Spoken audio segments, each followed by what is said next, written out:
Fua, Enyano, Afanya Mistroya, Jumana, Yami Besrayan, Abraya Goya, Amoya Murai, Abeya, Fianara, Amabaya, Fianara, Asitrebaya, Fianara,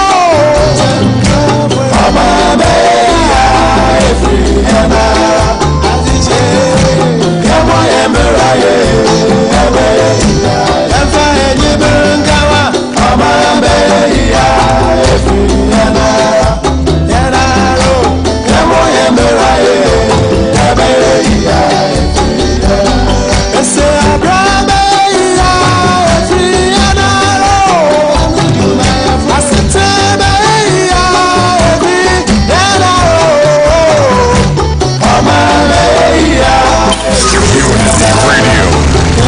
Of the people. You are listening to Unity 103.9 FM, where we make you feel good and never alone.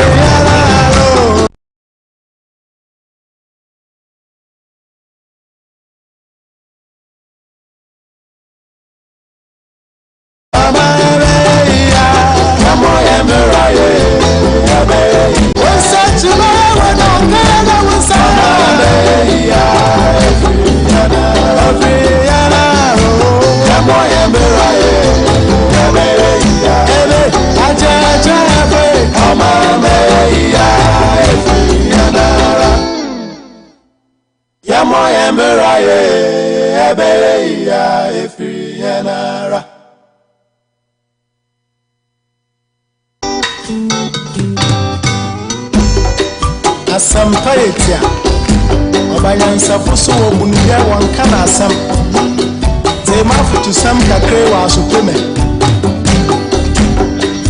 Yo kofi Omani ya woman Omani ya mamana Dini baby ako Watata ya wareni Ponson wanini pa Nasadi pa wofyoye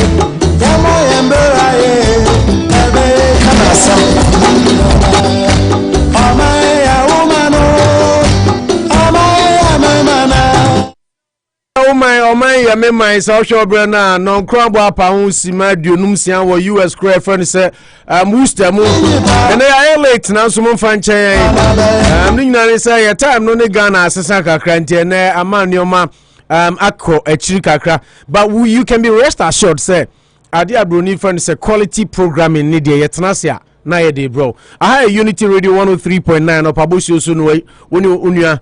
No wa Koku Anyidoho upo national ehye yatena se anopai ensema piepie free my Ghana mu na yebedi hu abobo na yadwendwene ho na wonim se yatena se Anopa Bosuo so say dia na yekọ na yekofa your word of motivation anopa bia na ye dia bro eno da nchen so a yesan eno ebeche agudie hu nsem a ekoso in the world of sports na afi abetena se ewo the political landscape na yabobo nsem a piepie free my Ghana emunso ehom Manucho Maganda Gaucho Margarita Lamalina atena se ene anope wa America awie wo Ghana Manucho Asia betambe anajo anaze den say ye kwa wie na omuso ade esa omo Asia nso na ade esa omo mu amu frefi na mutie Algeria ne ade nyina nso ye chia mo yatena se aha Unity Radio first working day official of the week na wo America Crodium ha na the good news about last week and it's Joe Biden or signing COVID relief no da benkra or signing no Wednesday Farmer Kalusha Mobi ha Wednesday Thursday and a checks na sha say hiti amount for account ebi mu anya omo de kama unya wo de a mepa cha wo de ten say mo akomentu o de beba esan say COVID relief check no once you qualify no kwan bia so nso nsa be kan wo de na okọ IRS website nso a utumi track wo de obetumi track ho na onsa ebe kan wo de enti no ne the piece a good piece of news for those of us in the United States of America.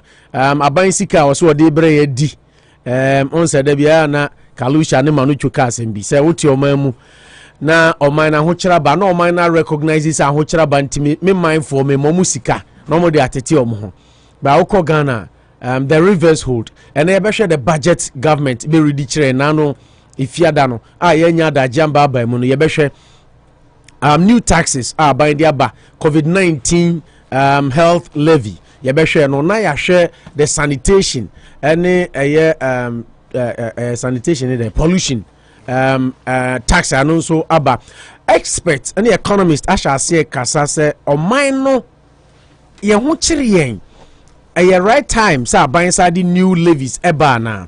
These are some of the issues and ye be hwe uko NDC mu nso eja dam buru Koku Anyidoho many aloto Jacobs nso ho nsem bebre ye piepia ene ye be hwe ne adi eno nyina mu nso nkomo sanso ene ye be kwa akohwe eye owura friend say Tsatsu Tsikata omampani dada John Dramani Mahama edi election petition no kogina court no owura Tsatsu Tsikata ena na oye no attorney and a lead counsel na wadi nsem bia to dwabra oni Kwaku Sintim Misa share KSM show no so a marathon interview about 57 minutes na yenya adaje tie ye no bechemu nsem kakra owura Tsatsu so dia to dwa na yenso ya kire ya dwen ewo ho about the integrity of Ghana elections any Ghana Electoral Commission so obo no achi any Supreme Court judges most importantly as some of Kafa only say do betna Supreme Court judge you do be Supreme Court judge and I do your High Court judge Circuit Court judge once you swear an oath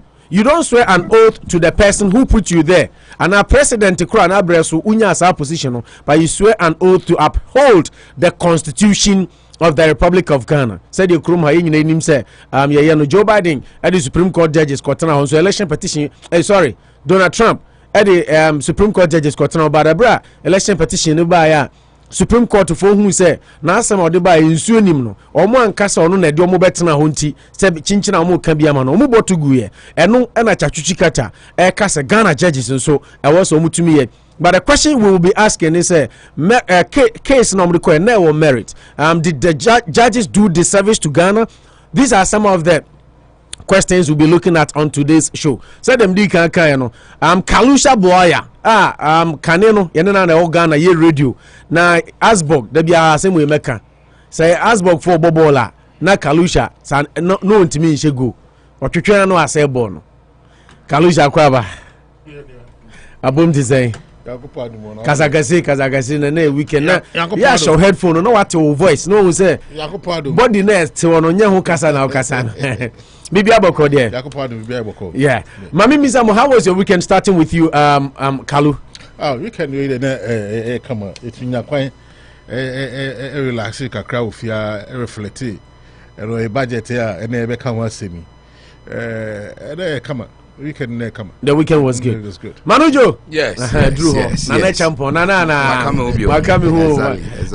Wakame pacho enye Unity Radio.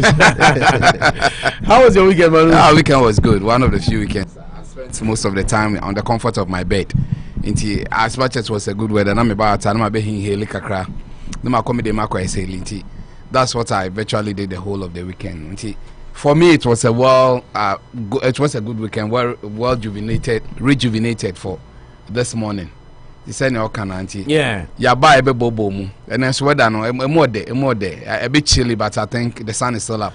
Yeah, the sun is still up. But comparing and never done to last week in India, now last week was far better. Far better. I started enjoying myself already. You know what I'm saying? So yeah, I called daylight savings, and I said, my friend saying, yeah, yes, I say time. Yeah, I quit daylight savings. Yeah, exactly. And they say, I said we are now officially in spring. Okay. Officially we are in spring, so we have longer days. Unse kaneno say bo 4 o'clock okra wa ha. Maybe my soon. I said Ghana 6 p.m. no. But you see I think about 6, you see 6 about 7 and I cry about 7 a.m. no say the sun is really up. It looks like first 9 a.m. So I think everything is well set and well a good one. Then at least snow there then yen shed down who be brace. I said while working. Maybe once a while no back over film. But for now we have a very good weather to do everything that we intend to do. So a very good afternoon for those in Ghana. Good morning for people here, for our listeners and viewers. Yeah. Abusa wote Unity Radio 103.9 FM. Wobetumi atie enso ewo online. Oko Unity Radio online your website ahosanso na se opese wotie oko Google Play Store. Now download your app Unity Radio Worcester app no so amano so wobetumi atie. Sanso na ko modern Ghana nso Unity Radio ya ho no so wobetumi atie de afa. Ba manucho mayemfa wentu atie for anim se ene official. Adwuma ye wa ha no. Nza na make say I was say trying tray and taba mudru Ghana. Yes. Na uko Ghana community radio bako kesiya pa ewo Ashanti region. Wow. Na ewo me area na ekova nkrobi ti se aya Ochilkrom Miami Krom. Tene Ochilkrom for you live. Wow. So uko Krom ho. Because but just one maybe but enjoy me ho pa Krom. E ho de. Na me champion. Yeah. Na say no credit and then be ko heaven. Wo see e ko bi akọ 90 gold so. Ti me bo me brasa me akọ 90 gold so. Okay. Enti community radio ne friend menu community radio. Oh, okay. E Kokobra. Okay. Na e cover nkrobi ti se Ochilkrom. Nti na Ochilkrom for you live. Na echem na Tikrom na Adako Jachi baby akotoko training grounds wono na Kwamo na Fumeswa na Akoko Amo new site na some part of Ejuso any asamai intene they allowed Ashanti region and then yeah try say you better enter by mu because the programs we are doing here no I was say ekosoro ema sebi yenuan ma wo fie Ghana for so who say you're too kind here, but the talent is still there, and we still think about Ghana, and we still love our communities. It's as a program, they're very educative. Sometimes what they don't get in Ghana is what we give them. Exactly. Now more to me make up on my junior discussions na also apolitical discussions. You and you from B. You can't argue inside the tier. See a boy buying or tiswechia. The man. Say research, research. So we give you what as it is. Near the drink a cannot take it. I drink the only a drink cry. That's the beauty. Local here, qua be a jinanti. I mean, many say at least a bubble of Ochilkrom near the and I've been there, so I can relate. I can relate very well. Send your can so yes, you are saying we can easily compare. Comparison is a bit easier. Say, at there, if you don't know what is sweet, you can't enjoy what is bitter. In here, immune systems now are saying. You help them to at least make informed, unadulterated, insightful decisions. And then, yeah, bumpy. It's a very good afternoon to all of them. All of them. Maybe I mean, so and maybe I can cheat more. Yeah, more market me. But some catch you by 89%. Some make up for 10%. And my Unity Radio 103.9. It's here menu community radio for us. All the way in Kokobra. Ashanti region close to Ejuso menu community radio Mwadaruma Ochilkrom ne echem ene Jachi Kwamo Fumeswa Akoko Amo new site ne some Ejuso ne asamai for enyina etienka live at the United States of America cry friend say Worcester mu Kalu Jana answer quickly menu community radio as the na the mom as like I say ko mom na ya ka so muntie we Ghana so you abrochi so you need Ghana say yanka manum sema perifan fa no man tutu ya dachi say kro no buy na yede yatim be ba akotra mu bi say say we say chibe ya oda it is all say yati krom hai uji vacation say utukwan he na akọ Ghana na be na one contribute to quota ma o man na anye yi a o ko vacation na he na akọ na be ko and I say o ba akokra na person okotra krom a and I say maybe edu kra na so wata abra na ho na be akotra eti yeso sema yesi e ka no boa no o man no efa ntuma efra bia no yanka say ya betra obi man so nti na no ma ekoso ase na bia mu emreka kranti sa na ebe nti krom nsam yanka bia yesa na yanka say COVID buy abaya my check when you check etoso miensa aban dia my say munyi nikwa because ahochira bon mine that's right by Ghana no munya bisa yanka say America haye enti ana say economic policies wa ha ne yenti ye rebe fi kru sa na peso che yes and I say I say no so economic relief Dubai omo economic expert omo try say say you see how money see kono scan kwa mo kana other side of I don't know I problem so scan doors no do but no for them ka fon say about me discuss it to but to me my economy no en could do a kwan pen nti yem first ka we say ntum the tum na say for start so almost spend here economy no be come in the level bi a bit ma abo ayi nyina what I say the economy expert no okay. Now, baby, the Ghana for the economic expert. Some of them, Peace FM News, the brain, some of them spoke neutrally, and I think objectively. Oh, okay. We'll be looking at all these things today. Some money started back Ghana there, and then more Ghana say money bay. Say a man for try say political you know say no ma whoever party ya dey na say no be voice out account. What I say bim say metrami mu Republican see idea otumi gina say o kan sa no money nkofo bi dey pe. Okay, my little joy. Okay. Yeah, my little joy. The way our parliamentary results in the coin, at least it gave us hope. Say people are now getting to the issues. I mean, skirt and blouse. You did say the MP Buana or pay MPP crowd on to my MP or NDC crowd to my MP. That is where my joy say. Ebe you say first in the enemy. I had that hope. I had that hope, state of hopelessness. Say because our democracy in transition. Say yanye ya entumi do advanced democracy. I say do on obiatum kana obiatum ye nyope. But see now people are getting interested in the issues that you know what you are going there. They are the grassroots in SSA. It's once it's say a strong foundation, and then the presidency in quite time will come. Maybe not now, but the next 20 years, 30 years, and the people vote on the issues. So I can say, oh, I belong here in Tina Metuamano, but in some way, I make sure. So at the end of the day, in terms of education, in terms of health, in terms of infrastructure, how will it benefit me as a Ghanaian? And then I'm in work a CEPA mebo. And I always felt that Ebia Takradi they say MPP. Say we okwa on a guy NDC. Those thoughts necessary. At least NDC. But that's why it should happen. We should win a seat for MPP in the Water region. It makes me happy. No bas once and so for Mutaka to win it. No. At least a bet check rapa. At least I'm very happy that the signs are there. Say year. Our leaders will start sharing and say no, the power resides in the constitution and the people, and not just a party. And you'll get there by and by. Unity Radio 103.9 also running live on Menu Community Radio Kokobra spread it through a Joso Kwamo Adakuja Chiti Krum Ochil Krum any Pakoso and any environs. Aha Unity Radio Anopa Bosuo suni. Sa wo hwe yem bre no wa ha afa na abo yen ha no pa no ndu apa hunsima edu Ghana abosen no mienu apa hunsima edu ya sabe for the manager esa wo world clock no na ye kika because nya Ghana for nkwa ne che ya China there plus China ni Australia ni Algeria ni and na Tunisia and Iraq for nsutie nti omu nyina esa say programs manager esa wo world clock no na de be bo hana eduru ha okay yam fa a word of motivation no pa bia ye tena sia ye ne ya yabedwa for mo mutie eche no ene the last week you catch yourself grow through what you go through ye che nioma bebre ma who say you have to stay patient and trust your journey so who to kwan a to da car not me say si kwan so but in chese baby a wo ko no o sign so we went through all those motivational messages last week and then the no they shall see and say being the first working day of the week. Life doesn't get easier or more forgiving. We get stronger and more resilient. Into life, it does not get easier or more forgiving. It gets stronger and more resilient. Into abrabona ayebono, unyini every day no na abrabono eyedin.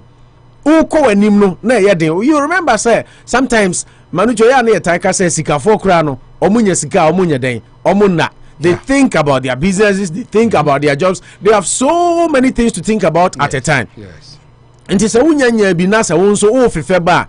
Now o share obstacle bia e ma nyo say ase wo di abrabo na pempem dodo, abrabo na ebubo ohwe form dodo. We always say, just like we said last week, say who stay patient, now trust your journey no. You trust in the God you serve. Things will work out for you. Say life doesn't get easier or more forgiving. We get stronger and more resilient. When you grow stronger, so who you doing? Now you can be a resilient. Just be a on power. Yes. Be a on give you up. Be a nabamumu. No matter what life throws at that person, the person fights back. We're so resilient. So internet any obi eche and say life it's not going to be easier or forgiving just because we open national, just because we are Manucho, just because we are Kalusha. Life is life, and difficult moments no will come. It is up to you and myself. Say you be grow to be resilient and be stubborn to give up. And only a word of motivation. In short, no, be resilient in life because challenging times may be ahead. Who knows? You see, there's this saying that in the midst of abundance, people become lazy and they end up not getting anything. I've read books about ancient civilization. A Chrome has seen more advanced because of the 4 seasons that they had. So, Bodam Chroma crap, by time will come, so shatter there because there will be winter. Even the ants and the snakes abroad the crown, they have to be smarter because if you do baby, a so-called hide baby, and so the system will let you die. Bodam Africa, I bet you for 50 years, one shatter there or Ghana, you will still live. So what does it tell us? That so when you be for toto and my want to mean exactly your body to make us say adaptation in Africa you are able ornament to mean more because we are over the years in adopting not scientifically there but some of these things come to place internal obi ko Africa na so prophylaxis at least or kwa na malaria and because I say ntontum shede any about one of their and and yet we benya malaria. I'm bringing these things for us to believe that nya wo fami bia who said it's only meant to toughen you for tomorrow. I mean, once you get those conditions, you know, being power bar, you don't have money, you don't have this. It should sometimes smile at the storm, because the next time they come, you only scale over them like they never appeared. You don't have to despair that why me? Problems. Why should I be born in this place? I will be at work. They are meant to make you be stronger, a complete human being and to come through. Exactly. Always see it in that state. There are times I only tell myself that everything that I'm going through, no, they rather make me smile. Once you have life, you have it all. That's what you tell yourself. Everything happens for a reason, just to make you prepare for the storms ahead. Exactly. Get a lot of hope. And I know. And last week is Manucho bu ebe says so. Ufiti prekope porsia. Moja neba. Manucho nan kwanta mu beba last week bu bezi sa be na change Dr. Rokoto. Okay. Manuko Kalu, quick one on the motivational message for our listeners. Na young conquer sports kakrani we danona yamra me political landscape. Opom say we are every day. I page your mic no. Manucho kasa. Vim ne ba o mic ya no asinja. Every day biano bibia where abrabum biano yesua de. What I say? As you move along no. You learn. You learn. And then aduane obedi ni no. E dey say meduane obedi no china. Good analysis. And I also sorry no pass so a it will be a good mood, it will be a bad mood. It will be a sorry now you're strong. It will be a better now. Uti, it will be a better sempa. It will be so one sempa. And to say no man when no man yankopon the air boy I'm a timid day. But yeah, any public bree, yeah, I say maybe a Bible can't say one in a milk no. Say one far and the dear crown a what I say and no yeah and no my bet me aboa my atrophy and she said no my banner saying ko here and not just say I'm going to dia no mo si baby and the man and if I na mo si na yam pem ko anim so that say now o ma nya ska bia mo fa so obanya mo ho afi so obanya mo no omo come life story at show bo hu ze baby out ni yeah Alibaba Brigade mu any omo makarina no Bezos Elon Musk they didn't even take no man the silver plan Dangote I say Kwame despite to cry in the story Akufo-Addo president how many times in short no. Don't give up no matter your situation. Yeah, your situation. Okay. And definitely your time will also come. Your time will also come. I like that. Unity Radio 103.9 Radio no Worcester American T. Ya na your boy homo de na no pa bia ya ma Worcester for who said ye wiem esitie a how weather report no de ya na here ntse Ghana de eja mu sorry ada bia wonim say ewia bebo she aha de awotimi ba na yakọ negative and then me no we ka say o Worcester hana wutie mi ampacho Monday March 15th. This is how the weather is going to be for the rest of the day. Say I know I can say temperature. I was wondering why you said this. And then it's a bit chilly, but it's still very chilly. So I mean, so the temperature it's 19 degrees. Yes. But it feels like 4 degrees. Wow. Yeah, it's very cold this morning. 19 degrees, but the real feel 4 degrees Fahrenheit. And this is how the temperature is going to be. We are actually going to be in the 20s. And I am 30s cry maximum I benya ebe say around 5 p.m. about 27 degrees Fahrenheit. That is going to be our maximum temperature for the day. And our lowest temperature and a one is here, which is 19. And it's still going to be 19 around 11 p.m. International, who see for my pacho, a Mariana Nadal, Tiana, one make sure so we see you who you na, one kofa, one man, cochico, bia, pa, Tiano Washanason.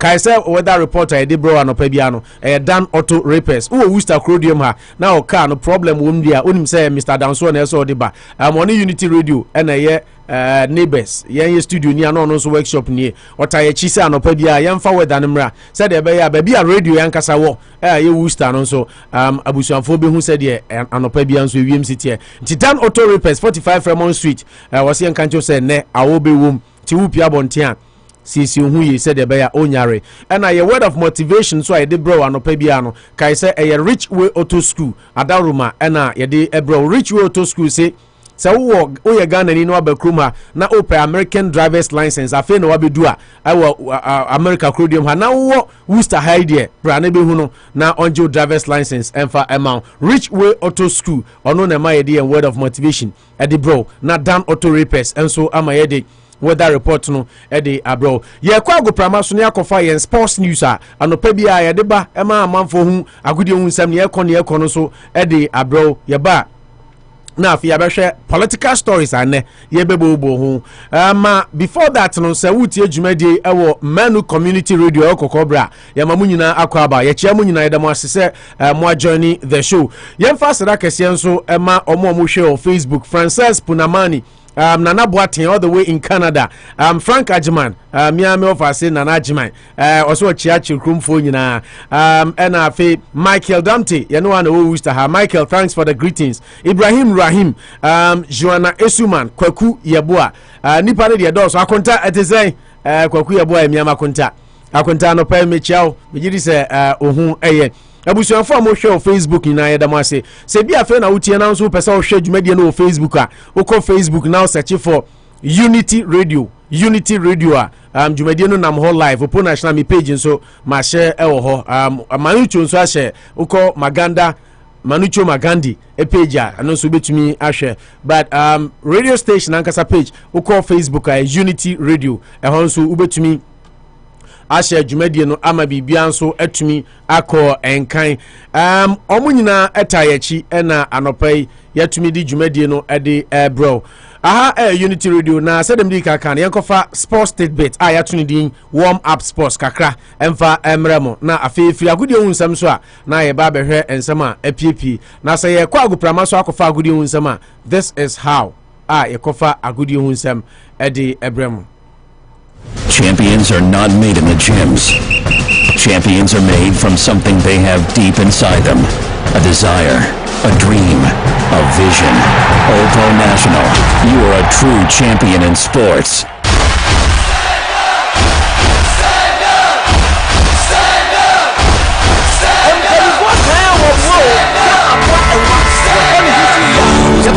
To be the best, number one, nothing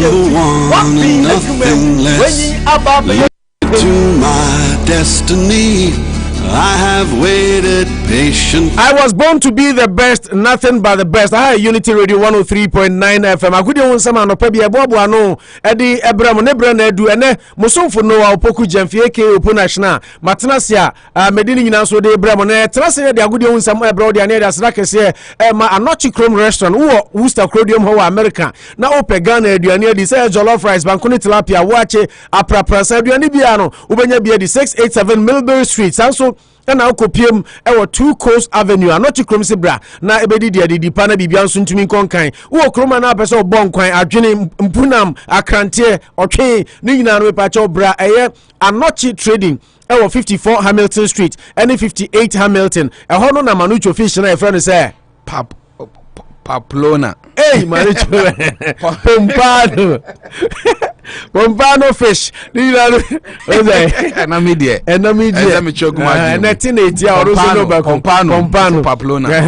Pompano fish. Nina no benya biato. Our Anochi Cold Store. Na bibia nso tumi akonkan di amount 54 and 58 Hamilton Street. And a woman so eta echimi ade agudi unsam kese pa enso ede ebro kese pa so ekodi ama KM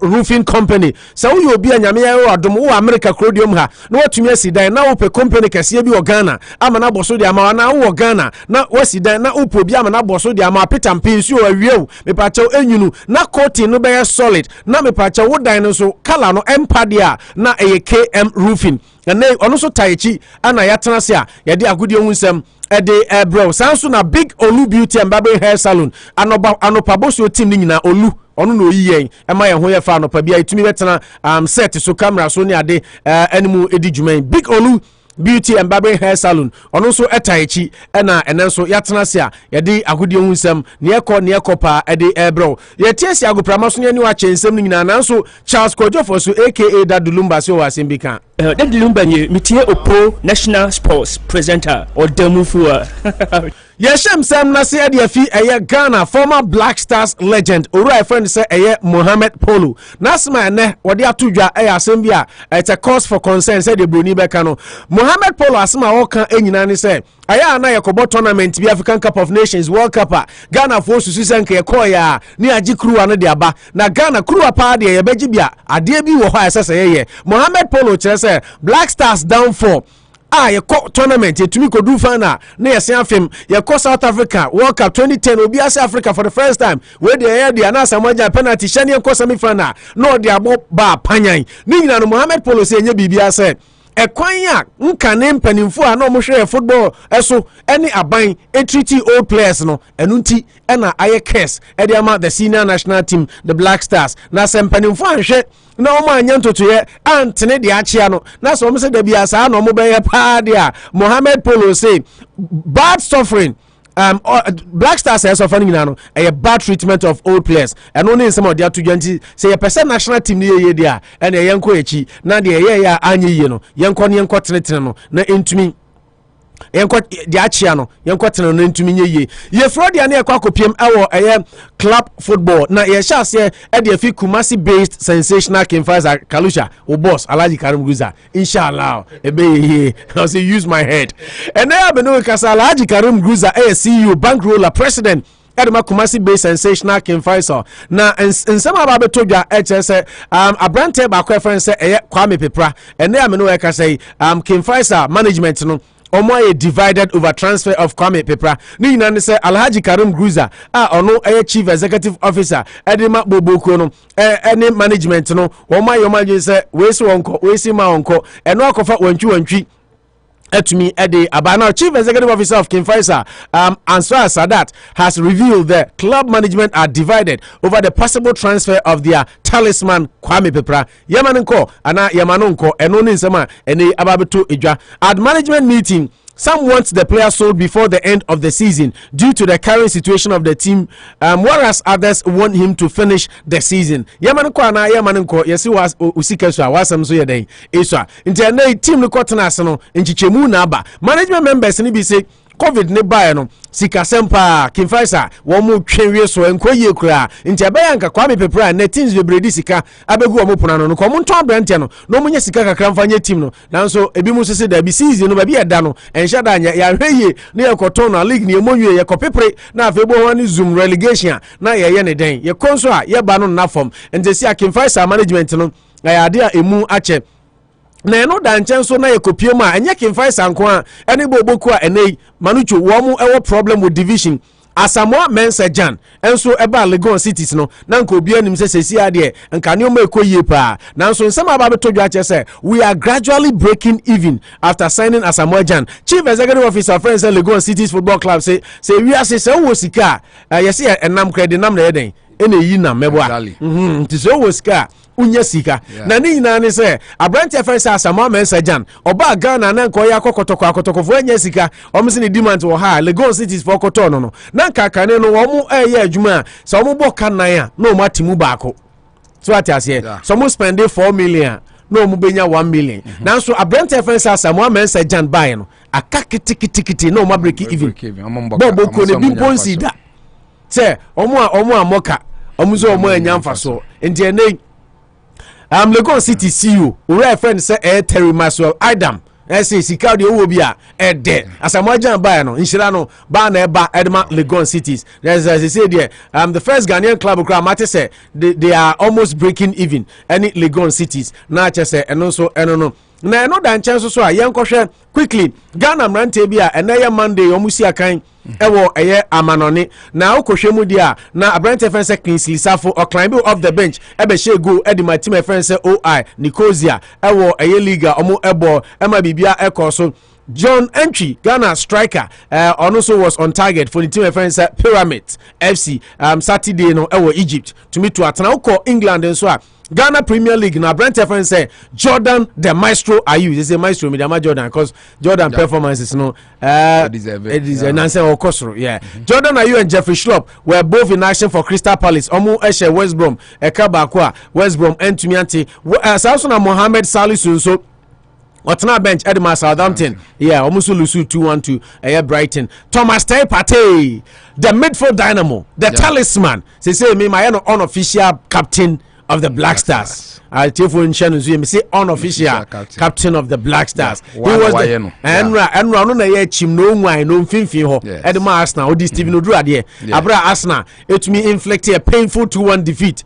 Edema Jose dos Santos Kwabena Mourinho's Tottenham Hotspur. They say Arsenal and Tottenham get events buy one get two free. It's as a Tottenham and a touch at the canning. Then Arsenal for so catch say North London had there. Maza league no matter here and inside there but still mo masters. In the end we ko wie no Thomas Partey ejinem ebo 90 minutes ni na Daniel Amate on the other hand he was an unused substitute for Leicester City a game omo boy Nenra Leicester Sheffield United eka mako enum Emma Bakukura no Sheffield and Tumiante Amate Tena bench championship still in England no my Brent defense Tariq Fosu and so ball 71 minutes Edma Brentford omu winning 1-0 over Blackburn Rovers. Andre Dede Ayew the captain of the Black Stars ebo full 90 minutes Edma Swansea omu share 1-0 over Luton Town. Tienra Dede Ayew ebo full 90 minutes Sanso Ena and the Yadom ebo 90 minutes Edma Reading Omo any Nottingham ebo 1-1 Albert Adoma ebo 15 minutes Edma Queen's Park Rangers Huddersfield Omo 1-0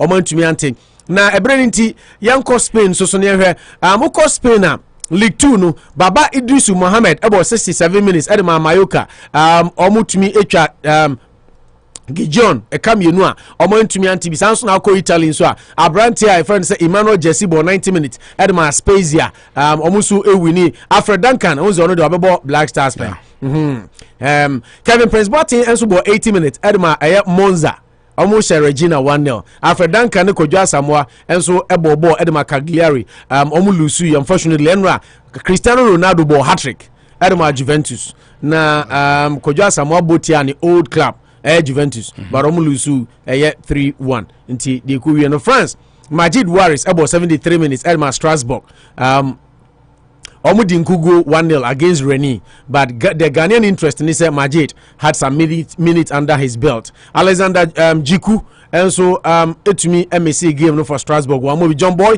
about full 90 minutes Edma Met omu any loans about 2-2 na chese no so okọ Germany so a Bundesliga ni mu no Kasim Nuhu Adams share an own goal in Hoffenheim 2-0 defeat of Stuttgart. Nti Enra Newman Koya ma Ghana defender friend say Kasim Nuhu or share no in the game no lusu 2-0 na and also and on other countries be to say Albania, any Austria, any Azerbaijan, Belarus, any Croatia, any Bulgaria, there were some Ghanaian players now here in action but unfortunately a brain inti anya ade betumi de nyina ede ama ye na tie for na just say Ghana mrantia omusu si akan over the weekend ewo amanone enso so eno no Ghana ni South Africa ewo African Cup of Nations qualifier babebo a na dodo no akra including Ghana Football Association request free Confederations of African Football CAF ho say anka be yanka CAF enkobo no wo neutral grounds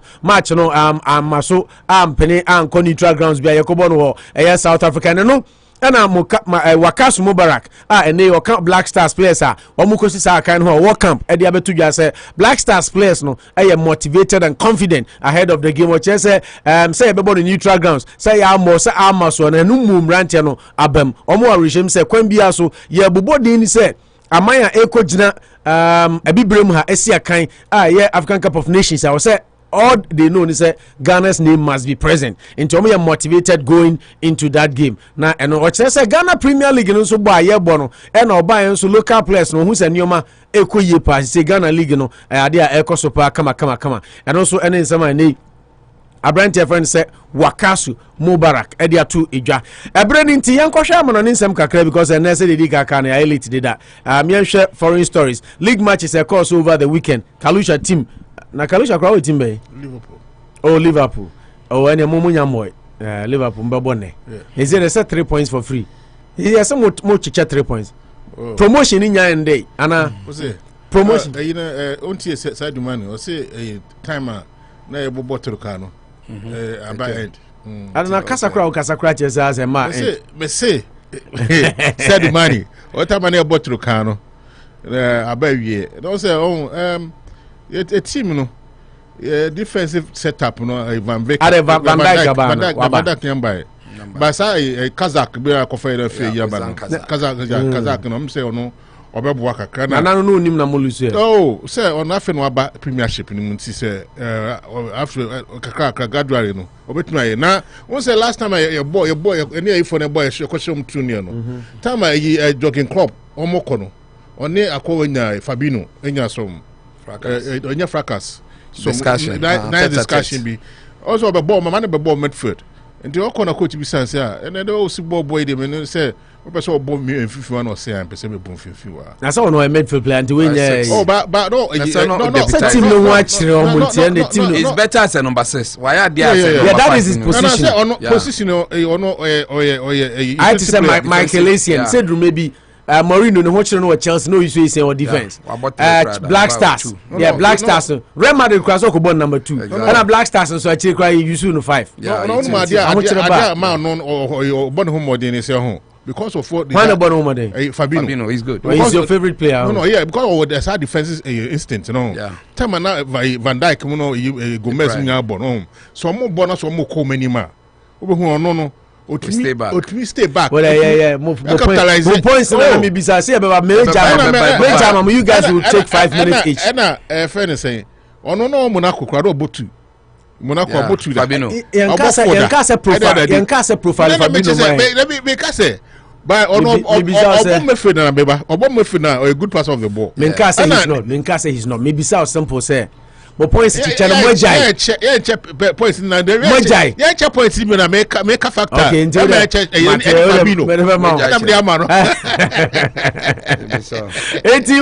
Premier League no matter tennis some Liverpool so Mojai points to check. Yeah, say no bet me stop there. Aston Villa any Newcastle na share weekend na se nanu fiada obi ato ne yonko atena eka baako na game no na photo finish Aston Villa for share go munim so mawie mu ya ne say referee be bona be na Newcastle take Saturday no say de siko wie ni Mpacho so ko England Bremen tena fie Bayern Munich share kamiensa ma mutimu baako Mainz enso twa Freiburg ka baako mantumi ante Union Berlin share Cologne 2-1 Wolfsburg share Schalke 5-0 and Borussia Dortmund enso share Abrante team friends Hertha Berlin kamienu a almost entumi ante ekanomu baako kra Premier League Saturday no these were the results Leeds United and Shebi Chelsea and Shebi Crystal Palace etra West Brom eka baako make se Jordan Ayew ebo 90 minutes ni na on Jeffrey Schlupp omunyina ginam sanso ena eye Everton etena fie Emma Burnley be show maka mienu mo timu baako Fulham enso ekere se woni pani beko na emum Man City kire se woni pani beko na wa no pasorium Fulham no mo ye stubborn Manchester City etumi e show maka mako miensa na manucho de ma game no ye intriguing ni se first half no Fulham holdu Man City nti no obi anim so City betumi Fulham betumi ha na so woni pani be ko na emu no pasorium ashase enso nya wie za ne ko wie Manchester City e Fulham ka miensa ba kokoro no mantumi anti Spain Alaves any Cadiz 1-1 Real Madrid echa Elche 2-1 Osasuna ni Valladolid obi anhye bi na Getafe nso ni Atletico Madrid obi antumi antono yonko atena se we 3 games na course last Saturday Sassuolo twa Verona 3-2 Benevento etena Fiorentina twa ne kana watimu baako na Genoa ne Udinese nso share the spoils obi ahye ne yonko eka baako France 2 games were played on Saturday Angers ni Saint-Etienne and Saint-Etienne kwa we ko wini 1-0 and Marseille and Brest Yeah. Marcel ne breast. Marcel share breast. Go no. Marcel Brazil. No share breast for go no check your friend Brazil. Your friend Brazil. Brazil supported the breast. Yeah, El Brazil. Brazil breast. Team the more they say Coco no. Brazil. Your Brazil or breast I don't support no. Is that a coincidence? Say team need the breast. And I do show go no so the Brazil. El Brazil. Brazil need the supported breast and Kenya go. The Brazil supported breast in one goal, but I'm saying 3-1. Manu just need team or support of France and the breast. Luscious breast. The score line no te breast. Yeah, I say password no, ne be. Enti de Korea and say Olympic Marcel so share breast e Ka Mensa e ma omutumi etimu baako Sunday ye enra me bacho games e course no said you see Korea nie say okopie mo Bundesliga ni mu a Armenia Bielefeld from Isaac Boachi team eko away ko we need 2-1 over Leverkusen. RB Leipzig they say they are getting a downward spiral. Omoni Frankfurt about 1-1 Leipzig home. Stuttgart Hoffenheim 2-0 na make say Ghana defender Eshe Ongo na a bad day for him, but ongo happens sometimes. Abrante Evans Kasim Nuhu Enra Oshe Ongo. English Premier League Enra Southampton 3-1 Brighton 2-1. Leicester City made no nonsense of Sheffield. Abramode Ekama Kumaku enumgu omatenamo ba akukra no mo ntumi anti. Arsenal the Gunners say Tottenham ye ba mu krom na mo hye ya ye fie de yensa ntena ho ma mo hye omo hye omo eka mienu ema Tottenham etimu baako. Manchester United etumi bo mo moden grinding no 1-0 against West Ham. It was a highly contested game. But at the end of the day no Man U etumi eshe West Ham United eka baako a West Ham entumi anti.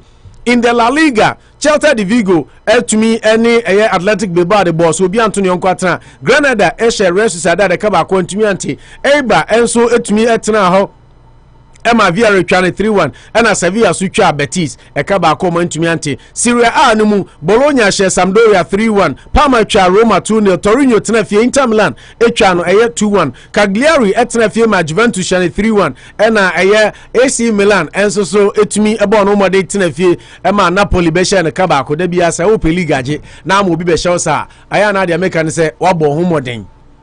Yes. Wabo humade say Ope AC Milan Ope League age na no Napoli no atena San Siro tia sa me ka say wabo humade. Yeah. Because United say you are not ready to win the league. Your destiny is not in your hands. Now kopie mu of France ho na ya otako vacation pa enra say na French Ligue 1 ko wie ni Metz any Montpellier obi a hye ne yonko eka baako sanso na Dijon tenafie ma Bordeaux e hye ne 3-1 Lens any Metz ebo 2-2 Lorient ni Nice bo 1-1 Rennes Charles Strasbourg eka baako Monaco etumi bo no moden any league kwatipenko obi Antonio Nkwatena na Paris Saint-Germain so tenafie Emma Nance and so Eshan come you know on sutumi eti ekanamu eye bako. Until these were the games etumi eko also in Europe over the weekend. Na and also edia ababeto edwa eno no. Na yesori Anopa say ni edia gudi unsem ba na yamfa huhu manucho favorite segment 5 minutes and 1 minute bi antwimu a na yankokura nanka eye. Na Abrante friend say Christian Pulisic American ni eba.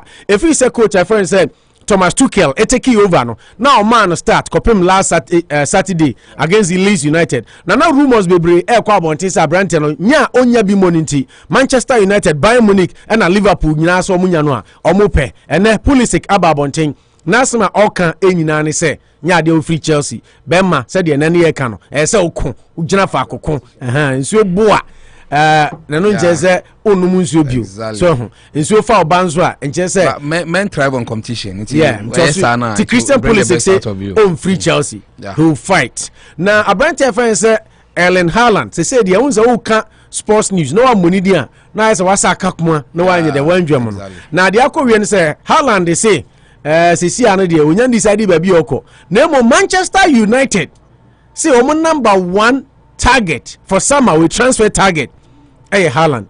Na coach I friend say Ole Gunnar Solskjaer unso coach no Abrante no nkwala abrim wase obe issue sa link no they are Trump obia into Chelsea for the da omoye Real Madrid first year agreement Juan Laporta winning Barcelona president wase any player medeneba wase omudi agro Manchester United say they have the trump card what it takes to win the race for Haaland. They say Haaland there. Say why men can say Dortmund for almost priceless asset. Yeah, but it's good for the boy and the club. 200 million be there so much. Now Arsenal, a brand defense Pierre-Emerick Aubameyang. Free Gabon, Arsenal captain. This is exclusive reporter about say or your first player ofi Emery Stadium. Na Arsenal ball omo boy no. Yeah. Mikel Arteta mana mobi. Na santrofo bi sansa adan. Na top goal scorer captain wa mana mobi. O say wa din samfon. But dey nyamra sem. Nti nya ade be mana bobi. Na no be ye warm up thinking senka coach ni be mana bobi.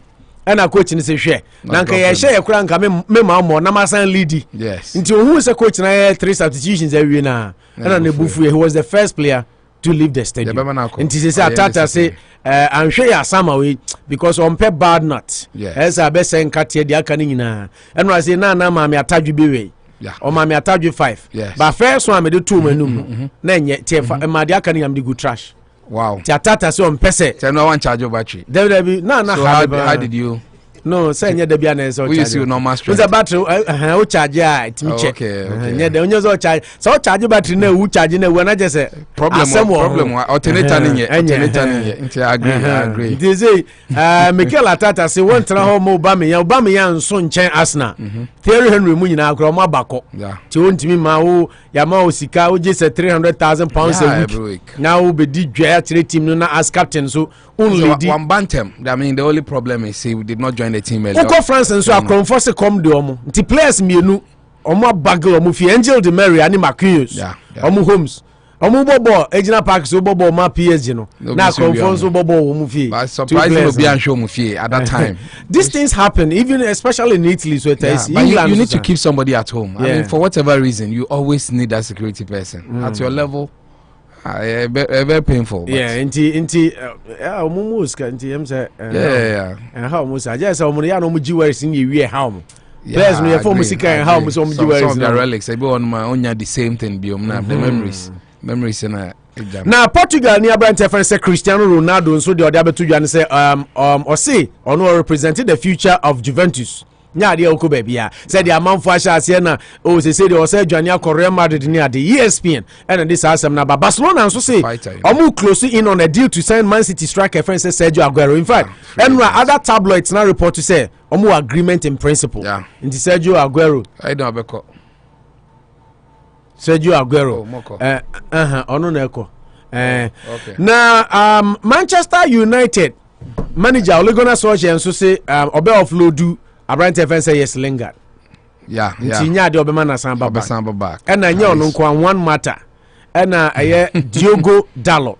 Yeah. These are players also be NFL Jones no there enya 80 million e dey akope Haaland ato 80 million. Say be adibi send a buy 80 from sales na is wa ade 120 be from the owners can one it's about 200. Now, buy no some small club on na some Manchester United yes small club. I mean the last decade.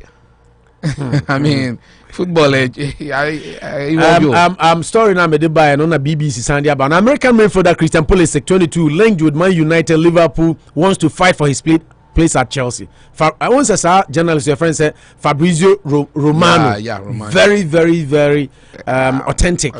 Yeah. Now Borussia Dortmund when you do rumors and gossip no. Borussia Dortmund sporting director friend said Michael Zorc say the club no prioritizing achieving a Champions League place through the Bundesliga as they try to keep Erling Haaland. See baby omo da no man here Champions League omo nya bi mo no omo nya bi amode a ebema bi omo bargaining power no kra aba from because the player will be pushing to leave and if the player wants to leave my club no if he's not even pushing they will not get money because the other clubs will be like Chaloma number the boy himself in the future now will jeopardize exactly into man way.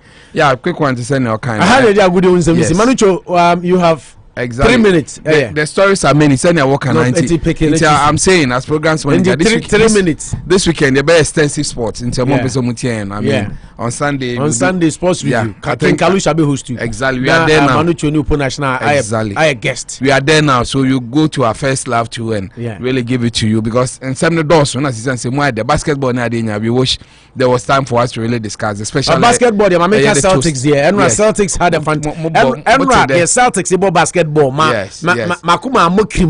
Jalen Brown, but you know the opposition too didn't really give you a very good challenge. Almost started so many years. Meeting power, but you know their star player too is not. Houston Rockets is there from James Harden about you say free on exactly. He left. But Manucho, what 3 minutes? I will start from Team Anopa Bosuo. I find interesting. Mohamed Polo, I think is the first one. So make some of these things are backwards. I think it's high time they stop saying these things because I remember so at a point in time, no, yet to say we've been jinxed.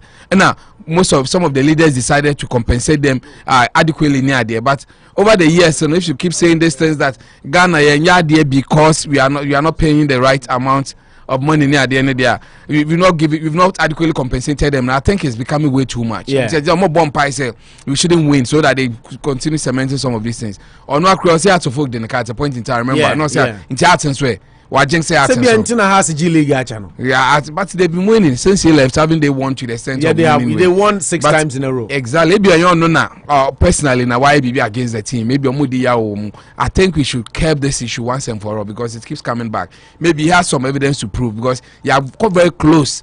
I at a point in time, 2010 was said he had bought penalties. He had 9 against 10. 8-7. That's why I had to emoji for Cote d'Ivoire in a long time since I know Munji. It's maybe we need to listen.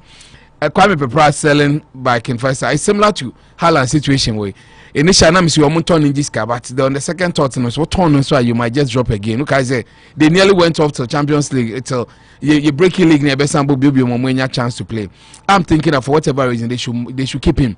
Oman because is here to affect them greatly. As much as you might make money, you might just drop to the second division. A bet cheaper and some to me about. Now Samaja Wama to me break even. It's an interesting bet. In the Galvis Kinfasa shouldn't sell, right? They shouldn't sell because sell this time the repercussions are more. You don't sell your star player golden hand, a bit more golden X at this point in time. What we are. Then what really happens going forward? You might just drop to the second division, or your players will lose their value. So at least hold on. After your second round anyway, so there's still about 15 games to go. It becomes a bit more difficult. But I think if they really want their club to move forward, not this time. At least hold on to him. After the end of season, what turn you get opportunity to bring, of course, lower divisions, lower tier competitions now. But you have very good players to come. Player you feel Kotoko, Kwame Poko said he just played your Kofan film grandson and you have 1-2 years and when you have a chance to go. I think they are very good players down there, but this moment in time, power competitive to stay afloat there. They don't have to go that strength. As I'm watching with you, Lagos City say break even. It's an interesting research I would love to really do because this time a young Park near the and as a team to make us say just bringing us some as giving them that added edge for them to really get break even. Without the fans at the stadium, I think other clubs should learn. Maybe the other argument here is that Lagos City's budget and hearts near the end, they need to do a lot to keep even the players' salaries near the end crying easy. But in whichever area, it will be good. It will be a model. Exactly. So it will be a good model for others to learn that just getting a Samoa in the COVID moment and players in Park into the sponsorship and other now, but I said no cranky better TV. So why is he saying this? Now I'm one person I believe that you don't need a billionaire to run a business because say a billionaire and I say and so how will the business generate itself to give you more money? Maybe you have a realms of workers say Scaffolding more money, But if the reality is that Lagos City are a rich club already, you get a Samoa. You are telling that Samoa is making you break even. I want others to really get closer to him and learn what he's doing right for some of these things to happen. Although personally I don't believe it, but on all counts it will be very good to make it a steady for others to really get to know. Now some win over win quickly because of Partey in America. Say I just like you said, I think Partey is doing well. The contentious. I hope that's your last pick. Let me. Also time now, then let me do. But I think the Lamela. Aslan thought I'm giving on a. Yeah, I mean Jankano. Lamela goal.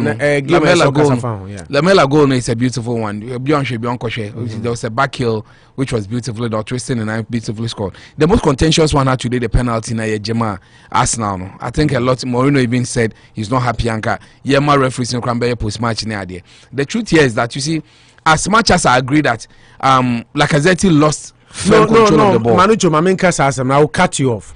Moreno. No, Moreno per se. And your platforms be me who say bimu can say penalty near controversial. It's not. I don't know the lens. Man for the share ball. They don't understand the rules of on any given day outside the box. Sadiana.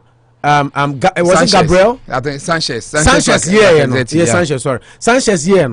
It's a foul on anywhere on the pitch. Why not in the box? Because Lacazette, Messi, Bono. Until you have to be reckless on him. Exactly. That is why the VAR did not even take a look. Yes. Meaning I'm sorry. Michael Oliver but he didn't go to check. Yes. Because this was a clear foul. The rules are simple. We a goalkeeper. Go for the ball. Say player need to meet ball. No corner. Crana some sakana. A penalty. Just do analysis of the game. So Obi I argue on that penalty. Me Arsenal fan. Oh yeah, may a Chelsea fan. Yeah, but may a fan of the game. Exactly. And to talk down there, cannot create. Ball when your ball, Abeka say Moreno.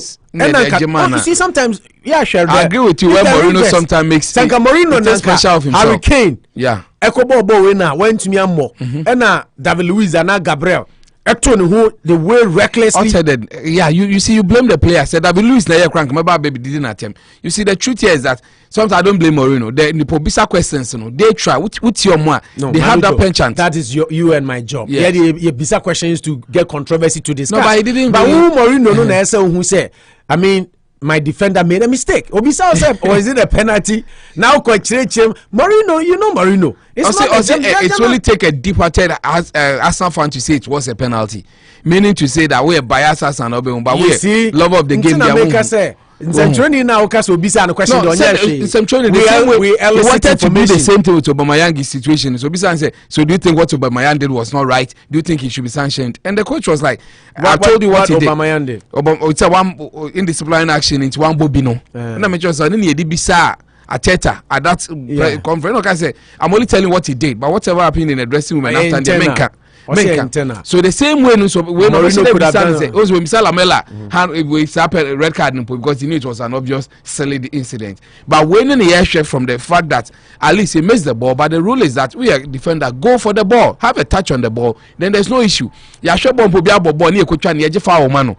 Now so take it foul, why shouldn't it be a penalty? So just like you said, okay, it's not contentious. Mamiko Kalusha, Namima Kalusha, so penalty we cried there. So be accused say Moreno is penalty near controversial and Tonusu Tottenham a Moreno fan. No, cause a penalty way controversial. Yeah, this was a glaring I feel penalty. They only need education. Because no, people are saying it wasn't a penalty because Lacazette, Olusi or Miss Kiki. Exactly. But that does not mean say a penalty. Yeah.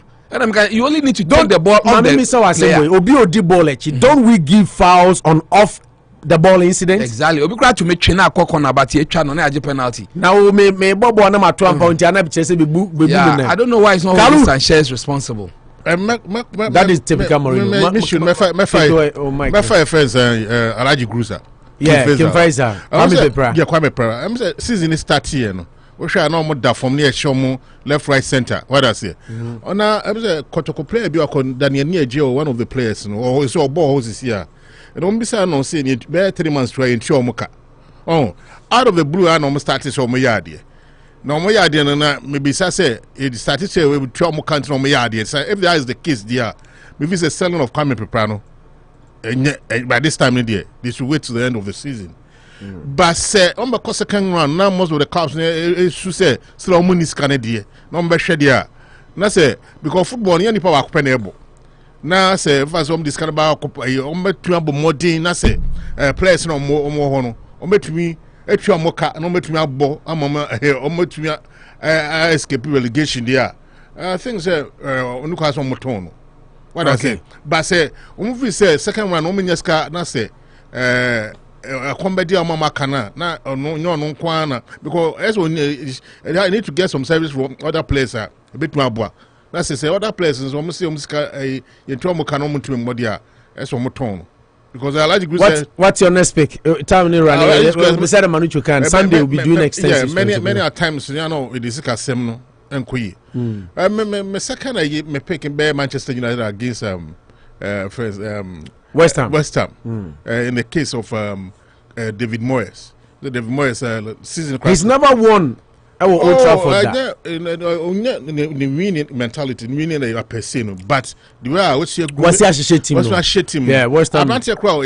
Greg Dawson on your own go. Greg Dawson on your own go. No, on your body being but mobile with team, which me, I'm managing that confidence. Share about here, a crack, Noble, what I say, Magnoble, Solomon.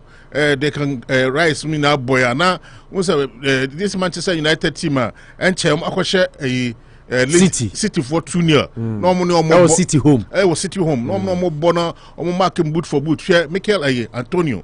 You almost say now confidence. Now they cry every first time you or but I think West Ham were they deserved at least a point. No, the first half no man Boshi. Second half no. Or they Lanzini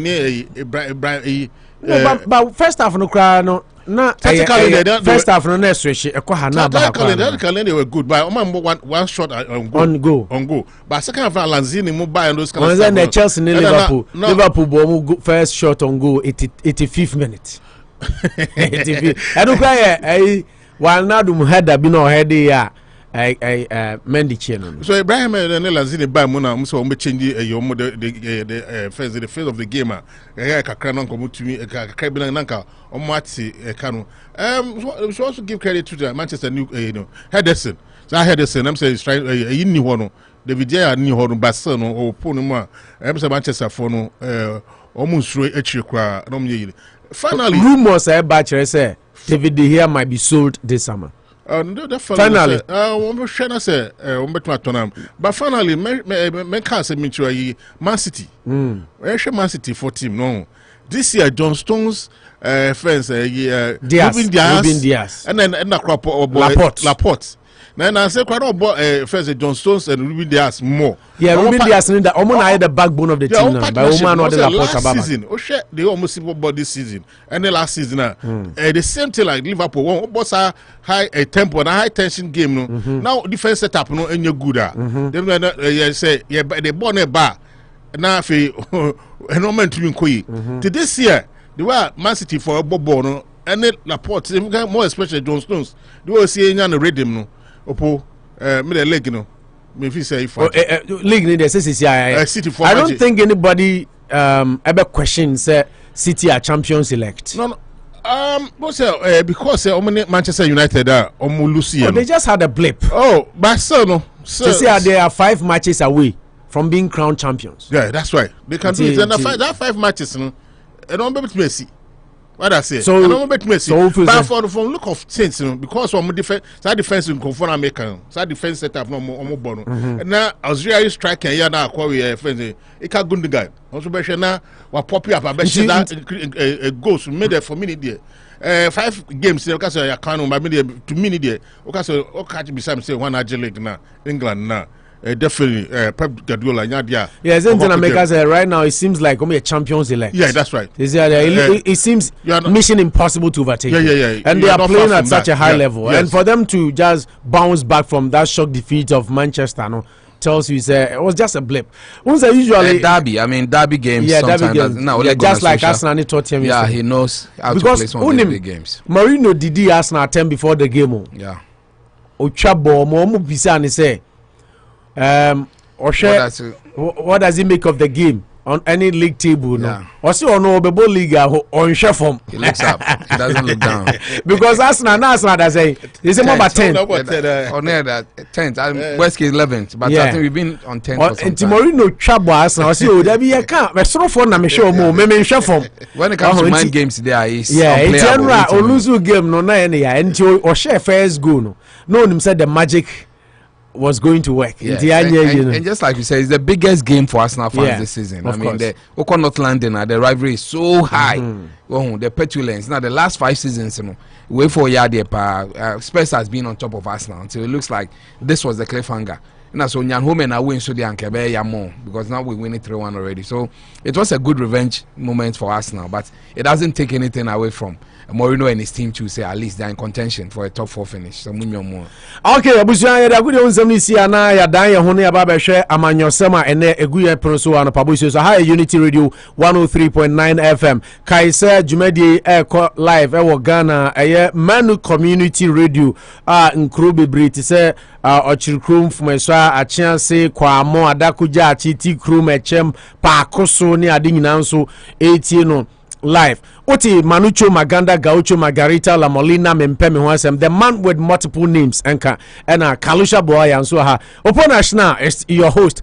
Yenda ya hone fast that kase man yumakobi omuta yechi and jumakwa kase dia sedapa emano ene also a cinema day among yourself and so empense modi bro any Danko African market any wholesale so you be me pacha u krum ha na ope baby a obedi dwapa dia for only 785 Main Street Danko African market any wholesale unze first no Pleasant Street you see oba Main Street na the enti America san say ye nua ba bia say all mine Danko African market no masa ajajai so you be a blood pressure T3 wa me pacho owo leaves bi eno no wo ho na odi ekone kope min kan kire odi ekoho odi ekọ 785 Main Street se ho no enye African Ghana nkwa nuanu Nigeria fonio ayibi efe no fonio 100% wheat starch nim eno no okofa fi Mali Guinea Burkina Faso ni Senegal ene bi su fi Cote d'Ivoire na edeba a purely African market when a diversity niba and our ibi fuller nya Ghana di ndom ono no dia 100% millet e vimali nkwa na eba 100% millet and owo say herb tea na your friend say kankaliba say they di na minim say kankaliba so na kankaliba no a herb tea natural tea if you Cote d'Ivoire na no na make say okwa o de catch and out no Unity Radio prevent it was say wa wonum blood pressure dro mema na mo no amusuro na eze kroma wonum blood pressure dro esi na eku be ma mema no nti obi wo blood pressure kura na ma blood pressure dro mpeso be no I didn't be udi anka ne body na nti wo de ko Danko African market ne ko hu ya ma me no wo kwa so hwehwe herb tea na wonum a emma blood pressure ni nyina eba down to normal na wo ko a obenya Ghana aduane bia ope bia ho enwa ono nkwa ne ton nwadwane obenya bia ho amane adwene red snapper smoked one any fresh ni nyina na fish bia omodi free Cote d'Ivoire aba friend kuta eno ya adwene o manuchu say ko hu type of fish kuta fish na adwene pa masa emudu me di bi bon kwan na no maza ekoyie na oseme kan chawo say Ghana aduane say fi Mali Guinea Bissau Guinea, Burkina Faso, Senegal, South Africa, Liberia, Africa aduane bia ebi ho nti kodanko Africa na osan wholesale the prices ni ye go be unson hwe da unze Unity de ye bowure mu a na yakofa aba koso hwe na one good thing about them is say sa Kenya tea na ya ne ho ade no woni Kenya ni nya adwuma ma omo tea ni binom da manum bi pa me pa cha odi ko Kenya ke ayefa ko danko ebi ho ono okofa no ma free all the African countries ono na ye ne container ono na kokofa ba so what you say enti ko Danko African food ana Danko African market ni wholesale 785 Main Street o de ya kan akoho ana o de frɛ ofra 7742437151 no wa bisa tea na ye kan ho asɛm no ɛna on say ye nuane no de ma yare bebre ni ye starch ye distarchy food dodo ye mo ye dini ni adini fufuo emo banku be ene banku kura Ghana ni ye banku a panchimole odi be wurem no e ya do so kura chen bro no so a lot of carbohydrates na carbohydrates nso do so bebre no na de weight ni ba na de blood pressure yi ba so nti wo de okwa to phone ni bi e mo men so mpa de de nko di de be mo apom din so because life no Manucho ne kan sem bi say nyame de life ni ma ade aka no wo na ese wo extend years exactly. Because Bible mi nyame say wo nyina is 70 I mean e wo bi o ha unexpected betumi esi kwanhia ne ade sudden death but for the most part let your life be in your own hands mama yen say ye didi kakra so mama yen sesa edidie nti wo de meka che ukọ danko African market and wholesaler ubenya me de ne hia me pa esa me de ba na wote no aye nneoma na aye organic na omo akọ fie kofa ba ebi mu ene tombra akọ ebi mu ye bi okrum ha yes nti tombra figa na e ba ne de ye okrum ha ye de anyepe so ba wo kofa bibia fi Africa purely African ene ebi mu ye tombra akọ okrum ha usa akra ma tese ebi mu ye tombra ha ene ade nti 2 months na enye awie ye twa ya bibia you need to take time African so now nti Danko African Market 785 Main Street 785 Main Street okwa ana wo yibi e friend say Bitterwood Bitterwood eno so ho eno no pressure yeah eno no onuma o se wo yobi a wo fever wo blood pressure na se oba se bi ubu 9 wo bu 9 sani kan ubu nsa sorry ubu nsa oba ubu nsa na se ofa pains mu a eno no so de bra oba so hwehwe Bitterwood ni bi Bitterwood and our science say no cra corona say a stronger than you know the so bolon cra Bitterwood no very very strong inti Kodanko African Market and wholesale 785 Main Street na kopebi na etonom media di hear me African nuane di ni nyina Liberia de Ghana de Nigeria South Africa Senegal Guinea be bia de ho Kenya and na de man here osan big wholesale no kra na kofa no man ba supply African stores no dodo na okruma nti ukoko di udwa ho a you can just imagine price ni bibia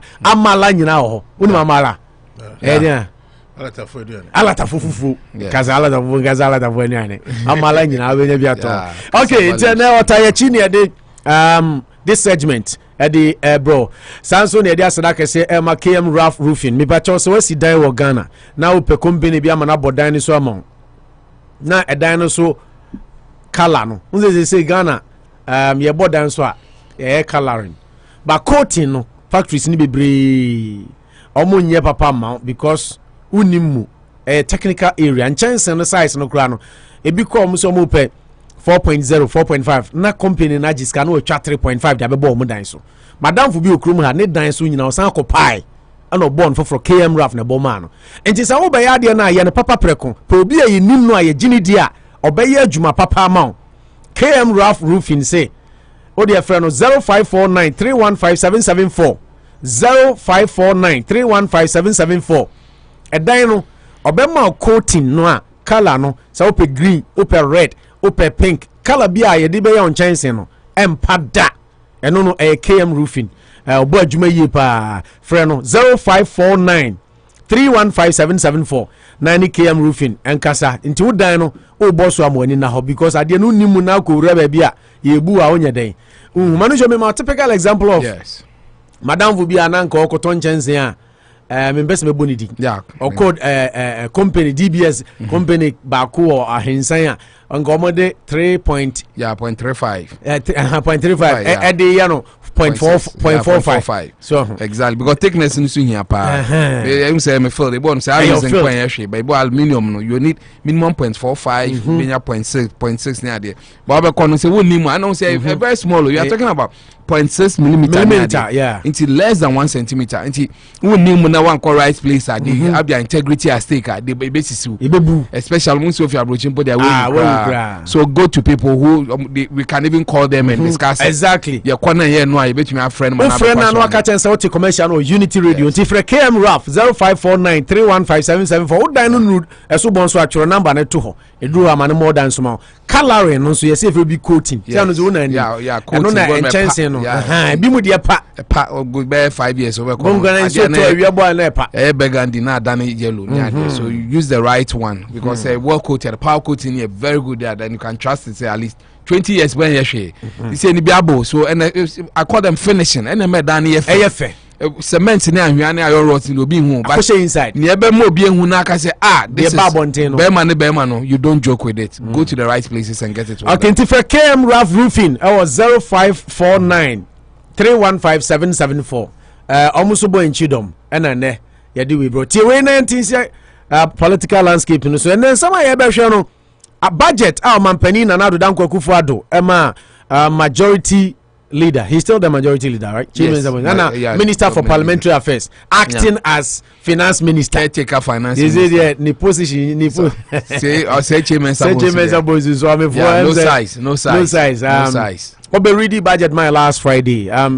Minority say, majority say we a budget papa as usual. Yes. They're always singing political tunes to either say for or against. Now ye team finfin ye behwe aban no budget or the buy no mo aban na de bebo man no ebra ye wom ni ade nyina economists any expert akasa ye behwe na ya bobo ho eno da nchen so a o reference Tsatsu Tsikata said the me share program yas me kan no ona na o lead counsel edema ora John Dramani Mahama ye mampani dada ewo election petition oni KSM akasa adi nsembebere atodwa ene ye beba ba ho kakra ma na yenso ye de adwenkyeraba ba na ofra ho so de ode enso atumi ede aba eno da nchen so a NDC mu in fighting mo be kai se o reference eye Sammy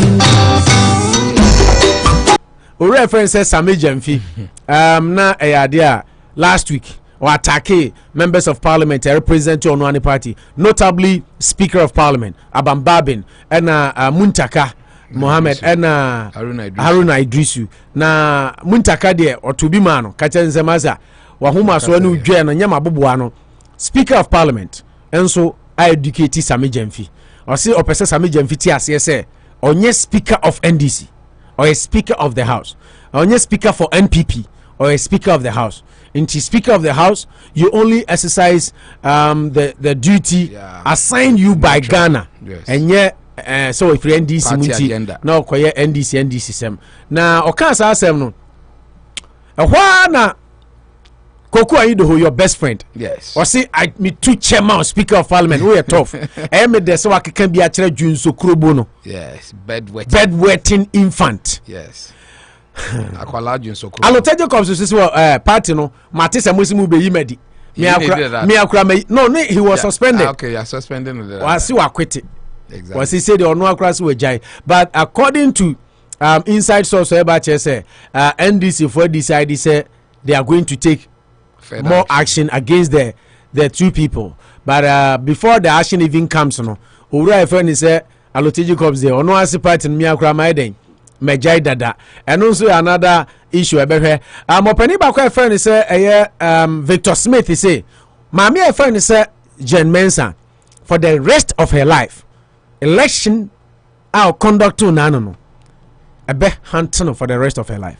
A bit dinner kiss or kwa no ni tibua." Eko and only and some Victor Smith and so Eddie Atu Ija Chachu asem no ye the main point of discussion on today's show Okasafa about ho and now Okasafa Ghana yen judiciary in this case na Supreme Court say ne ho adwiro no kwan Supreme Court for far so bu asem no na ye be board yo no kakra ntumi mo nyina kakra ma eti for na ti any points are not or raisy at the battery ne argument and now as I make it call say do kotna any seat of judgment so we a judge as a son who say oh judge fairly for the country not political party are buying crowd or do ye then ekusi so we no mean someone and yeah baba shana ya sha say free so near the Tsatsu dia na baba we being the main discussion point of the show. My main starting from Zomanucho na yan share Koku Anyidoho issue no any NDC infighting na because yan starting free ho ye be UAD ye be you say but I'm surprised about Koku Anyidoho choice of words for Sammy Gyamfi your friend Junso Krobo bedwetting onzo kano obi Junso keteso a enya ya ba o kano Junso Krobo a ya pa o se Sammy Gyamfi ye Junso Krobo it is a hobby na nani agi say ora friend say Speaker Bagbin akeka bia kire Sammy Gyamfi. You see, and I say I respect you for calling the bluff of that bedwetting infant. You see, what is going on in the NDC? The truth is that every party or every institution has cracks, and if they are winning, you don't see them. When they begin losing, that is when the cracks become deepened. And sometimes it depends on time. Cracks in Bishop, even in football teams, scrap on. Some we now say problems or start some lose here. Then the cracks will start coaches need players say exactly. Management things against coaches. Airline crack, structural cracks now. Biashon won't say idea with the and train a bit disintegrated. Into that is exactly what is happening to NDC at this point. NDC will and people have their own fair share or might have, but at this point today, everybody is trying to hold the peace to the promised land into Biabe on Pekra Pobesum because and that is what is really happening in the NDC situation. One good thing is that for NDC it has started early for them, but Bibiano whatever can one more careful they can self-destruction they need to really check some of these things. But as to infighting and people feeling that's why we are in the era of democracy. Ubiabe Chena Jane now at the end of the day, you see the truth is you might have your differences, but someone said they are fighting a common enemy, which is the NPP, or the opportunity. Common opponent. I want you to use that. A common opponent. I mean, where enemy doesn't mean. Yeah, exactly. But I mean, common opponent. No money or more. In this case, but for me, cracks now start early. It's no news to me. But the truth here is that I think Sammy Gyamfi went a bit far. In the spare of Nebufono, he really did not speak well. It was a well-written word to social media. Yeah. And then the outburst has more to do with how I come sin. Nitiwola, passing on put the little resistance simple because if you say Bandani water region were so much under the stake by the police, by the soldiers, it's Nitiwo being a defense minister near there, and can some question them more and answer, and can some stopping him from getting that position. But it looks like wholesale wise, no more pushing it through, and we are not in the capacity a year. Until he was not happy with it, and still no. Once I know why is a party militant, where he needs to draw the line between pushing party agenda and Ghana. No, I think he's lost it out there. But whatever. Sammy Gyamfi statement, my refer at it say, quote. Some have sold their conscience, but ours is intact, and we can work together to rebuild the party from the ashes of 3rd March 2021, which I will call Black Wednesday, our day of self-inflicted shame.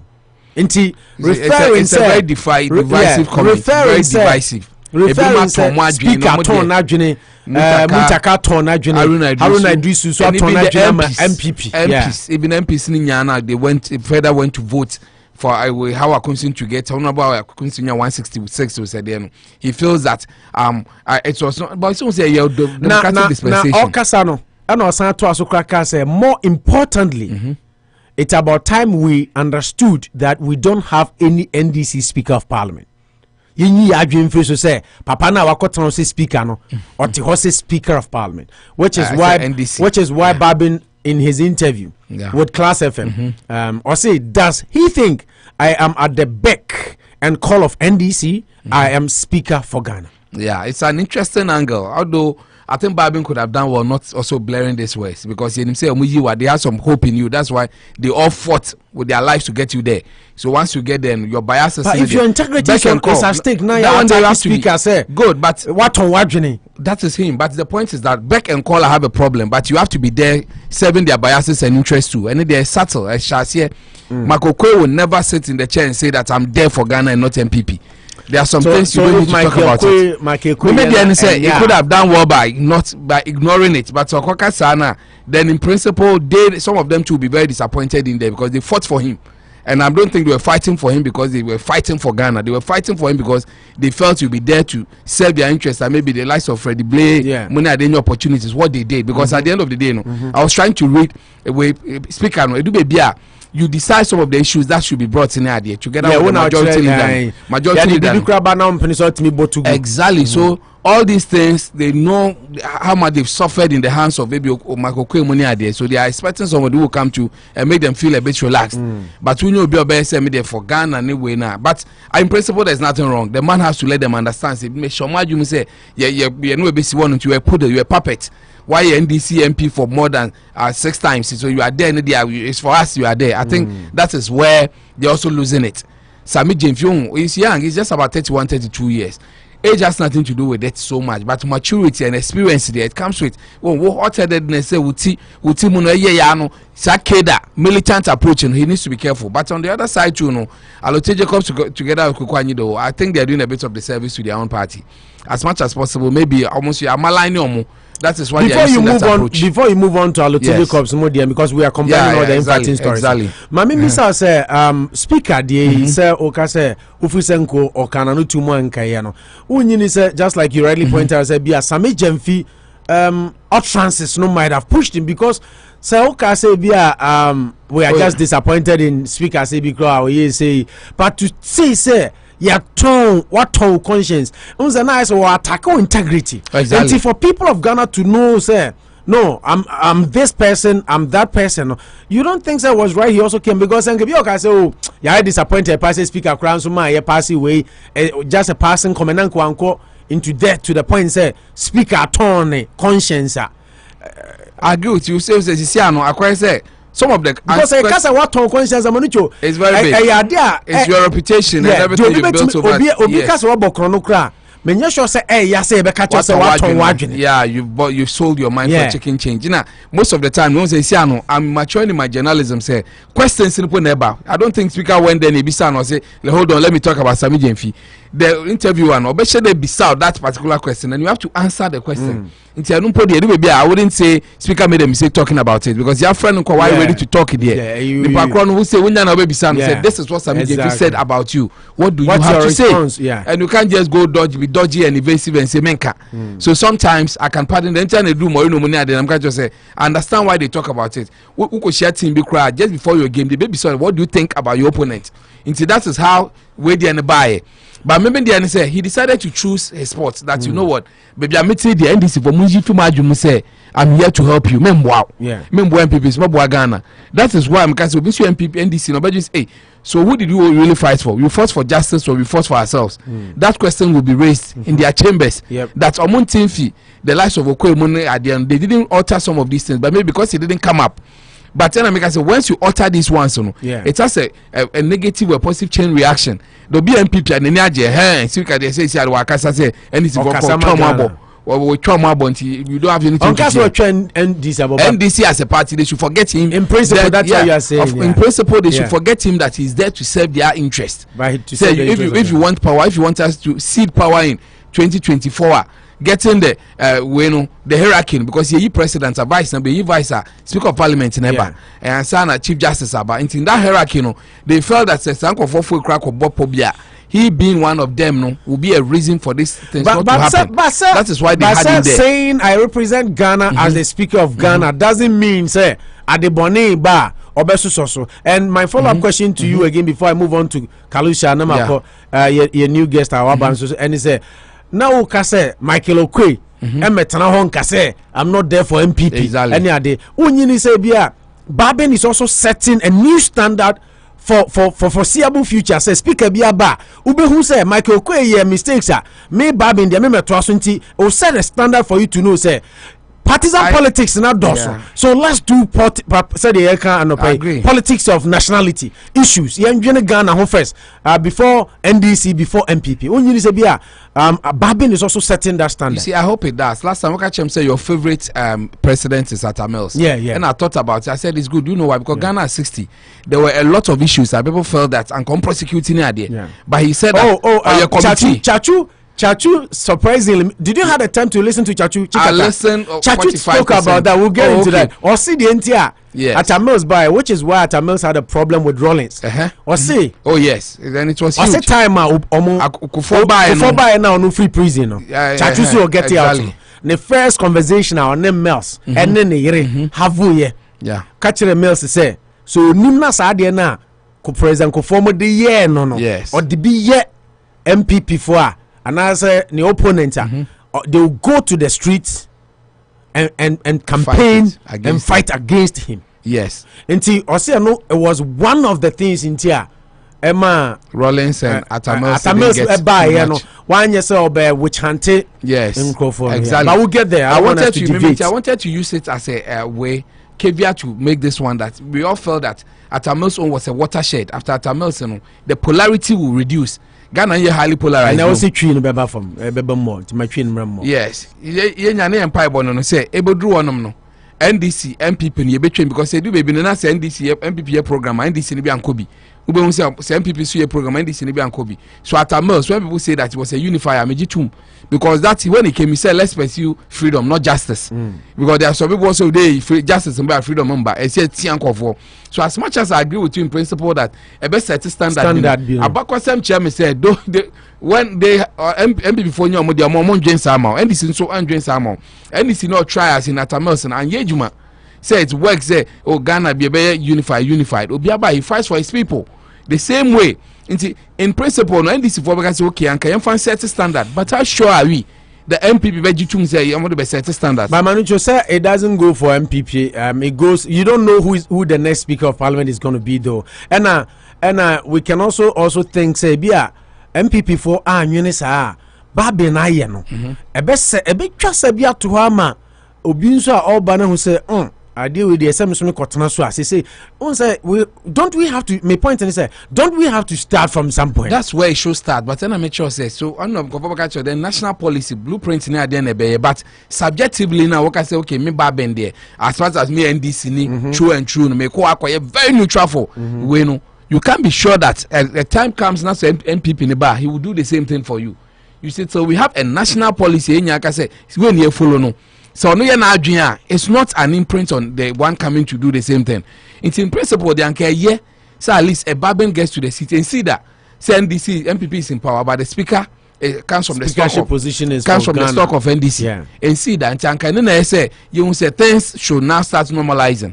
But in principle what you are saying is the harsh reality. Like you be saying na so na adwen say ade ne ba na ya menjintum papa mejatum. Basically yes, but to be MPP ni not a president to MPP he is in a way no tied to the person. So all he does is that president be free okay to say me say man do ambe pushi we no nti hwete be kwa me mate there is no problem. Sisi ano ofra Bagbin can say no say ba you really scrutinize it papa be jatum na on for phone friend because there's that absolute trust in anyone because at the end of the day he's not being with him all through and through to say that obey when just sum up. I agree with you that in principle, San and Kese, yes, we need to start getting people who will look at the issues digested to the basic point and can you know. But baby, you know, Bagbin should also know that you are coming from a group, so virtually they expect you to also give them some biases. So I think his position is a bit tricky for him, but he needs to really roll to the utmost best and get it well done. So I agree. So Nobeka say no, but he needs to really balance his act. Until you say Sammy Gyamfi went too far. Very, very far. He could have done this indoor. You see, and I'm sure say about party politics. I say be down my top night. Then say Mikel Atata Arsenal they made a kobomo. Yes. Mubisa and say Obisa said then Obama Yamobi or say disciplinary reasons. We didn't quasi as said yeah. And Obisa and said then away or say no internal. Exactly. All I can tell you is a movie because of why any among who said. Exactly. But you any day ever handle internal. Exactly. So for Sammy Gyamfi, he went too far to I do it because such Jean Mensa no what Jim say leadership we did leadership in your you see where it is going. Send this one on to me one car. Then if you want to destroy the letter chap who is your communication director, I will help you to destroy him. But he as a young child also growing his learning straight he needs to slow down. Okay. Koku Anyidoho later on because Koku Anyidoho so you didn't make one say you stay with me see linking yeah because number say link is 2 minutes. Okay, just 2 minutes. And 1 minute simple. Koku Anyidoho ne Alote Jacobs they also acquitted. Yeah, which is also within his right. And then now within 2 minutes yes. Now you were talking about say cracks bar party which happened in MPP. Exactly. Kwabena Japan Afoko thereby. But to the point is say an LTA of Osuampo for our say NDC supporters no and they call say yenyi sa microphone free party they are meeting to take further action against Koku Anyidoho ne my friend is saying Alote Jacobs to the point say Alote Jacobs they also on quitting. Hasn't it gone too far? Because we saw how MPP then played out. Somebody will say Afokoni Kwabena Japan treatment no na yapa chain. Koku because they don't hold any major position in the party now. Yeah, but we are general secretary, we are chairman, and a pamo musi in chain. But mo no be any position when you're former.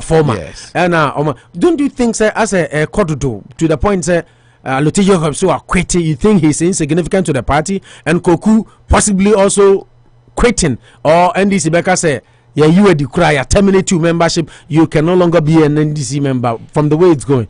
And Kododo, I think both sides they need to be careful, but I think that no same party will condone dissenting views echo in the public space just to discredit the party. They will start really talking about, but the leadership of the party also needs to be careful, because what I say, pressure you want to execute further action here, because the reality here is that Aloteje Corps around May 2020.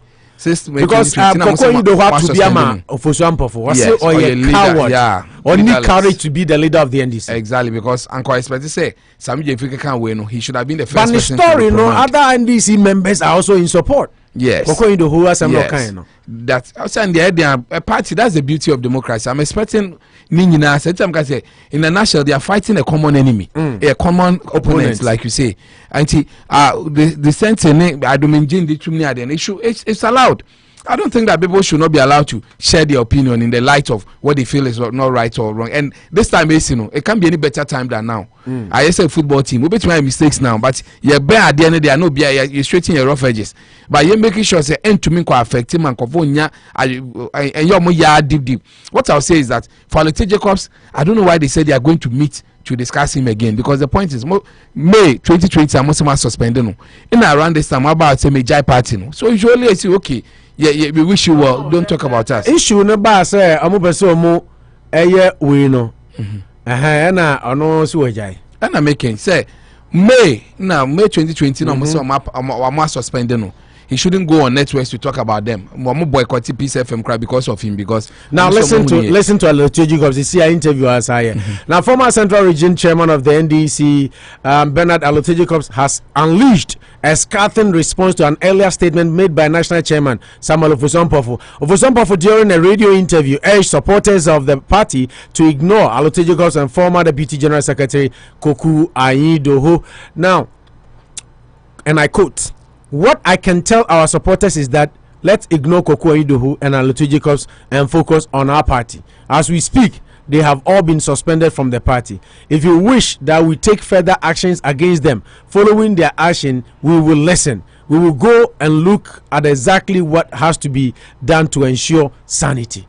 Yeah, but I think it's a right call. That I mean, on any the movie be on the term say as a stance they've been suspended. Now listen to Akuma FM. Okay. Midday news. We are 12 Ghana. No so can say Ofosuampofo behave like a toddler. He thinks we don't know what he's nurturing, an ambition to become the flag bearer of the party. What has that got to do with this? I mean, I see a toddler now Ohodu ambition say a person ya no take command of the party now nature ambition to be flag bearer one day. What has it got to do with the issue as into your more feels that we are critical of him. He's trying to push them. Aloteje Corps now say me Jai party no. No, they said they would fire him, and also no crowd quitted that. Exactly. So you don't talk about them, they don't talk about you. Maybe FM funny the number for, but for us, you know what? If you have the interest of your own party at heart, I mean, no, I can say on one MPP, but I will Jai NDC.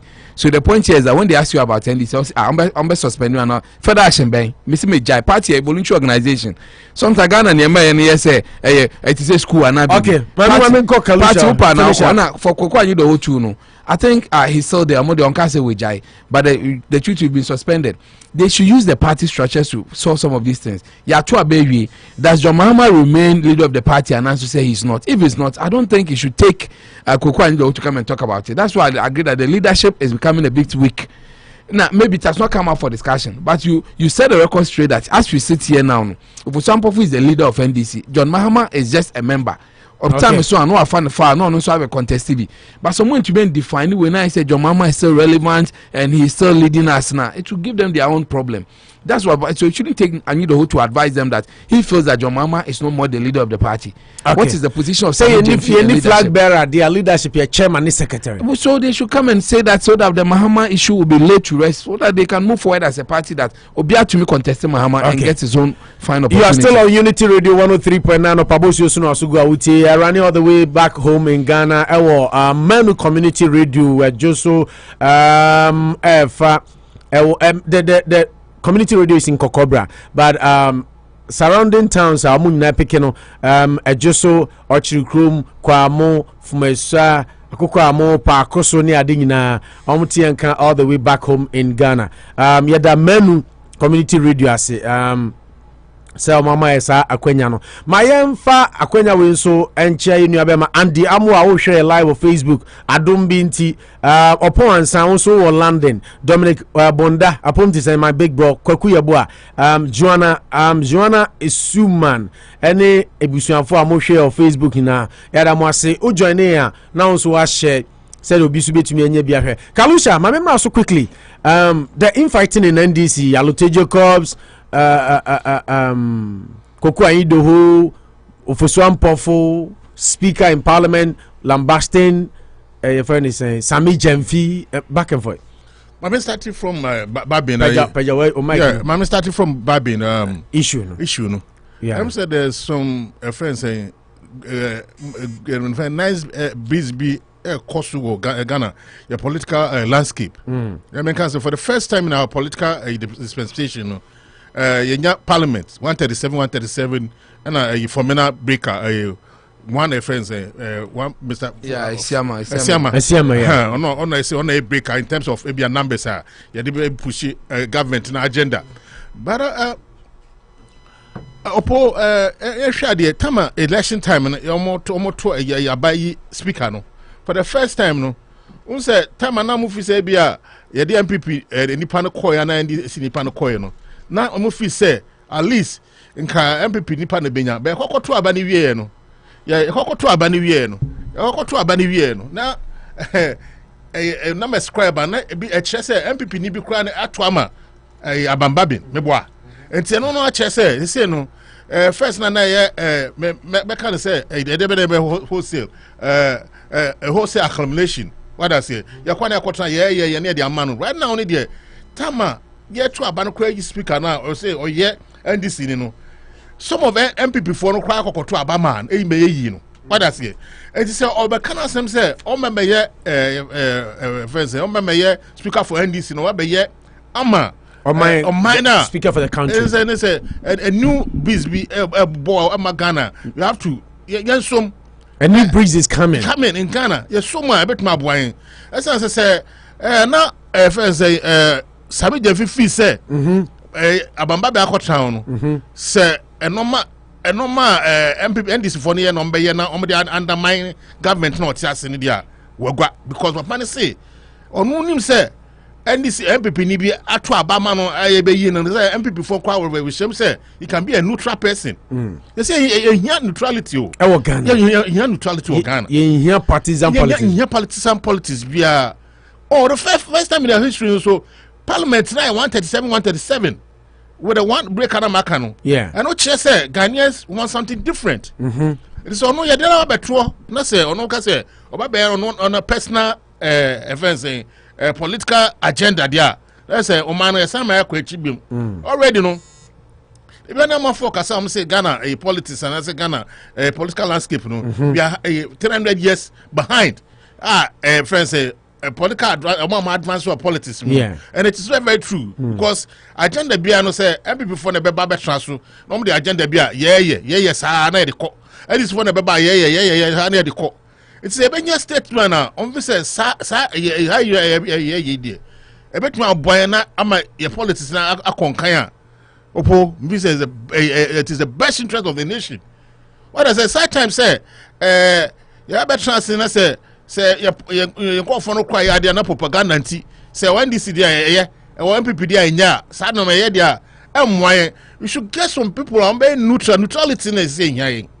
What I say NDC for any MP for come say sky ya bobusia kwa na ekosuru echima na yentumi translate ye neutral na echima na omeba dachi no yentumi mwamu say nya sa na de bia bekoso na say one sided argument ne bias argument ne de bia ye bekoso na yes ade opo.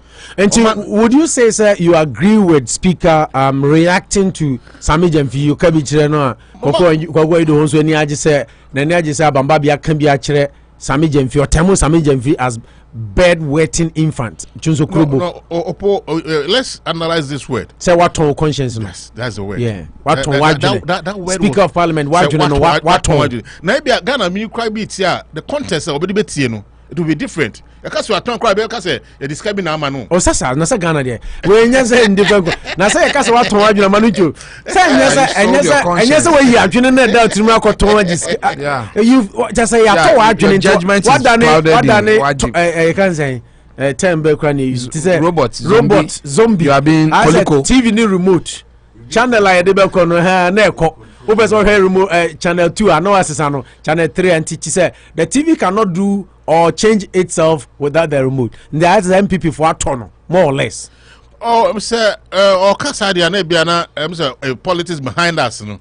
Ya any political landscape na say ya art and art politicians no. There's something a politician and not only the speaker or refer to Muntaka, group of leadership and this leadership in parliament. Say or Casadia, there's something going between the NDC MPP behind us. I on family to a public domain. Something like your non-core parliament. That's why make say something like what? On your meeting, do a chair. I remember true.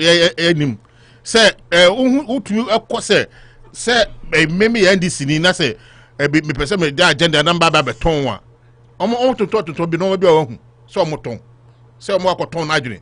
As one make say no sir the contest of the all Canada person Chenny say they are not NDC leadership so say come be to say nitiwo and kandapa right and na kandapa ka ho some nitiwo how kum saying and akojo upon chroma na free akoto like people that now in this in the field say they don't deserve to be passed during the vetting. God, Omukran Inya do manage to say how our come say that 166. Yeah, I mean for me that time I vetting the question I'm because about number. But so interesting point to be say who Sammy Gyamfi why no say yet MPP felt that they should have the leadership Makokwe in a MDC Ninya. Can you say they sold their conscience? Yeah, because the MPP Tuma not only one, I'm say two people. Bako say na bako Tuma, two bako na bako do say there. But to be I can say obi aton the conscience. And also I will there obi aton the conscience. But when you in there, you see. Okay. Oh, yeah, first I no man and tunche na yenye neutrality na de bia ba kokotra chi na ya undermine penny for integrity. Na da first Tsatsu asem wokan and say maybe I do what ebebu ba. My men call a friend saying aluto Jacob ne Koku Anyidoho asem no. Opo it's bow down to them say omo abet me make decision say either to be with the party or not with the party. But that back who say be partisan say obi aye boni bi o party nim enti say no ba be gina no the Ghana many times so be so obi di ya bia na bia oni obi anya so fracas bi o party nim enti o kwa gina say be kan sem but as sense more come for the friends for the country to move forward there side with them 100%. But as I say on personal issue, personal vendetta be now among the political parties and I say party into abontia can say man when I say decopa it tried to be a statement as some can say Ghana or so to NDC want to MPP fine in the next 5 years it's going to be the same thing. I'll be make us say ya turn conscience because when you obi a mosca those kind of stuff because can say bia at times was say first no near Canada Japan enka but they do you know so mo MC bi wo a friend say Cape Coast and on Canada Japan and one guy be on panel Canada Japan sponsor and since then no and on na be free the papa no Canada Japan ya man na fe do no on twin can asem was a Ghana so be your papa laugh there what all bibia. Now there are your crying, you cannot say it. And I hire no. What I say? 7 Ghana ministers here. Ekufuado apel mu. Na Ekufuado say ko do me Ekufuado so ngonko na onu trend say onu experience or what ministry no. Na say president una di position ma me. Na so ade a o ye dey. I be feel say enkoye. When we be able to stand up to authority in terms of normal bi o me ye enko a. Epo na betu aboa ye hu. But say Ekufuado na e power nti. And no matter the president, they na say nyakwa na. They will say it because say all my money opposition no. What turn action bottom. Eti assembly obeka bia no. Yeah na for so say yan stamp on authority say no maybe corner say nye na say ntumi anka opo de bia o man no if you say ekwa enim e be say I go faster no. I say ekwa enim kakra na ya be chi kakra o man no entumi enkoyi. Okay. Your friend Alitoje Cop and Koku Anyidoho no omo personal interest and omo dey cast answer media. So if we say be a buying abas no mo pay favors bin no mo yes. Yeah, omo personal interest no omo dey here there. Me I don't side with them. But for the interest of the country, say o man be konkan no office on one party mu and no ma enkoye or party mu na omo tumi aye bibia ma abo man no na some be kana say office say aban no teso no ma be o ye na ekoye konkan say on one party mu na no mo be omo ye enkoye. For the interest of the nation, I don't still want to say to be a selfish. Okay. But if it is their own selfish interest, says Omenya favor, and I say Omenya and maybe from the government in there, I don't think say that's right. Right. Unity Radio 1039. King Kalusha say so. First, say someone here with genuine interest, just for the sake of Mother Ghana. Any obia oti sabi ochi krum na wawuba na omani be ye na omani japade ni yache. Amebia so de avoamo so nemu some de mo personal interest say NDC voice say o ma hon yase akonwa enti yamfa ho ankobo MPP a yenya goodies ni bi dia ene munya sa ntokwa na mo ne mo party kono.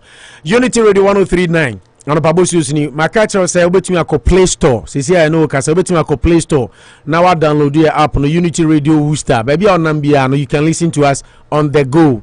Sanso and akọ Facebook a hwehwe Unity Radio Worcester, but Facebook ukonabo Unity Radio. Now I like your page, no follow your page, no.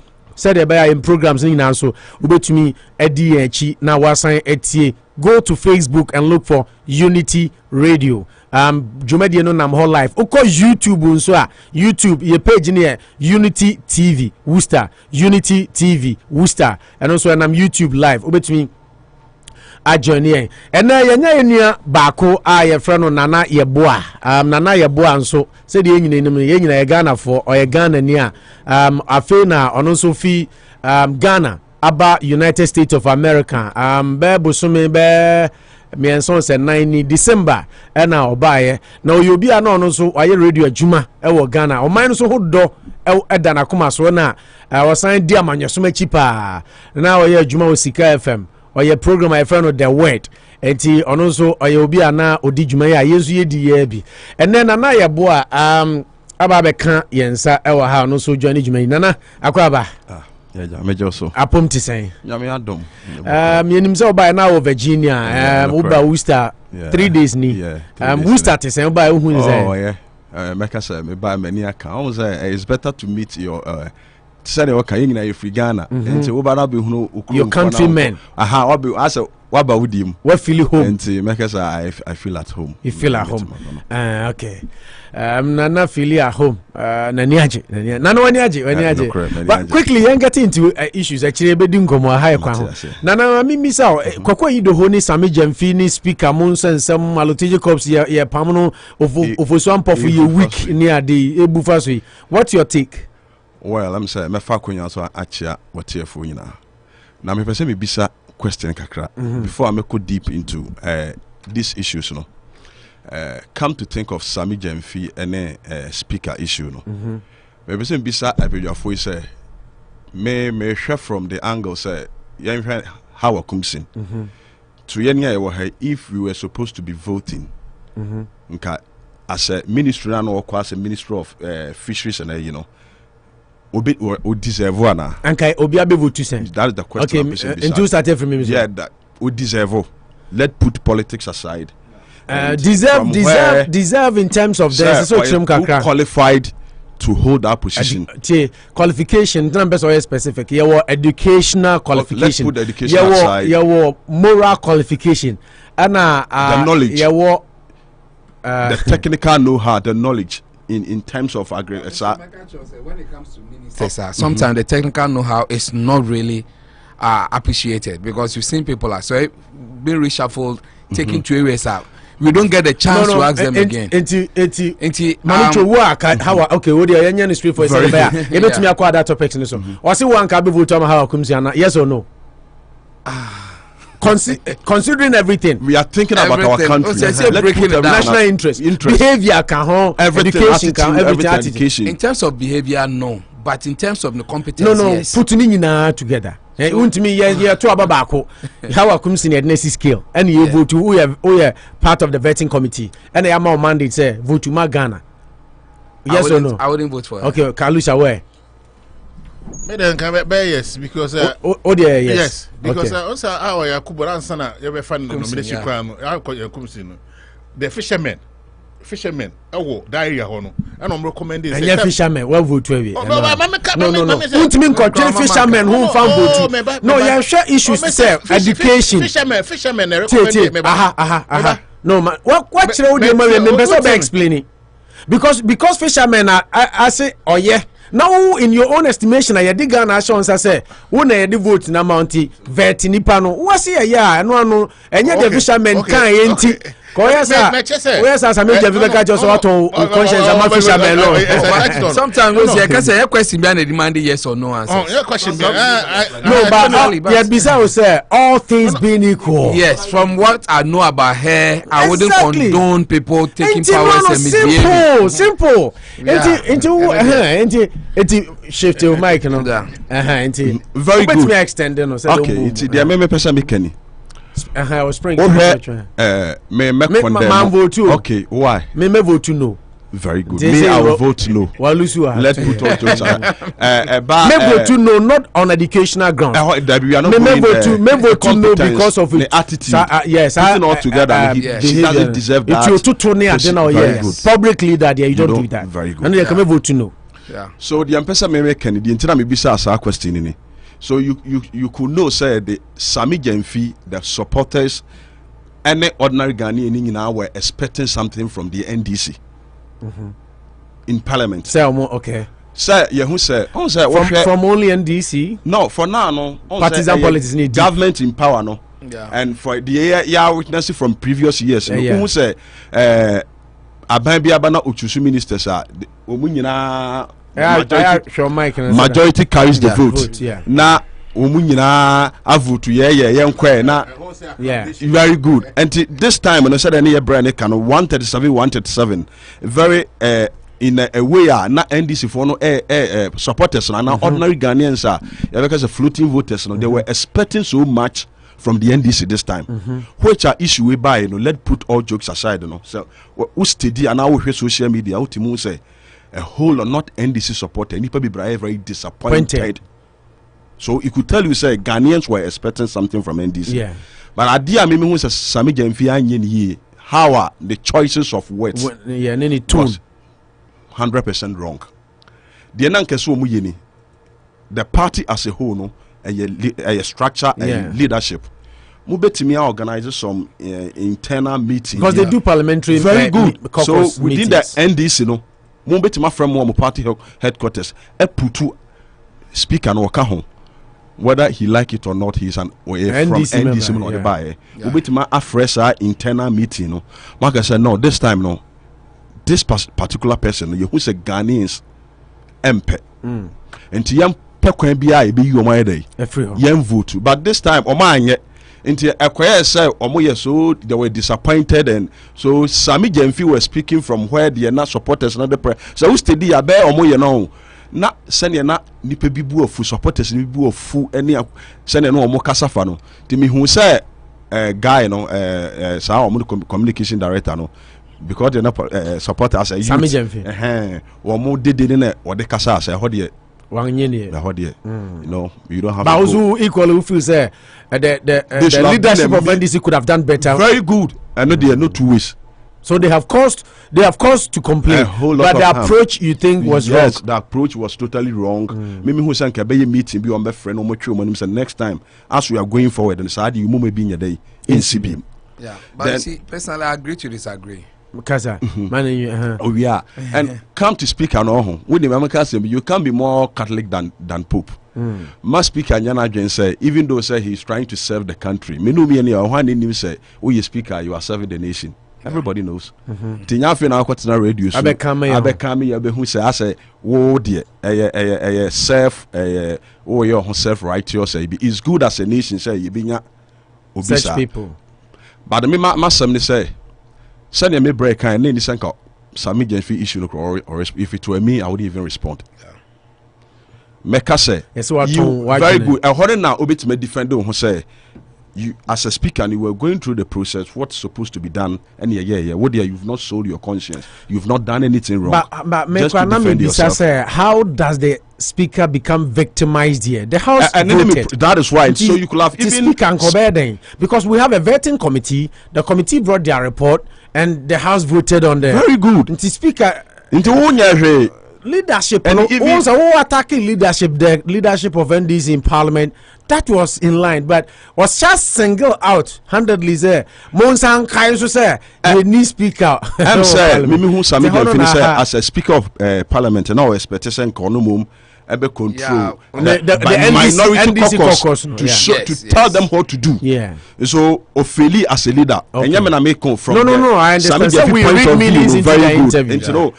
Leader you know be our bontini yehwemo and the expect some way be but you hear and I say what will leader rule went to me and plain yima to the stand say you be akra na maami we this particular vote could you upon chroma anytime you be advantage be an or cassette mahama I say the choices of weight against the man no NDC doesn't like we share NDC our problem was it about the job of Kojo upon chroma say because he's an excellent communicator. Yes, but who say why in so many ways I waka say tia omo president omampe which I know there but raise issues and so about the conduct to be very good. Yeah. So they were expecting them and the he lied in a way. So they were expecting the leaders of NDC, you know, said they shouldn't even vote. Maybe or more expectation can MPP for no in vote to more, but so I 137 in the day. Now come expectation and more even one vote to cry from them. Yeah. That was what. And not just a simple majority, 138, 137. You see, yeah. But Omokwenya vote, that is where the disappointment comes in among or the Bufu. But Richard, maybe who said there should have been a way to solve the issue. Maybe say he's been bitter. Let's put two jokes aside. Bitterness. You don't have to. And yet, you will never catch your night. Break Ibia na the betterment of the country. So what's the follow the statement to be where issue are? It has nothing to do with the country. With the country. As a baby, a piano shares. I said very good. And or baby na all to bomb yede. Eba. A seminar okay, one Sammy Gyamfi na cassette speaker. It has nothing to do with you. And a speaker I respond come on. Oh no. Was many aji say what can be actually Junzo. What some e fa ho be. I agree mu ye wafrim. Oh ya suspend o. Adia me expect say NDC leadership ni nyeni omuntimi infringe omo rights omuni rights on bekasa but as a party a work constitution there they can tell him say you don't have any right to speak for us omo anya sadia now I have bomb akwa na betoto no but if you ask him not to speak on the wings of the party, he can speak on the wings of on his own wings as an individual. And then because any radio station can call him. I know there will be any problem, but NDC, and he can speak to issues of NDC. So then he break. Can we alutujo kapon as or bar or the tactical asset or cassette about or the asset Ghana who drain or the which is or no the adjunibi even though say. But alutujo kapsa call. Kokroko so ne adia chembia ne ademo so a say on course NDC communication and no make no but over the choice of very good social communication strong leanings to NDC but over say no sika ne nsam na attack no nye kese se de Koku Anyidoho as the choices of words no we defining the kakra as or dwene Ghana ho so ho ntia no wuntimi and can assembly, but or no can say we're free NDC mo yes suspending to we're free no me my dream no fine. So we're free man, idea we're free no. What do you they have want him to come go? what's my day? Yes, I mean. No, so yeah, national issues. So a social commentator, no. Social commentator and national issue now has nothing to do with NDC. Fuseni Donko, a member of communication team NDC say now there will be peace in the party. I say thanks for quitting. Very good. Now there will be peace so in NDC. Alote Jacobs jabbed. And to say what quitting party now, and then I will come. So when you social commentator, you talk about the country as a whole, the economy, but NDC, you know, as a party, you know, they are not the one ruling the government now. But let's also look for the party chairman to sit on radio and say, forget about Koku Anyidoho, forget about Alote Jacobs. Some person yen punish you mo feda mo me kan kire on radio it's just a chairman no mpanyfo no chese Jesus supporters be ka kire mo ansa na mo say something is not right, which is why Koku Anyidoho is saying say we're a coward. Yeah, leader. No, he's not trying to be a coward.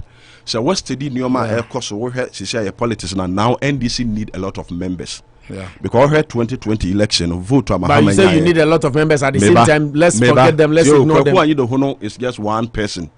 Now Koku is not just one person. Koku might be one person, but Koku has a lot of people. But let me talk about one person. Let me say the dynamic here. And Nameka he has a lot of people. They also love him because all the statement all kind. I can tell you NDC for be bring phobia. Almost so I support and then I may ban. That is where the dynamics in a woman. One NDC EPC use strategy be against 2024 said they need a lot of people.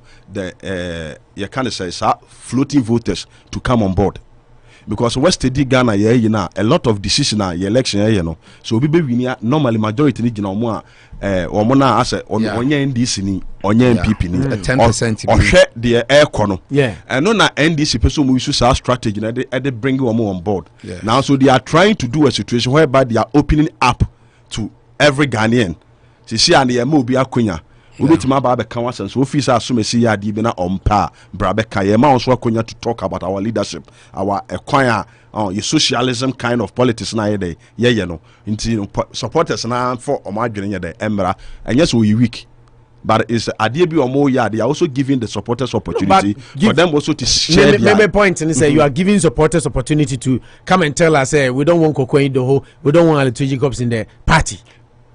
Now they have been suspended. Because when NPP decided to suspend Kwabena Japan ne Afoko, Amunya MPP for mutual petition even against national Yamfuaso, but they stood to their guns because they thought if you are put there as a leader, you lead. There will be code of conduct. You lead into one self Senipana violate party no just constitution code of conduct. Why you suspended or you suspended the intention is say you per se ya amend you per se o sisan you maybe na ninja ho na reinstate you, but if you are doing or going further down the grain then the party doesn't need to call on the membership. The person have been suspended one. But Otiechen was said to buy the ebum to say the Okano, Koku Anyidoho, who also supporters a time at you. Yeah, I think and this is 4% is so smart to say. Leaders need to take decisions. Say so now we are leaving it to the floor members. Very good, floor members have petitioned us that they don't want you anymore. Yeah, so you are out of the party.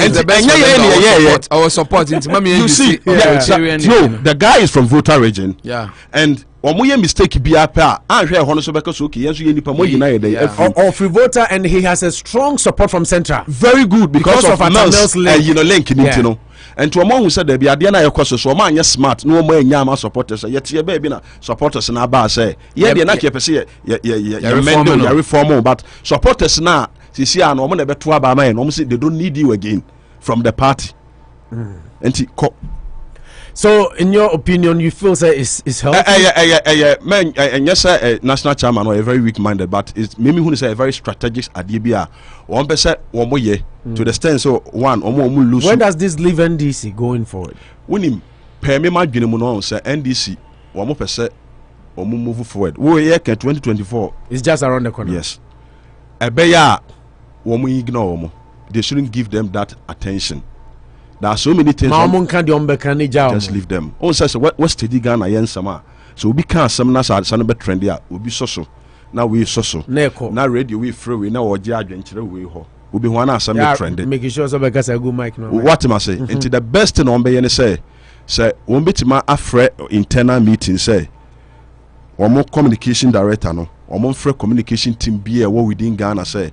So Koku Anyidoho kasa. Let's see a fret ubia bisano comment or no comment. No comment. Okay. Unity Radio 103.9. No. Because they are trying to kill the issue. Yeah, I know. Why are you careful? Now we comment it. Now we comment it. Now we won't more division.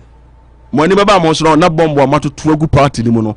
Na moko campaign now must agree with the use etiamo. You see. Okay. Unity Radio 103.9 Anopa Bosuo now. The program is running live in Ghana on Manu Community Radio. Now, Mama Yanshe, issues time Nico. It's already 12:07. But issues, the attorney said, "Yabesha budget no na ya dia lenke speaker interview no. It was very extensive. Asemba ko can say, I was say Nanado Danko Akufo-Addo any Ghana ban and afi ne nkrofo no a oni omo be adwuma parliament no." Or say, yes, exercise power over public purse with conscience and integrity. You better link here no to budget. Na yahwe. But my main fan news flash with him. Na ya just say be our topic we sa tribal sentiment e wo Ghana. And inflammation being so aba. Manucho book na ya tra adani nsem bebre Ghana no. Yes, elementary schools are starting crazy, even though Ghana Education Service nyanjin tum. But all over everywhere. Now book no na minya adaji share pages na no mo kan wasan ba bia na can story book as mo ko bobo nkwala ko bobo na o ka say efo aye juju has prepared juju for the players. For the players. So dia na ekoba ye no. You see among the ever tribe in Ghana. I take a strong stance. Say as the book is put the Ghana a book no I portray ever for in a way I'm many angels I say I'm gonna avoid a juju because the illustrator no a draw picture at the I said the info prepare juju for the footballers and Omukobo and be intimation from one making kind of questions we say how many goals did one score how many then but the essence then they say yes book no ama Ghana for especially the ever tribe Buofu. But and see what a very big issue. I'm a parliament as someone education minister to come to parliament to answer questions as to why that happened. Education minister a Ghana Education Service for about a book no munyanyitum. But book no also is being used in the classroom all over Ghana. Nti ekoni saying the band say manucho quick one nanka be person get shift to short na bad manya boss no. I mean I generate interest. It's an interesting tribalism one. In Ghana a very sensitive topic. And now say tribe will be or ya portray almost say oh this is what they do. Nti esan ko ba book no ma ye kire amanfo kan ye ka say efo prepares juju for the players no. Not just I say more or less is cementing the notion say oh I'm gonna for say bia na ever for penu na omo ye no. But I Kumasi for Mudi attended be say R near L near Yankasa. Anyway, but it has become is it bigger than that? It's a very sensitive one. Yeah. I'm sure truthfully say I can say comfort as prepared and Kenya issue. Yeah. Say Ghana and I say racism issues for us will be can't tribalism or the beko will be can say I can play with my own daughter, but you can't play with my daughter. It will be seen as you being a pedophile. I mean that's so maybe amongst us we can be racist, but we can be a third party. We should say you see Naka National Council for Curriculum and Assessment. I think they are doing a bit of injustice to Ghanaians. You see, the truth here is that textbooks will say and from my students in Impo. As we sit here now, there's still that debate about this debate about textbooks. You bet no be no be to me really. They are my teachers, no. They are my teachers, and by informer we no students in the way. But in any case, this is a coincidence we could have averted. It's a coincidence we say Obeka say if we prepared juju you sometimes be sounds and to me any better example than some of these things. I remember last time back we buy the head is used for carrying load and also a very big issue. We are leadership and we are teacher, we are educationist. I think you can avert a lot of problems in Ghana by avoiding some of these things. Why didn't you even use a name? and then a buy as a miko is safe. You're gonna be a Kasan Kenya, one common language, and Yaka. And can you buy a basic tree? But tree is a tribal language. Oko Nigeria mu use pidgin you be akasa oko Cote d'Ivoire more pidgin French mu use o be kasa but have a language you can speak. Unfortunately no ye kasa na kwa tribal maybe jitum sanka tree should be the second most udu wo masisia no ye kasa be a Ghana ni we a Ghana ni the next in tree before you go to Ghana before you go to Enzamani ade no one sort answer what any language nti we dan tree is the most widely spoken language you adapting as a second language kebeko anymore. Nanke to me textbooks near the Panka. Education will not be seen Ghana. When book at just when you're illiterate. If you can't read and write English, but wisdom there and can fab buffoon. Yeah, China near the Oka. They don't speak English. Exactly, and they are not illiterate. The chroma simple. Once a person can even speak, some can't read. A chroma bell once so that they move on to me read the Balkan buffoon. But you be supposed to school when university when they are chroma because buffoon or no can. Your baby start documents whereby in the background maybe it's demands for it and high level positions. Normal jobs for ancient Bissau saying I what university they do go near there, people high school near there. So the issue here is that I think Naka they did a lot of injustice. Now when so beyond just this book, you could be so approach Kwame Nkrumah as a dictator. Kwame Nkrumah did not found Ghana, Kwame Nkrumah this. And what system no teachers are using it and you said you've not approved it. How did they even find its way into the classroom? In a way it has been on earth. Yeah, the last sky in there no more to me who more canteen you cry so honor. There are a lot in the books in the system hidden pages people have not really given attention to it. So as far as I'm concerned there, I think that's why the education minister needs some questions to answer. If some of these things, if you've not approved any of these books, why are they in the classroom? Then recall all of them and do the right thing. Because you see an question indoctrination. I say ube una ubani achene bi ube nya chance ube correct ama but now it's too late. I don't see the coincidence here that somebody decided to put in there and come and tell us that a coincidence. In any case, why that sudden rise yes some books yes some be quickly books here and some of us here learn they do I say. I agree some of our education are book and calling for retentive memory and hands-on experiences. Until when you be smarter we should change them. But the way it is going in there, I think it doesn't look too good. Unfortunately, no. I wish we could discuss this one dispassionately because we could talk black quad the last guys. Jifa bampo money, Jifa go machine. Mo taking center stage. Mo understand and I say more try to portray the issues that the people are denigrating Ewes. I think this can easily be solved. 1 or 2 person mistake. Mama yen just say trouble, bigotry. Against. I mean, I'm condemning it, but I think the level they are taking it also. The media landscape, adena attention in some day. Exactly. Even though say whatever happened is not good. But the attention they are giving to this issue, to me, Ghana for us, sometimes we just have to calm down and one at a time. Now, so what we maybe points are me huni. A very good point to be. Your education system, no. Yeah. Me huni say ubia aka ho asem da. Say system, but in system no kra de omode ba no. What is the difference with the old ones? Even one to see at the Ebanokrano, to me, even worse. Oh yeah. Now, baby, 21st century. Would the book Uber now would true book say will be cobo born or prepare a drew. If and don't put if for some crown to baby, whatever. No, that has become the bone of contention. Yeah, but beyond the info crown, the content is a man for with hard working kind of technology about football man or training. We indoctrinate Akran say before I beat my professional football. Maybe point maybe I the point I really put that fine, I know the issue, but a kind of education there's a Ghana no and the Biebano, yet the young Kuyamuda. Yeah. Into your draw into be a sisu and a drew na and beat him there I solve issue no. And the second point I mean be care remember my brat was on say one we book will be net na baby tray. Into no one more nya ubia before na eko sa school sama ubia akọ all over the place no. Into ubia antena say and go through and him and read over. Yeah. And a yaji tumu and there crana book no crana team drew all schools so Mate say for say Anopa na me news say almost say they have not approved the education very good if I have not approved the book how get to the classroom. Classrooms, teachers so need to the system, everything over there is there's a lot of it's messed up. It's messed up.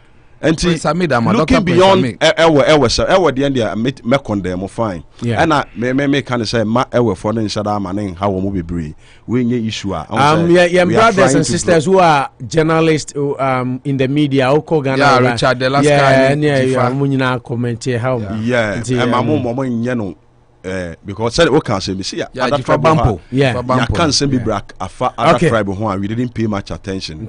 But me them person me point young condemn even the education. Say the head is sad and the man very good. Uses of head used to carry that is why you go to secondary school be who young boy or person who na dey kra no or person who na dey na or adwin bi say okokon for ha and obitime atreas am side exactly because of all these things. Yeah, movies na dey nya Kaluja, Ghana Education Service ni book nsam ya summon Minister of Education to Parliament. Quick one na but me say Ghana institution doesn't work. Institutions doesn't work. Yeah, so obo na ye adwuma. Yeah, na tell ya bomb pass. So be tie ye there, nka it will be better for us because ye ni mai kwa no time ye radio say kwa news I editor wo meboa. Editor na be ka just say news we enko out. Na akwa out na wie ni kwa no mu wie kwa mbesa assessment say aseme okoi one can say ye betime afro aba betra na atwu anim.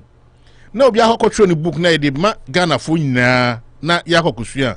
We state to say your father kwa bontin na adena etufa yi ewiem on say ye ni na editor na ontwa na edit books no e publishing corporation be na e opo the institution no we am say private person be no mo agitum say no that person am so no can say the dark house dey ben dey be o naka association for curriculum assessment Ghana tuma edi kese bi ma nkofo bi o enso eduma mo ye no yo so fa bia edi kese o naka yeah dey ben council for curriculum assessment toothless bulldogs nko anu mugo toothless bulldogs no mugo asam na eduma na say Dr. Samida myself I MP for Kwesimin team beyond the follow na Kwame Nkrumah dey be wom say Kwame Nkrumah is not there were some distortions of our history. Toothless bulldogs they didn't better omo so but they don't do anything. Me sure say book and crab be sua for that no and you say one institution say and then they also say some say confornochi crowns so hun sem bi wo ma no so enya accurate and one of the journalist Anopa say this whole night she had to speak to her daughter about himself Kwame Nkrumah dey no all night near day so there were a lot of illustrations anyway friends somebody wants to know say book no message edia ono obi ni book. But my info went to controversial textbooks were approved in September. Could you tell Black was say jatum that's budget. Teachers cry no more the institution does not work. And then those names big names now that I don't know what to no more you know. Opo say momodi anka o man no 5 years from now no I like so much the angle and na yebo afa free yes say emre babia ya dui once Ghana and that is your word of motivation open about your resilience say bobra esese ehun say abrabon problems life is full of problems and your existence in this world is to solve problems obeye adwuma brand san wanyeska na onu e come de no normally e be di no solve one so problem so yeah sana me my cancer me sana nipa life no etie etoda eye etoda enye ntine ye yare na ye ho atoy toda na wani age toda wani nje etoda even footballers ubebobo no nya good day toda no nya bad day. That is what life brings. But say you started the juju kra in the first place kra share yem kwada trimu school okoba brabo na anye ye o share problem na wakofi obi na ye medro 1 2 abrewa na otifie ne ye baifo unse sa spiritual nioma hu ye de share ye mabunu trimu Ghana no eno ne Ghana ye yare babunu bi besi so obobra he would do so many things wrong on sika mobra pa when you say do level be our expertise or millionaire anye ya me na otifie me papa otifie madam fo me na yere mabusuani madwuma ni adwuma no won so a onye ne ma ye onya sika nto ho odi machina position na opere no ye medru so they root into our society. And for Ghana Education Service too, if it is true, just like Okujeto Black Work, and we will get, because a running story now, Minister of Education is going to Parliament. We'll have more details as they unfold. So sad idea say juju kura said okay fa una sem no kura to nchen and I say very sensitive because we say Ghana enyina obi be say open secret say of course obi adwene say say bi yenuan mo free ever and the pen row or mo na ye nro edibi kura bube right. Oh yes. Any ade nti for a book illustrator not to diffuse but to confirm sa suspicion in notion na ebi mu kura wo no, it's even wrong. Yes. About institution, I make us say institution and yedman. Share a month for quite a lady cry say, yeah, Ghana FDA and Cassa, a way. We can find no murphy, I'm on nearby. This will be a cocktail bribe. And say, I approve no man. And so about who couldn't call for one. The institution on FDA now, the actors will be no maybe fair bontiman. Yes, scrutinize on a piano, Baba, a book on my one qua, dear your gun in yes, scrutinize on. And so be a cocktail bribe. It's an institution, you're radical about institution. Ne, as I dear Cassiano, FDA, Naka, and near that, then I found 3 years. Opo. Okay. Unity Radio 103.9 of Abujo's in our way. Social brand or ha board do me no pound sima dunum.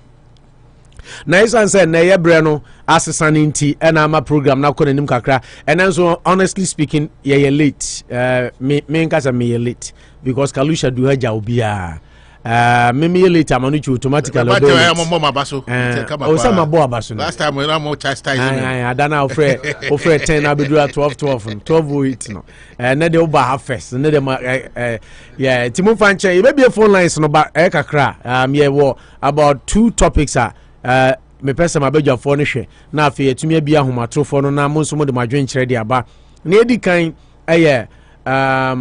Speaker of Parliament awoka se sisi ana wasa ban any parliament nyina ehwe Ghana ye spending power ni or say exercise power over public purse with conscience and integrity. Now ye can asem wahala last Friday about said the Ghana ye governmental project. Now we talked about value for money. Now no because na speaker and so akofa ho na value for money and the speaker say parliament any abaning na especially baby or no war because abandon spend there has to come through parliament. Sa bogus contract ni ade humba and PDS LGV Kelny GVG ni Japan ade nyina it went through parliament. Most of them parliamentarians just didn't even read into organizing seminar more voter register because of budget now by the buy. So parliamentarians who are not well versed in terms of financial education able to me at Esuya and the figures say diagro until you come back to the house near debate various committees and now floor ubia nya idea na hono no dey to omanim say I feel way parliament no Ghana is kasem ya ma we contract you say I say very careful na ye no with conscience which is why ebimu the message about said maybe this speaker is setting a new standard for future speakers in terms of nationalistic idea. I said Sammy Gyamfi needs to learn. I saw tennis no because I believe that the web system they see film some issues you can do the web system but you see another it's 12:24 Manucho 5 minutes. Yeah, I say you web system because this time around, just like we said, voter region 2-day seminar to learn some of these rudiments because there are a lot of first timers there. We agree that to be our area of speciality, but the point is some are brought to the barest minimum, say, and there will be counter where they count for you to study and make an informed and mature decision. Because at the end of the day, the party lines are you don't get the best out of the people. You be secret voting. Ghana crying you could have decided say and can do polling station and here nipa 10 agent 5 agent you can wear and can do the best way of voting.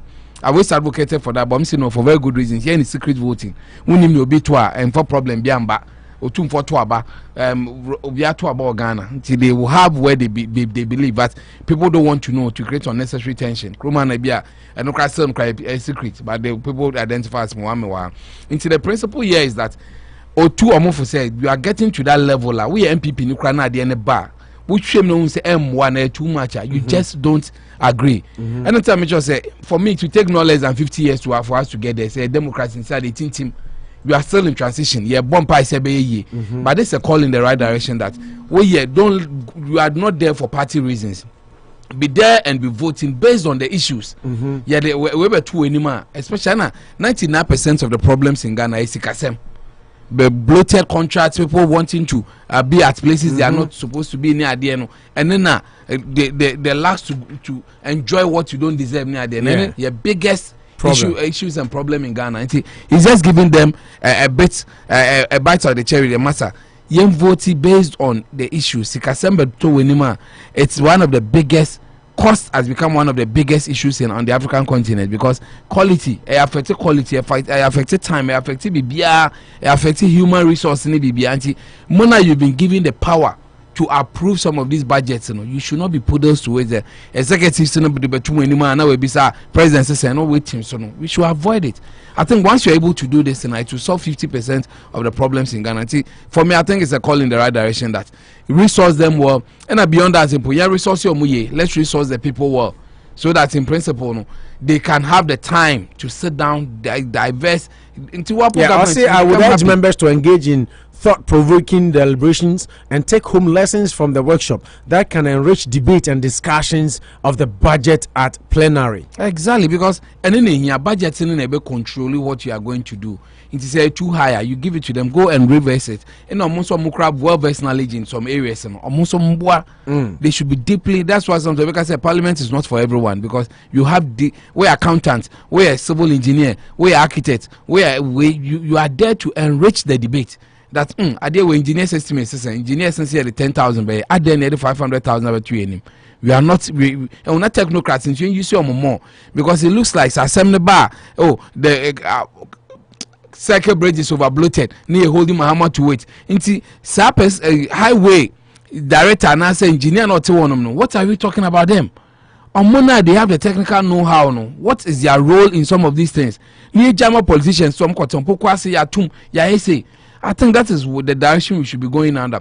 Educate them well, let the technocrats give their budget, then use them to enrich your debate. So I don't think that me a civil engineer and as I did 10 cities it's my conscience should say it is 100 cities. Honorable members, at the end of the day, after all have been said and done, it is left to your conscience and integrity to do what is right in the interest of the country and our people. Exactly, so that the politician thoughts will not be the first. Let's use the technocrats. Let them give us a real estimate how it will progress about 5 years, so that we MPP near the better say, oh, highway director say that bridge where the 10,000 bay.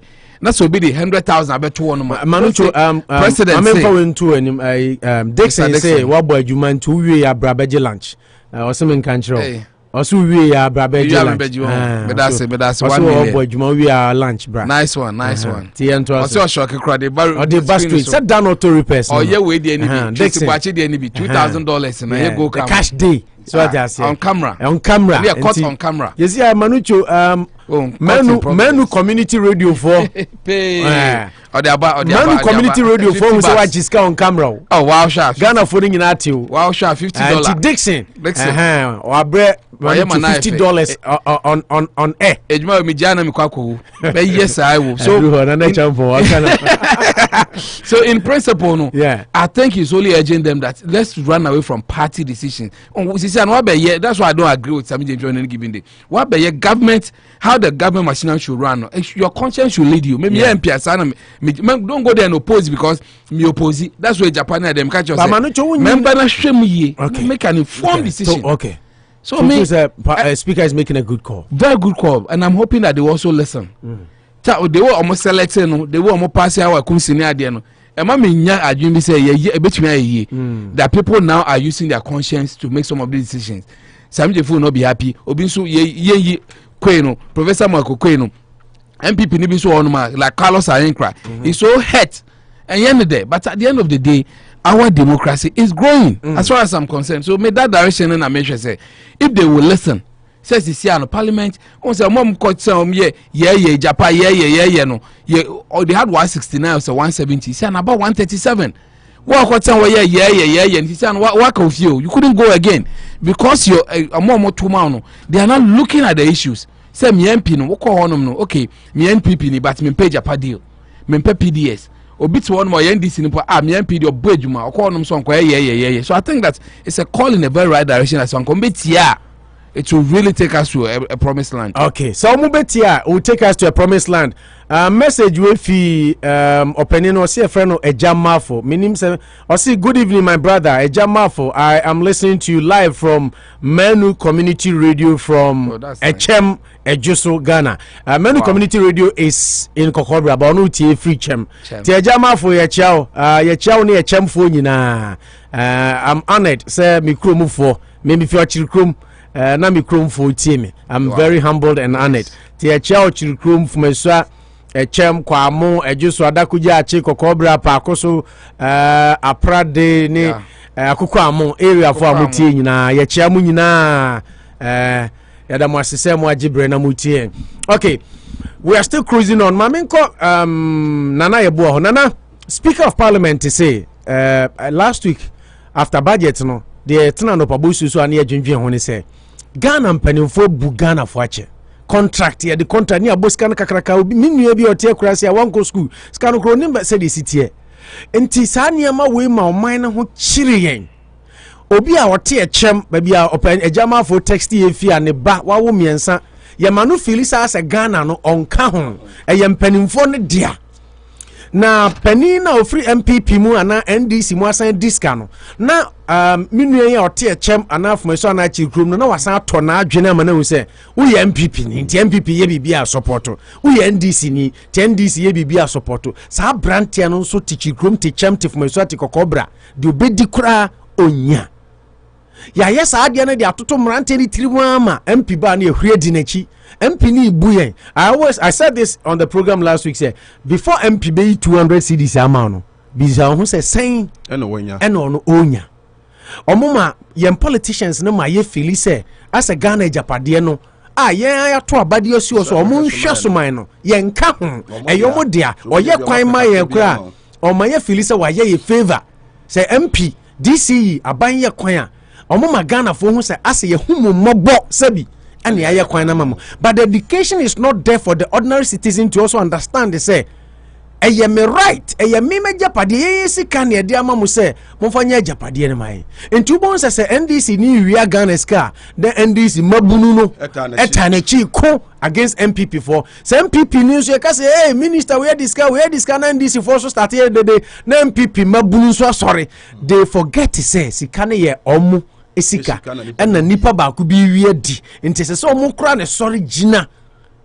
But I'm happy say Speaker of Parliament get it gradually we will get them. That is the purpose of Unity Radio. Say se mama buru no hu say o mine ni omodia enya peni bi dia parliamentarian no wan fiti prekope no kwetena ho obeji echem vote obeji fumeso vote obeji chirikrom vote obeji kokobra vote pakoso no akeka bom no age adjuso adakoja ache kwa mode ewia se won ewini ye no wakwetena ho. The people until we share a constitution now was say power emanates from the people.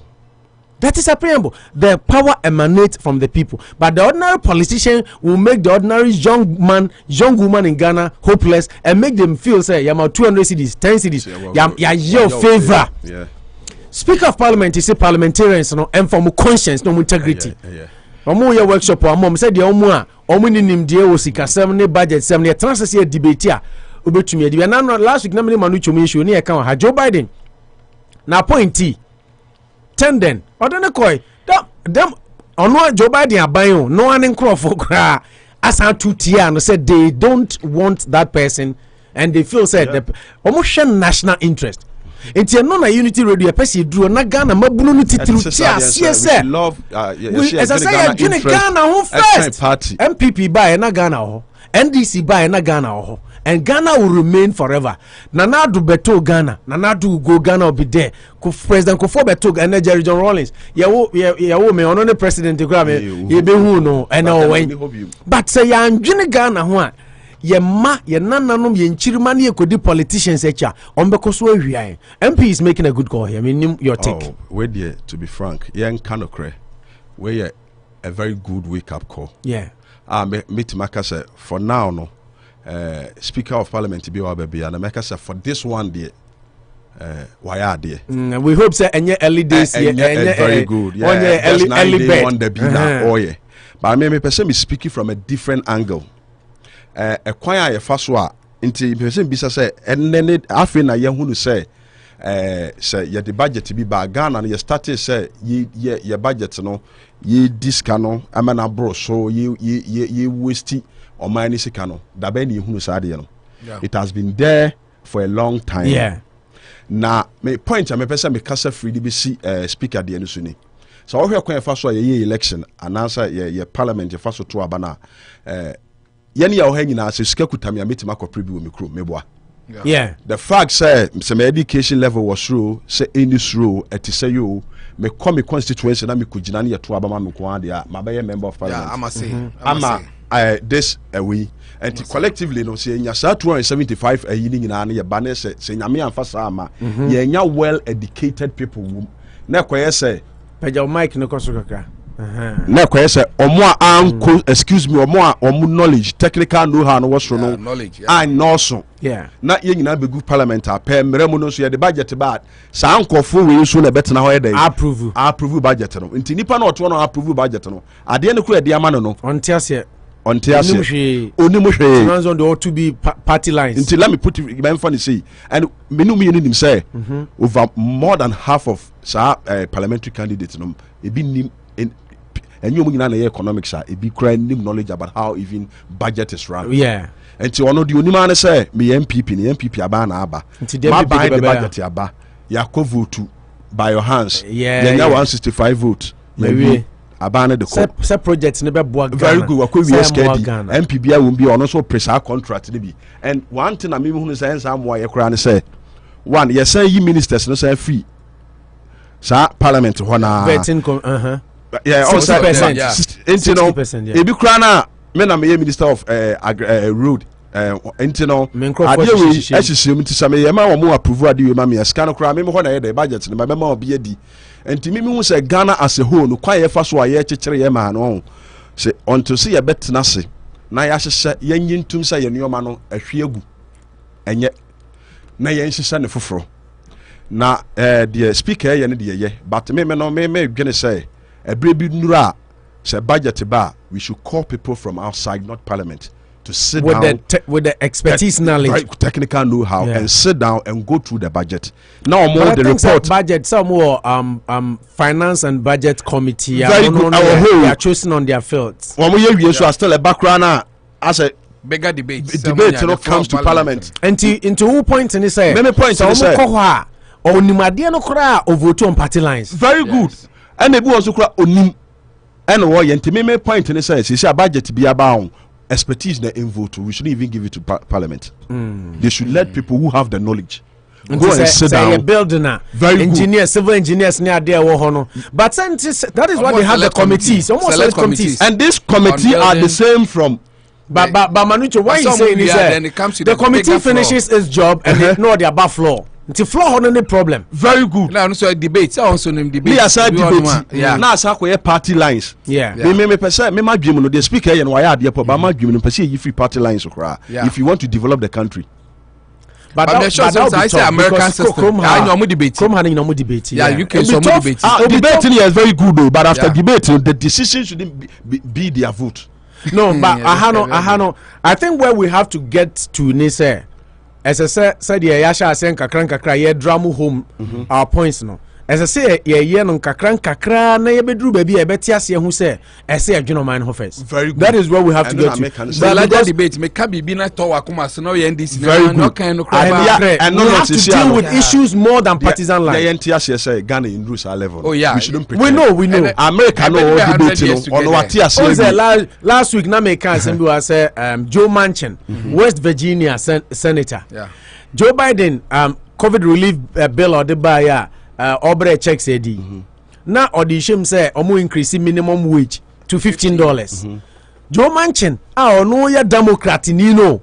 Ono say or share economic numbers ni figures na. Emwa country no. Even though abeboa enipa na because economy na so Kalusha ska kese amana ska bebre but of course say bia ebe collapse small jobs ni bebre omusu ntumi ntua sa high minimum wage no nti ono kwa because House Senate na say Ghana 50-50 yeah nti no mu hia no so ono kwa hold Joe Biden bill no up for more than 12 hours even though or ye Democrat 50 and vice president I think sir and I think we have to get to the idea. Very good. One, think about the country first. The rules are level no. One, they are politics no we are getting more. Yeah, and to say on to see a bit no. So are you going to follow that line till we get there? And to me my journey say adena yen set a very special committee be our money they are not partisan. From out of parliament, that would be very difficult. I will only agree with you, say Biabeka say instead of a technical contract, you vote to on the floor, no. Yemfama select committee ni momunya wajuma. Undecided. If anything comes out, then we hold them accountable. That is where my point is coming from. That will also be unconstitutional. And to defeat the idea of parliament 275, not just mere 26. They will hold the whole nation to ransom.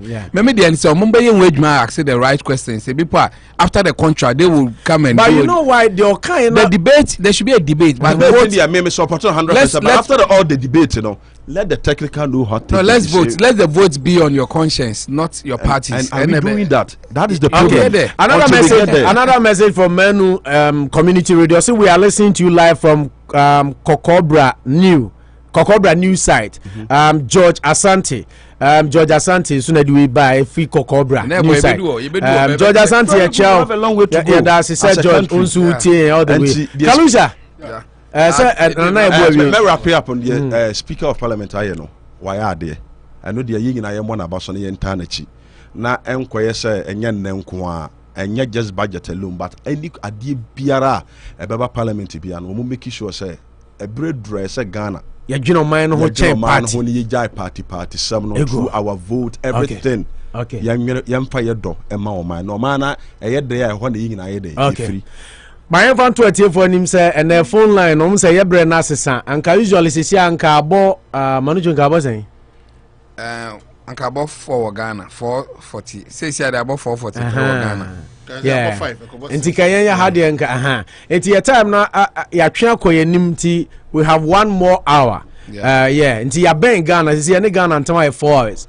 As of Enrichi near Ghana and time 5 hours. Until time now society phone in no 17 minutes time about yeah had time 1 o'clock now about Ghana time 5 o'clock now your be phone lines no minimum Asia is a programs manager is all the watching is there so your time you know better China say we see China say me hearing now +1 but still be match kakra because no problem what time not the plus now come 80 about Ghana time 5 p.m. You be phone lines no. A hard time 1 p.m. Now we start for so more person more friend. More na musu na dodo na ka say program aye wa han ye rich quality ntiema no enru Ghana no kakra ye ko. They say ya start you about to say 8 or 10 towns for through Manu Community Radio.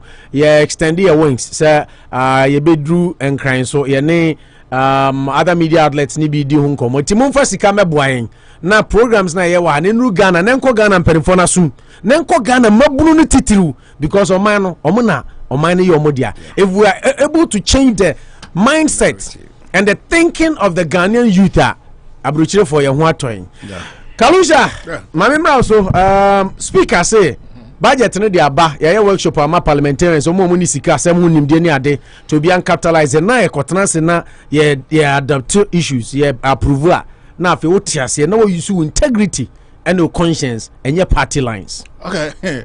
Opo da mo kasara me chocho no kakra bi o wo fo me. Opo sa no mo we na betumi abaye pa. Your parliamentarians should be competent. Your parliamentarians should be competent. First. Now, at the time me kasa, those politicians mo ba yina no. Omo be pay profit or they want to break even. Obia. Why not? I think some are there for Ghana. Ebimu do Ghana. Opo. Why? Opo. Businessman. Opo ya is Lagos cities. Opo ya is Lagos cities. They want for profit or a friend say break even. Most of them are there not for the national interest. They are there for their personal interest. Yeah. Why am I? The party. Yeah. Why am I saying that? So conscience is be juma. Conscience be juma. We should take away the delegates or move voting for parliamentarians.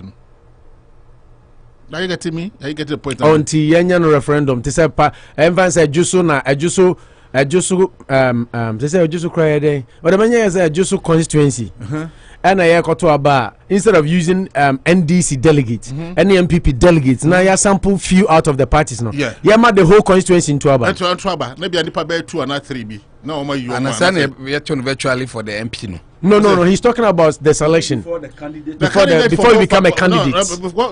Before you become a candidate. What has that got to do with this? Yeah, but the brand Mami NDC MPP. Yeah. No, on cancer. You been NDC MPP, but to say just constituency. Ye delegate, but also delegate in the delegate system. NDC phone in yeah, NDC phone in MPP phone in I was just constituency because many times there issues about say elections. They are able to bribe their way through. They are able to bribe their way through, and those people who are even going to sit in the parliament in the crown, they are not competent enough because they almost can't make media. Bribe will be. Make I say MPP the buy no MPP chairman conference and national chairman conference. Freddie Blay ni akwai we see me 2000 we see me 2000 we see me 2005 yesterday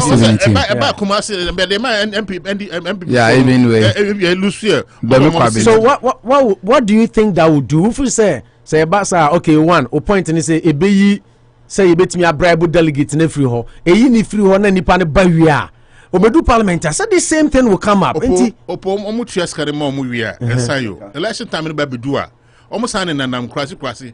A book to match Adaka Mehubida. Na no much shame, no more the bribe book of force, about them. Yeah. And so I could spend this skyway now, no about trap parliamentar. Not be a bar, obviously, or better say, a cassa a man is car, workers on Tiscana no, and to point and say, because say you use to delegate system, no, into the parliamentarians are able to pay by ever the highest bidder, who is Ghana, if no be or ye competent, no say patriotic, don't mind but only sika betimi ni we are competing now the sika fam to ba we a economy tuama money na me better times 10 I'm getting your point or NDC ni or MPP ni a or person Otenika yeah independent we you dey betimi go independent and independent you don't need ba onim Ghana how many people we vote on party lines now. No, my point is why will you need the delegate system to be abolished before you can get to parliament? No in terms of competency the first point is sometimes some people who are competent are neglected because they don't have money to pay their obinsu wo sika bebra obetime tua the delegates to get through but onye competent and one thing you should also bear in mind is Ghana sebi obi wo no uska no ni adwene kwa na ebunistin obi o wadwene what else no uska only no but I don't understand who ni adwene who niska no but Manicho with all due respect you know I understand where Kalusha is coming because parliament now a technical place to go unze mamia I'ma say an MPP etu nusui let's be honest. So no go to Baba Jama first. Baba Nameka said, let's be honest. If you put this budget before her to go through, to read, to make a fair judgment on any contractor, she wouldn't be able. It was not that I'm attacking. I mean, so no agitum so no the uncle school. She says it all the time. Until I feel say parliament in a technical area. Until I understand. Common reason is minimum should be a first degree. I understand. I also has a chroma scene. Answer about no how unko. You have to be a counselor and lawyer. Interpretation of the laws. Of the laws, yeah. And when it comes to for you to talk about it, you know where you're coming from. How you can just what go I say. Senate in there, you need a law background. But governor and their own school government. Why can't the crown? Why can't the crown say? Yeah, they all call your friends say. Who's a governor? Maybe governor need I to say. Or be the president or technocrats nada governor no I to say Charlie Baker here Massachusetts president, governor into who BBA who head of engineering head of IT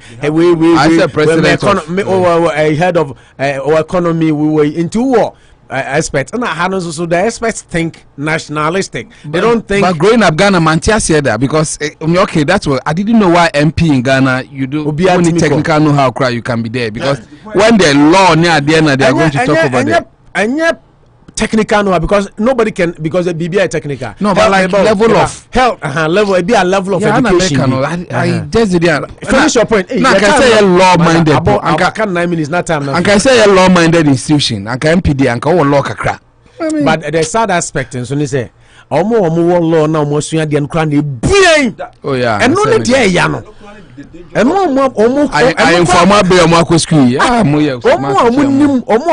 omo be no omo sua de na nka you expect them to make sound judgment and meaningful decisions to help our minor manu it will surprise you say omo kra na ebuen the only no kra de obewi akro nwia kese I agree but me cassette say Makalusha they have to they be do America say na mba nto aba black zone vote ni ade nti a time will come maybe not our generation but 100 years what I'm seeing say you're in free delegate elections na mba grassroots elections and I say in come say electoral college kwa na parties ni be do state ni nya wie no they go and select no aboard the panel no say who say the pako no akwakoto okwa menye bibia me hu say wo na yiwo so electoral college be boa nti that empire Ghana for no nti say but you didn't say anything about the speaker can say a good step and you only started your time I can't be a problem no one more me judiciary issue no answer be for the questions asema na meka no the questions asema no kan and I remember the delegates and grassroots so what I say conscience be cure the mischief there and you're very competitive na ni pakro be ko tenka know how na say party no so almost be a competent I say they always when the election be do fundraising what I say the party to support whoever wins to go to the parliament until you do certain things opo say me the misika akwa shem na say me ko na me ko break even and me nya profita me kwa bibia be ko ma ko yeye na me nya me fast no ba better baby it's not good to go for national interest okay moment ko the program is getting interesting there so that can say Danko African market o krum ha makachiro so o blood pressure na hawa o dey call Danko African market for 785 Main Street udruwa also hwehwa dey friend Bitterwood Africa lastly osa can say me say obi am commercial na utwa me makaso we lastly ma me nwem commercial but omuni wa yend me show no what omuni try bills boy what the embassy na kese ma Danko African market any wholesale was bra ade a friend say phone eno no wheat 100% me bacho ano if Mali Guinea Burkina Faso ni Senegal na eba so hona fula no so mo 100% millet there ho no fi Mali nko upe ewo me refi kra ewo African honey enya America there no artificial GMOs ewo efie wo pa na o se ewo no efri Guinea and Ghana because these countries have pure honey dabe nya kroma de ni bia efri Guinea and Ghana African shop and na or herbal tea bia eno no so blood pressure also ba ono betonchia yes I know your friend Kankaliba. Yeah, Kankaliba. Kankaliba. Yeah, Dean boy, Kankaliba. So, or say, I don't know, a natural tea, a free Cote d'Ivoire. Yeah. Natural tea. And almost Kenyan tea. Ghana, you are any dear. Liberia, you are any dear. And Nambia, now, Unima, Jinibia, and your Cotoyan, quite Kuta fish. Yeah, Kuta fish. If we and go free Cote d'Ivoire. Do not the bought like super, Mazajay. They say, so try say. Obe cut down meat. In the foot to a day 5 days or mobia. Yes, soon na mono. Menkase jai, but try net so. We fish, now we dry fish no more. So, because I know that they are be nam mono be no. Yeah. Is it maybe na more cry? I prefer chicken and the fish more than. Namni aponchin namni adena once in a while. Red meat, the obit me a carrot, white meat, fish. To try. No. Nepe bitter wood. Ghana Nibia, Amala, Oyalatania, Nigeria fufu, Kenya tea, Nina, and Bobolo, right? Bobolo. Cassava paste. Answer Bancha, Hain. Yeah. Nay, Nimi organ and yet didn't contomere good. But Nami Nim says, I want din womb papa. When yet. Krum had pure cover free Africa and a diaba South Africa for you na bi 785 snails so we're Johnny yeah snails we're Johnny on no fresh and so yeah okay moment na boy emporium but there's everything there everything and our big wholesale konwa we see 2 weeks bi am in Ghana I'm Okoha no Okoha Nigeria Oko Liberia Liberia 4 containers in a week. Ndi enema ne so bo no de me ame nka nkire wa akọ abehu ebo no da form uni dwa ho da akọ ne kohwe koso hwe ye ba ne abeka kire no wa akoso ahwe nti Danko African Market and Wholesale my nhwe next topic your time no ya so baby calls ni sisiasa baby can say me say na aba no budget na aba no show mic na you no bit me extend spring no bit me budget na aba no o kwan no mo nhwem 3 to 4 months. Wow. Yeah. Na modern no deliberate na bibia nkum. Sa asem no kan no. My people for no ma obia pressure say omenya yi no. They say do no, he's the speaker now. Yeah, do the justice to the because we waste their time and which is why I see said there is a new thing coming. That's still right. On the budget quick one on Nana Yabu and Manucho we split. Economists ni expert for kase budget nanado taxes or dibegu so time in here wrong.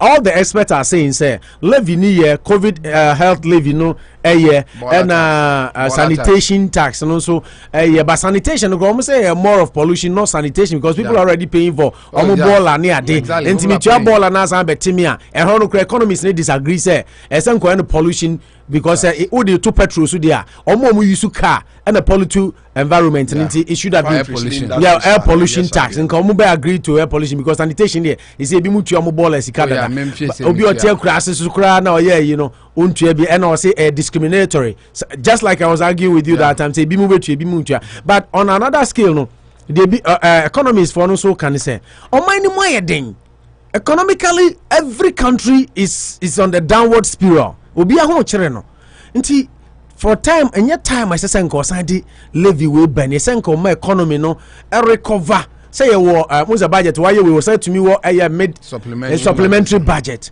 nanka bi amfimfim ba bi economy ni gina na so kakra na it say ya bo asum na ate ahwe ne asan ya twa wa packet into the economists are saying say the government have to because ye do ya ban udwene nkrofo ho hwe say economy ni nya adwuma bebre gugu ebi mu ntumi nko adwuma small scale companies are closing down near the na Ghana ni no 10 cities or they foka also sign this scale to petrol so na ni tranye near san koto lorry firm at large no as I sign sutro yes sutro mienu emeni hahane these are the what the experts are saying so I'm happy almost say levy need year levies no they are banning but the timing of the levies no wrong. I'm happy me and more watch your IT because there's no need to even debate this. It's straightforward. It makes a lot of perfect cogent sense. Say this is not the time. You to Chroma say near mom reliefs in the idea because they know people are suffering. 2004 media ba media ba Thursday na. Nice one. Or pass idea no. Omo pass on Wednesday. By Thursday na media buy. Hey, and they open Biden pa. Thursday na media buy. Ndina make say Papa say one empire. Okura ho achiro COVID aban say o third check ya obi a okrum ha agini. Intuitively said there is no way the government here would think of putting even 0.5% on any product on any taxes here. America aban adwini say America aban na economy is strong no adwini say men crop for COVID nti omo ho achiro ti me mo musika me nche omo sika omo fa ntete omo ho omo ntimi nti omo dan ka omo ma etifie no omo fa mo omo ho no Ghana aban rather is increasing or adding more levies. You say it's upside down story. Record Ghana and comfort the dank same no mutua some peanuts near there. Na aduane mo no body then a very good meal 60 Ghana 50 100 cedi. Uko baby cry there 200. But I say no buy aduane near there and find the expensive hotels of sika we na the man onye adwuma ya mo aduane free. Exactly. Dan kakra untimi ntua. Mo the rent assistance nyina can relieve mba cry was enjoy some level of way. But mbo can generally no but ebi no menya pa ebi mati obi nya 4,000 5,000. So in principle, I think the economists, net taxation experts, they've started talking. Which I think that we will leave the judiciary discussion for tomorrow because a very important topic. Maybe see in your time. Now you share where Tsatsu Tsikata say your friend is saying I was not happy with it. Yeah, as I say yes, well say obey Jeja and your party or do buy and should be to the country. I think that moment for winning in America, Ghana is here moving from taxation to industrialization, which is basic. Until this time around, I the taxes. It looks like our budget, being a time, maybe not short or for me, I'm not happy with it. At the end of the day, these 2 points maybe make it's a because this is the time people are suffering. What taxes per liter of fuel? What percentage was on at the end? It doesn't really make a lot of economic sense. As far as I'm concerned. But I say you won't soon I did and I will say be so now so I think the experts should now start talking and the government should listen because I say very unpopular.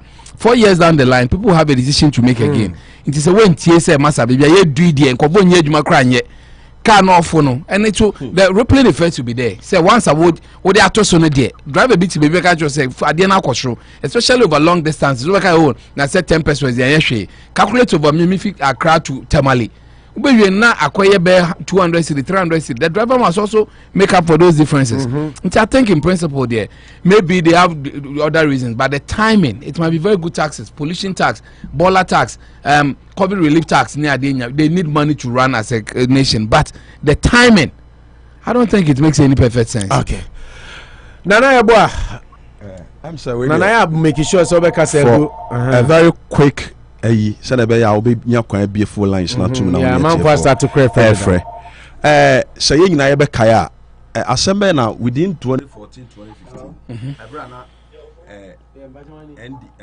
NDC power na MPP opposition. What did our now vice president say? Baumia taxes taxes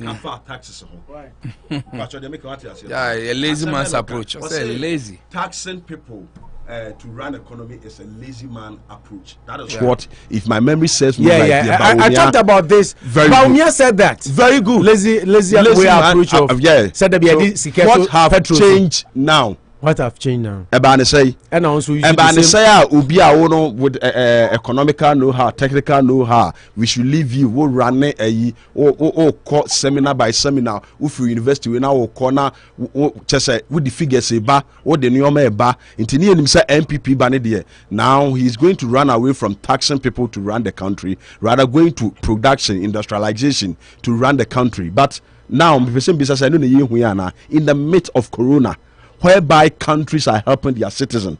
What chooses what bet tax it.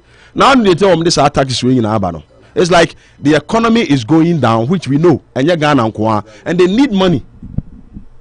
One more per be so at the resist but can't say a lazy man approach, and that is the only way on the first one meeting with raising money to boost the economy, which as I there now on no more it's rather bringing a lot of hardship to citizens. Oh yes, Anna. It's like, excuse me, you are being a wicked president in this time when it year. If I'm going by what Baumia said, I won't even support it. Say, what can be say a very good idea, but say may call by the judgment or not kind way by 2015. Say a lazy man approach there. Then I'm here to say it's a lazy man approach. other ways to raise it, generate incomes and money through tax is a lazy man approach whereby people don't even have kind jobs. people for say abane say omu free sa di mu no mo ko sa industrialization production. Unity Radio 1039 enti eno de eno no lazy man approach enti the budget review. But another thing, callers ni bia start about so you be pick you mo. But mama Kalusha kakra bi another things were evident in the budget ni say aban a propose expenditure of 130 almost 130 billion. But expected income tax sika aban no esusu obenya within the year from taxes 70 billion. The expert also said say this is an economy that is crumbling. Enti na yaya expenditure no kakraka no yenye expenditure no targeted. Say yenfa say okay last year you to me see schools until this year economy ni nye akwan nye until yenfa ya ho odin sika kakra ebe won this year no yenfa nko ekwan ye so dan say yesan akobo busia ani ade because 130 and 70 me find say almost half of your revenue and your expenditure is times 2. Kalusha quick one yenfa call so opo me kasa okura o man a de bia o sori akobo bosia no the obu man no always make hasty decisions no okay, hi Unity Radio 1039 Musumfo po national ni Anopa Bosuo so na we o hwe America crodium afi na abodonko apa hosima ensia afi ye bie phone lines no amamo na musumo de madwenkyere e de aba on all front and some no abobo so ni nyina no free sabriko ya osu betumi e de wadwenkyere e de aba messages ni bi Jennifer Arthur or say I am in Kokobra. I'm listening to you guys from Menu Community Radio. Good work done. God bless you all. Yada say oko Facebook Isaac Obonoma osi manucho no ye ba kope Isaac Obonoma osi otie efi takra de couple of messages no ya choma mo di messages about on Facebook no making kind nyina de amamo makato say jumadi a utie enam Ghana Menu Community Radio enam whole life inkra efa programming live or chilkrom echem tikrom jache kwamo fumeswa akoko amo new site ana asaman ana ejuso omunyina efa jumadi live enti yemye phone lines ni mfama ya frefo no na yema mo nso mfama adwenkyeremra phone lines no segment no adwumaku a friend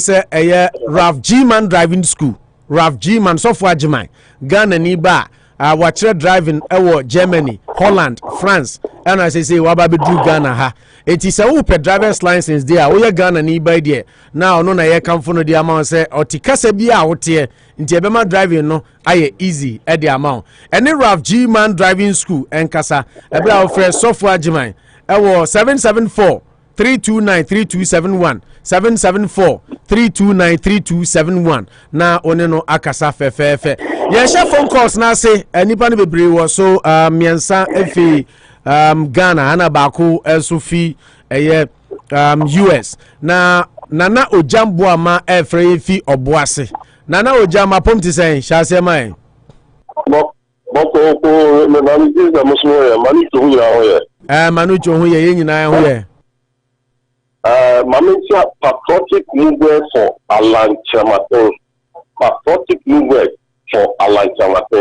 mami tia omo panda na me ka say oko ye ni abese product ya tie sinye for ye kifutu para ma fu oko ade ba ko America ne e wo fidie so adwe nkoma motenya Ghana mpanyinfo so ene se ye ko bibia we ne ye ka no Dallas so bi tie kura so na o fika so bi wa ni pale tia se da be ene ni pale tia no on pa ne ko bi ni abu tira o be $1 so bi mo ti ya convert ya bi ni so ti dey ni ku sa ko bi se we yo kan fu so e dey ti ni tie mo ni bi fi dan so mo ko bi bia o se dollar fee and agree with so almost so we are na how would you say we are ya to so mo kai fi kan si bi so we go pay the airport and the airba for me na me question me pay ubu sam for this one so many people to me yama redeem online. Okay.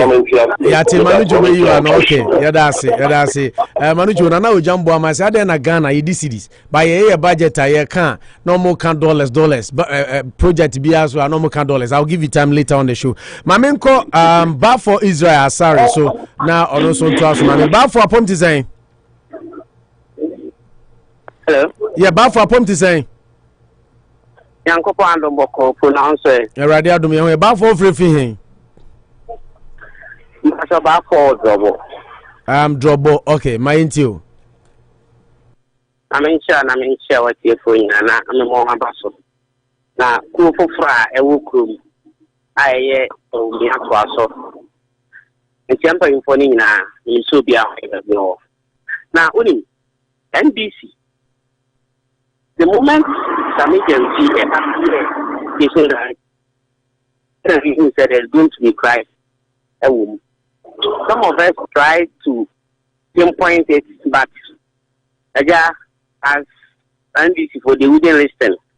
Some time ago, none of our starting programming, the kind say they wanted to do political with something. And for one time, I'm 20. Who said, no, Martin, say, Obonia, NBC Speaker of Parliament, and yes, Speaker of Parliament for Ghana. Papa not who so yes, Speaker of Parliament for Ghana. The moment yes, Speaker of Parliament for NBC. I don't know who said Sammy Gyamfi and Uncle for or what. But my papa Nabaso for maturity was so. I'm a man for who say, you be a no quick, I friend no quick, okay. Abanki so smart Bagbin. In fact, why are there Mammy and Catamaniaji? Say, why Mab or Modrama, the light of Sammy Gyamfi, Bell level, business level. The better years, you say Koku Anyidoho, and Nubiana Bata, Sebedi Bagbin. But Bagbin is not someone who will push away easily. The Mahama Kokos and I weren't using you. We are trying to do everything humanly possible to frustrate or more support Mahama, and that is exactly what they want to do. But I don't think it is going to work. And if they do not stop Sani Mana, it will not be a problem. But I mean, that this is a very free advice. I mean, without collecting anything. For a young guy, when you are any politics, M1. When you're very careful, when you may be because say, Ukucha. Or Sahimiti, Yadoko, Ponoko, or Sahimiti, at the bread, Ukum, or Wabaso, but or sign H and who's through. Means what the American answer. Yes, a bedroom may be on who bet me a trinity. Exactly, because of your Sahim, when you work to cook and eat the abroad now. About Wabas, but to be through. It is a year or Sammy Gyamfi 1 or year or Sammy Gyamfi 1 or year to get to a point that. Position be the banana as Sammy Gyamfi position. That's how we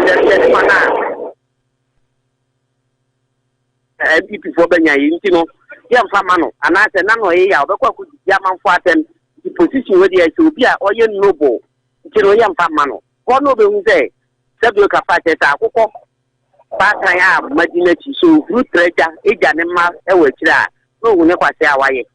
Sammy Gyamfi, careful. Yada CP in your bema bar for Israel sorry drobo mamemra US na memfa in your bema bako pepra also pepra ma enti wo na oluma nso ato aso opo maso bicha wetie for ne panelist yeah just so me some na koma both manuchu ene kalusha if I say NDC party na isi hono you move be a deep politics at Ghana, but look at the trend of communication. How much MPP as against NDC during the time of His Excellency John Mahama, communication director. James Asante, if James Asante Solomon in cancer. If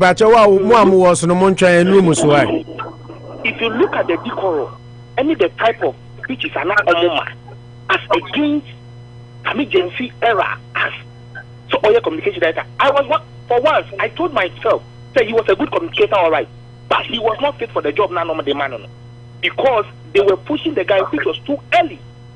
Opo, communication director, no, near first propaganda secretary. I mean, you see the word. Now, man, where you are coming from. Never propaganda secretary. You see, you want some I can fix them. And you want to come out. The leadership maybe I'll finish it. Oman Kokania party, Mr. Is that the way to address it? Oh, people are pushing some kind of agenda when this anymore. At the end of the day, the division in the party is very big. If they don't want to sit up and solve those internal issues, and then because of one person's agenda they are propagating now, they won't help.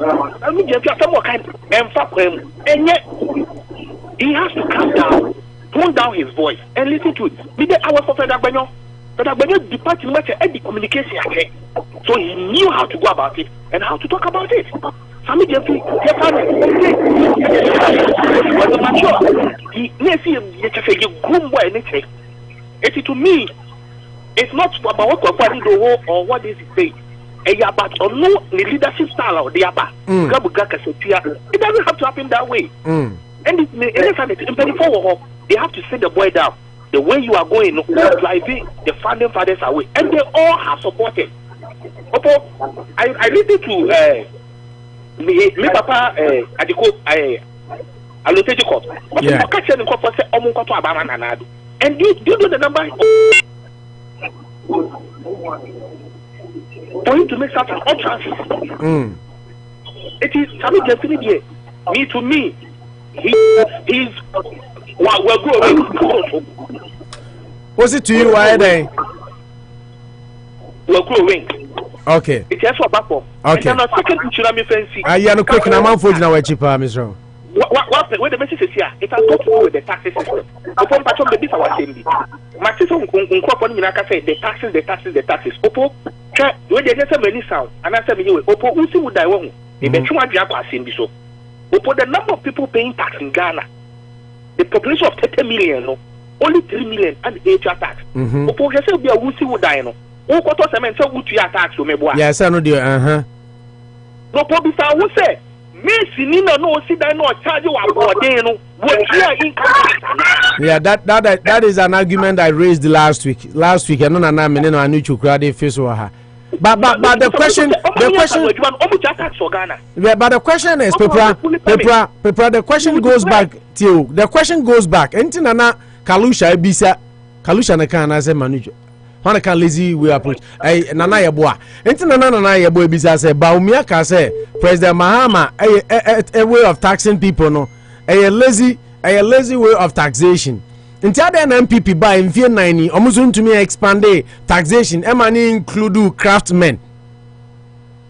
Opo, ya kasani yeti omani muno. Ye pay change. Now why do we vote? Ye pay change and care to abasi sem. But why they want development? And how do they get the development? Enti Pepra, are you? My name answer me from the next caller. Are you telling me say, Baumiaka say? NDC use lazy way of taxation, but MPP buy and almost expand here about 20 years and the people want development and they don't want to pay taxes into any MPP and so expand it. Is that what you're telling me? No, Opo, me can say we have to expand. Let me go back to the time I can say lazy man's approach. Okay, we were just putting tax on tax. On the same panel, tax, no, we are modified. Yeah, it was going mostly on fuel. There isn't not the same thing this MPP do here because COVID and sanitation say fuel so no mnikogugu. But my main father callers no yeah to us watch. Thank you very much. Yeah, after show my main tonka. Okay. My main call all the way back to Ghana. And I mean for Oluma Pomti saying there's one person ahead of after you na hydrogen ko na Sammy ko no dasko. Oluma yanko. Opo me da se be ni akwaja am de di kai ma me ja we hydrogen okay.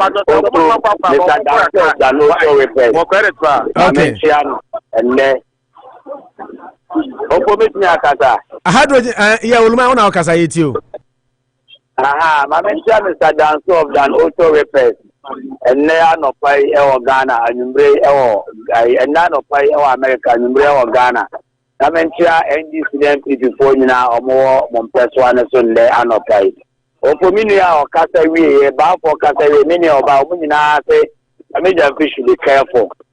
Now, almost Sammy Gyamfi, who is Sammy Gyamfi, yeah, a more empty before I'm about to Sammy Gyamfi for. Maybe a Sammy Gyamfi 3 banner was starting the leadership at university. No, SRC president at university. Ultimate university, US to conquer SRC president. Who is a near day say, then a be money number to my friend Sammy Gyamfi at Tunofo.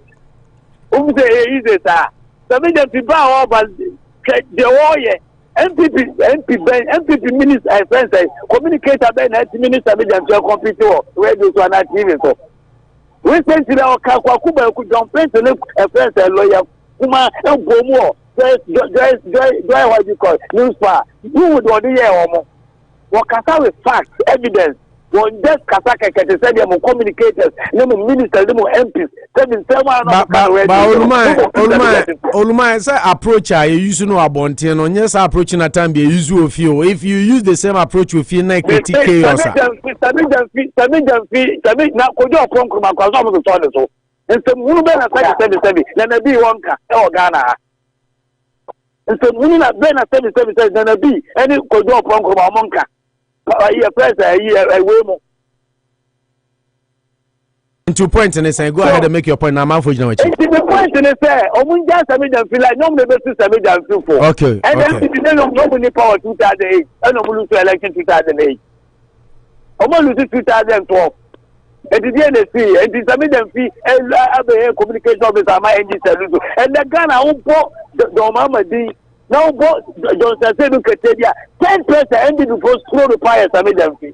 It's young fan on tour. Opo Koku Anyidoho. And then I say, yeah, and Koku Anyidoho, Efre, Mabaumia, Mutumu Banza. Over a house that customer, Mutum Banza, Treso, the pop. Sammy, I have been though. Sammy, I have Koku Anyidoho. No, a friend, a vice president, sorry. I have about Dr. Baumia, Mutum Banza, the pop. And again, as a son. And the Koku Anyidoho, and this woman will do a matter. And the only MP to ever. In some men, one country, Koku Bako. What to Koku Bako, number no, the first, a document, not the radio says, the radio says, the TV says, when Koku Bako, back to the It's in the say, yo, who said the Koku Bako, the first say, Koku Anyidoho, Bako, young Wawa. And not only before Babe and this, you know. Now for some for more. Peace for me, peace for swamp of Fire Jamo, Baba Jamamo, I'm a Benima Domo. That's an aqua, not a friend say, wait, I'll take the cop way. Generation, yes, sir. Send Nipa there, will be Shebi Biasia, no being so abetuaso. Generally, the same.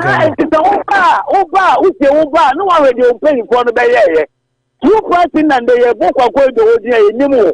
And there was Japadi, I will make 80% NDC. I Japadi and the Lotejo Copan, the Timibena Bank, our sorrow, Betnibena Hotel, can sell Central Region. As a regional time, I said, Obia Mahama, Edin 2 borders, so as a most in the 2 borders. And the other more the amount of 2 borders, so I'm on Fancy Hotel. Now, me, nominate. Me nana nomne me offers no mo tin kurase de je so mo mre me bo ana mo mfumfum ska no fa hotel any serial callers na make us so mo nya sa privilege no mo nya sa kwanya na o mo ni the last person so mba back in 2024 e 10 back 10 NDC kana me kwacho me will ma post like a regular caller me start say me kasa mind this way back 2002 Second party na so be amameda. Two party when na me ye mbobo ebetina tetima ebetina sunyana. Ye bubu mapota bushi me nyama tetima because of NDC. We beda mock 7 months awa sunyana because of NDC. Peni bien no timi rama mu wa chomuti. Peni bien no timi bua me. NDC o peni bien no timi bua me. Adana mon join me your party unity party aye I friend say Ghana party ye de mfa MPP ni NDC ye ka Ghana mon join this party no mon join NDC ni MPP ngo ye ba ye tell say who say if you obu o wa party ni no no benefit ke atamos and Bahama resign from the position as a vice president because of Koku Anyidoho. who could contest Almighty General Secretary Sedun Katia, who is impossible so much to Sedun Katia, who could contest Unusuya and outside is who turn over Kama party. No. In some of us, they say a cousin of Koyana Koma dear, men this Muma Brass of Pama, your boo. Okay, on my time, Nunti.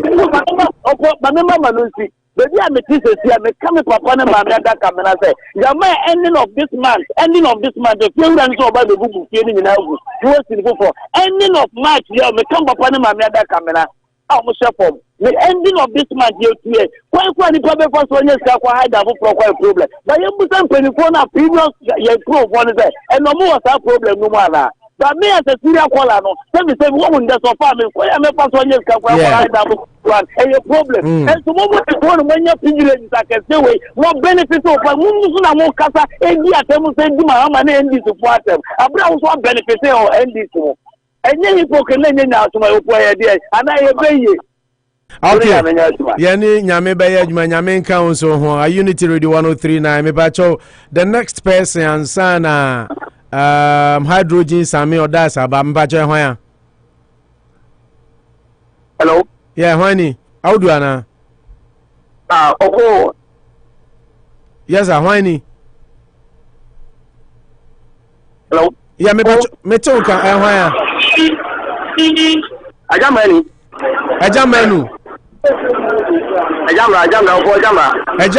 Ejamra kasa free. Opo kasa free. Adako jache bawo. Oh, Adako jache. Oh, utie free menu community radio ho. No cry say do kana menu community radio ho eba live. Ejamra kasa ma intio. Okay. Program you good pa, and men training good pa now. One thing is I did back one and hard in it. And it's Obia Oba, other than Bomba, Bawomia, Lancash. I know M1 who's M1. Yeah. You really have to be really a banana to the way you're going. Yeah. Now, my Bawomia Lancash, M1. I'm going to go to I'm going to phone kind of what you mean is what they phone kind. I don't know one that supposed to meet now. On between really say, which no way won't between the that time we are all so good among one and by Lanka or Miadia. And what I said before, no, who comes over here, tell you, I'm going to now why you ain't done upon your piano. So exactly a man and way, none of Monsieur Ohano, you can announce to the DIY. And never one woman and cat bone, and the M1. Now, what you can end the person, no, and you can all come and eat for Papa. A jam radian also become on the delegate MVP. Hello, many G for Papa, many G said, and Cabeza, Yenano, the over Cabo, that's a good party card, Guana, Cabo Tubia. I'm saying about what? Take your walk on. What Pama, no, I did say, oh, hey, the car, and no ma, Kimwa, and Sana, yeah, we went to Savannah, and then you credit, and what? And look how we manipulate the own person of Twabano. If the over just career, a show beautiful. It was just almost 50 million and the DJ. I will cut down the DJ. If you're not by the catcher in your way, they show almost my own because over what you are, Edo Twaba. And you pass it from the Kabumo, now our party carrier. What's about to be? That it's not what. I'm on my it's not also not a Catasana, and yet the Mujana, everybody out for what and yet. But they for no the opposite and yet then you know Yahoo a penny of it may be mentioning not baby or 10 penny of it may be any moon. Not a king of war. I'm a so much of it a war. The penny of it may you know, and for about him said, what would you be? Or what would you know? It's about to abide a man. And I'm the Olivia or young for depending any part they be now to Mufona or over you. And I say, oh, well, and then my idea, as I am what. eti nyina mo pa na sa de na abi fo so mo de ba no mo ti mpamra ne nyina no mo card ne ntimi antubi na emwa na da kata se ne niskale de se ma ko boto na mo je je konde no enye okay na ko ji sta ma me ko ta lai en ko to ba na nyi ju boto se jamba de kaka me kan se na ko emwa mo program na mo ye na en ko so en ne no kure ni mo program na mo ye kapa na so be tene ka je papa o siko ko government committee radio ya me challenge papa okay yes ya da se nanamra ya da se pi nanamra free line so dia ma yemfa ye nua be ma Sammy yanko hydrogen ma kwan se di nanim kan ma yentio Opo me da se na mi bomu abaso ni program tafasa moye unyami shama pa me chama nucho enem zenen zumatisa menu information center na oponze unity radio demuma chikum kokoga fumesane nyami shama ni mo pa moye me chapa ko si awo sa friends menu information center na mi ammo no mo po opo mi kan tia no bi aba emse bibiri na minnu no bi yadi kan beka na me kakatra atuzo na de o kasa sisi jambara na o ka bibi se eti too early se ba omia ni alanka se upon the last 2 weeks or so na na ta so ni e kan wose se ma me ka bibi se na do dan koku fodo a o te abadwa sisi e upo se when to me mbu Ghana na mu for the second time me say the Ghana for share 2024 no se akufo the free to either Baumio, either Sayabans Alankashu, so back Nagana for to a bet Yanua. The Omasa says is here and for so part about so many days. So the Omasa is here and for so dear Cobasso. Indeed, and here me say, Yam Mama good for the Mamon. Last week, a friend said, budget you call a parliament house. So, let me tell you, and it is very true. Look at the economy. Look at the hardship. And Yagano, a yes in Ekum. COVID buyer, and your man in a or Mampany, as what it is salary. So, any the salary so, or the beach yes, or the 3 months. And about Yazo, besides by parliamentarian base, and an MP pen I say, what's in the salary so. Almost fast salary, no, they continue to take the tax salary, fast salary. So, what I say, but the name individuals are common Ghanaian or not to us. Because now we point it in Chrome and Cobra. Our 2 on watching no thing, Crown MP, Wakosala to Abama, who did fast salary covered by what may come from work. Upon not yes, I could be a friend of the taxation is able to normal. So there's a person show man Timamufona Comfort. I was expecting having full prices or better matters to Kaka. And no man, a woman will better matters to Kakanagan, I'm a mufono or Manumuno, Yahuan Halakakra, because said there, we see who are the others say, my president, America, yeah, teacher Muska, yeah, one tell you, and this one maybe I was a Ghana Bono and take us. Yeah, Mebua, the oil there, you say, Uncle, but the Toriba and again, no, maybe they should come again because I'm more ordinary Ghanaians. Almost Kenya, but I say almost Kenya because the baby, may say, by your friends say, easy or better transfer. The baby or what continue issue on ya about a component with the glass or the club president and also the club MP because the airport the baby the Ghana and phone and better. I'm a Bianco police station or Kwakotwaba because they don't say voting useless because at the end of the day, over to about no OP and then our own family and a enjoy. But what I say, I check Kwakotwaba and at the end of the day, you get nothing. You better show up your friends that come for. You better the taxation is no matter about Ghana and my mama watch it. What I say, not one king and one so king, but in 4 years, okay, only BBA, I remember the next 4 years, you know, say about me, I say, violent cash, or also kind of forget my king, and who let you my power, you know, now you have to about as I okay, yeah, that's it. Yeah, that's it. My friend, you have my Kwajubu to Azu. Yeah, Uriana, Kwajubu Uriana, Rama, na hydrogen co, Yentio. Odo emza masom ewo finisa chitum ene yempesa so kokoba enina ka wopo na eli kananza ye de jason ko opo enam say unity radio maduma pa mo ye e ma Ghana man ene US man ni wiase man nyina etem nkanji no emza ene many community radio I'm saying Kokobra Opo Omo Biamuku Wama and I am saying by war a terminal one and Kata almost say unity radio Opo which say Mapa I'm saying Mote US and a unity radio so I make more years Opo Yaminka Monam Edmano Egamiko on Temusum no Pomefa Chasonko and Komaya Gaza Nana Nancy do not send a park was in Nembono Opo no one whom I did pa say Wamaya Mantama Obia unity radio and some air course was sabi and so do on my only radio when it's a unit menu community radio tea and so and some air course war Yamantama Opo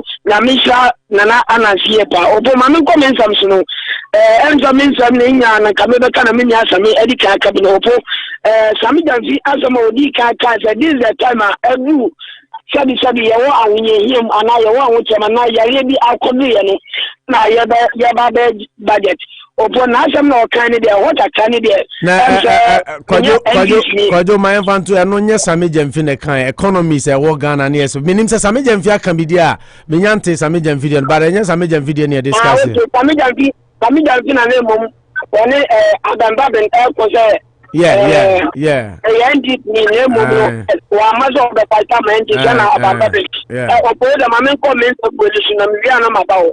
Opo say Nana Abidan Kusadi said the name Yasame Ekano. This that my best selling. To see one year Yango Pay say Yarian was started also no name woman was at the budget table no to say Yanko Emma. Lockdown no can but say no somebody at the by say the car. The phone contact you me to see laser me for 50%. Now opo me kono ma nya hwe a me kono obi ali de mo ba be tole opo me koya na me bai. The best say ya papa na di dan kwa kusado. Ya ne eto abama me ye oboa ye yanka so oboa ye ekwan nyina so. Na mum sa budget de opo ya be hwe no. E be yanka on sambran biem. Na o ma chintin san na mum Sammy Gyamfi asama wo ka che abamba ben say o ma gino ho yawo na wa me ya djuma mind this no.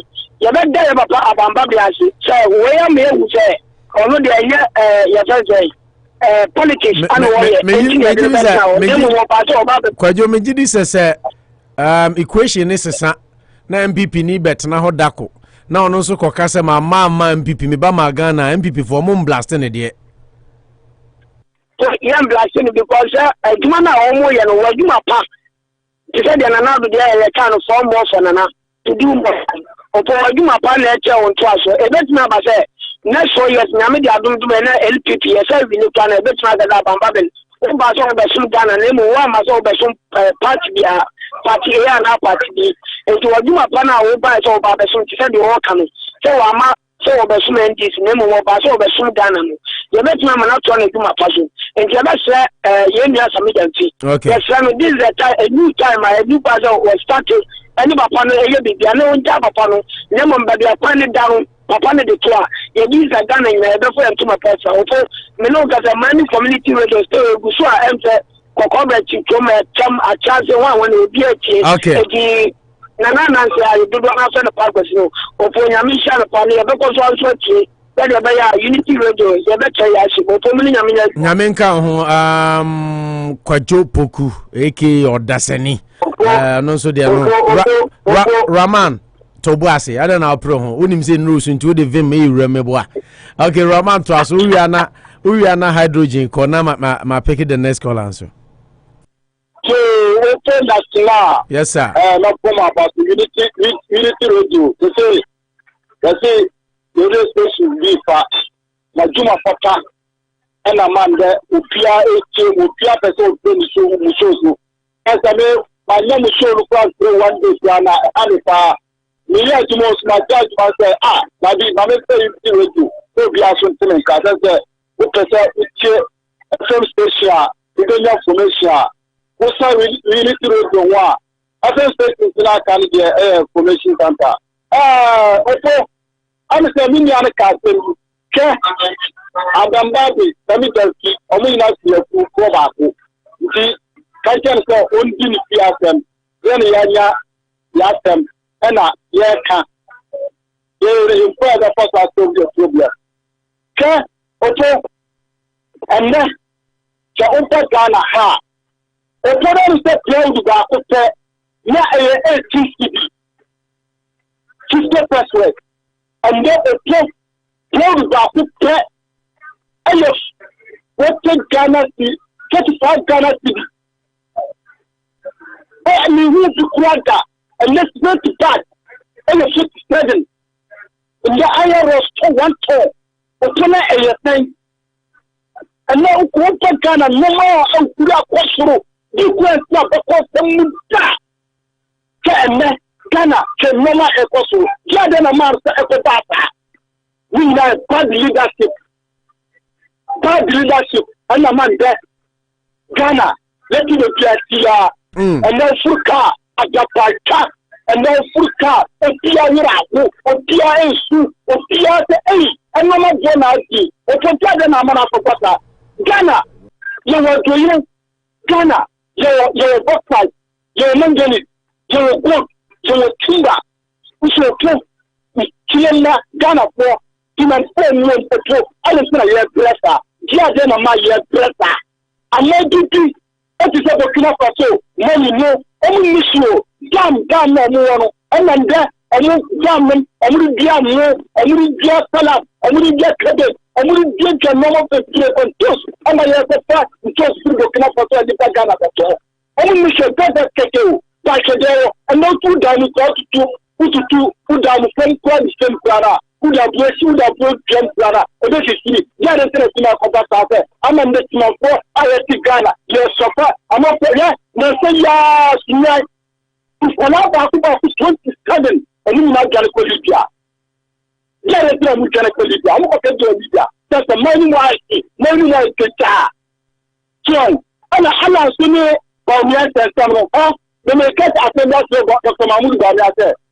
On Pakistan, on Pakistan. And I try you kind of crap, and then I'm not through so. Young lion who and I have got yeah, and don't tell my man don't talk to Fado. Young guy doing so, not a person of Kamamu Ganyaba. Catch up by Mata Memory Raman, so party, Nahanam, and I never. I'm a maybe before the neighbor. Maybe before 3 hours, as a friend of Kamamu Ganyaba. Them 10 people who are popular. Listen, you and Ramayano. Raman, Mammy Miza, who MPP now, and Disney. No, who said that we can't tell me Allah. I was so Alan and Pauso Alan boy. We and Dizzy Basso. I was so and Disney by Alan Badi, our MPP name, Kaiso Candano. Mr. Alan, them, Tanasama, Kazakata, the Krakatana Pala at them. Okay, Raman, yeah, that's it. Hydrogen to Asuma, we are not the next person, is go. And Yamia Dometonka loud and clear.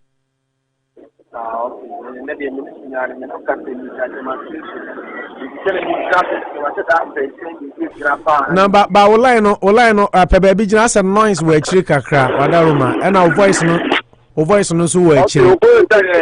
Aha, Fide pa. Aha, yada ya miasi. Opo, mama papa za minchia yeti for mutie radio Anopa. Opo, emana minia Raman Eba no. O start ya na some kind say NDC for no many massive. Inti ema kola no kasa sana Raman Eba na mo no beke. So ya okwi.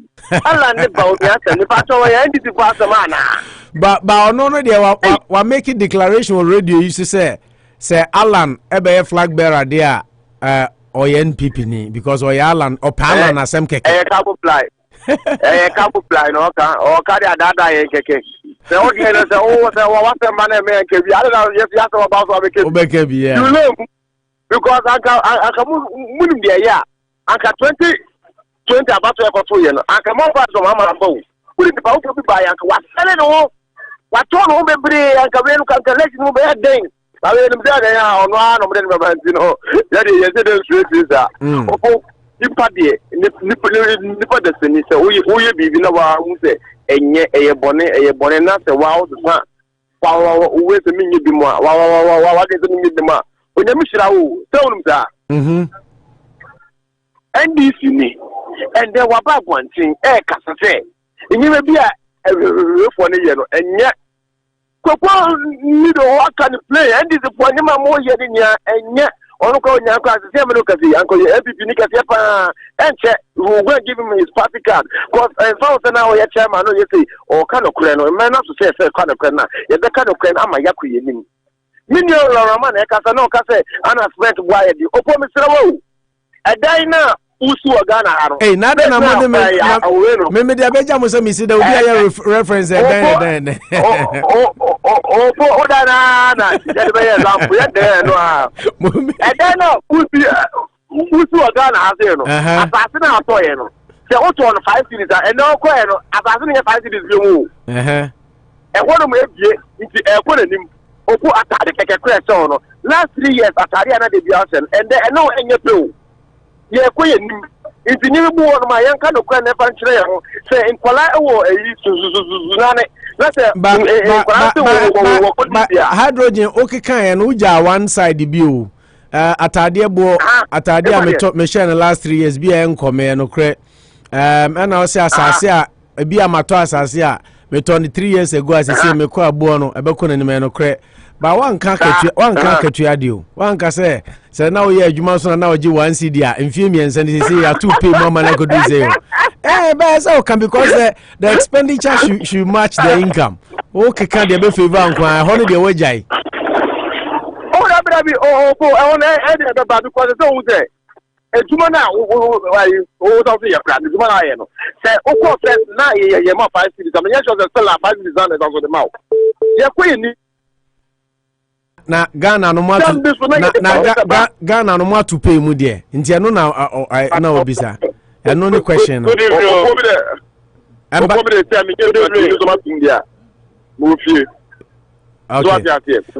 me bacho wa ba so no gina so ma me obi wo so wi a wa enu so yo how do you finish me no can say opo no kwanya me ni ye ko enim ye kola ba ko ba na o kasa o simpi jare na banti ana na kenya se budget ba nti say jare na ba akwa o gara me yenya na e me yenku enum ana e to bi a mo ye for politics na ntunche na opo yanka esem na ho ro no Ghana be ase edu no say MVP NDC akofo no so they are enjoying. We will be down here always complaining. Okay. If you for the current place that na tuamfo e bia eno na ekola se bra no mo ka no kanya menim ba omia alan ba omia alan e fa to nje kakra na yeto abawie assessment for eni ayo adai okay adai obo ya beda so nya me djuma yes you da CP hydrogen wo frefri hen so ya ba and the ministry and mo demonstration akra okay yeah da see na be my hydrogen yeah da see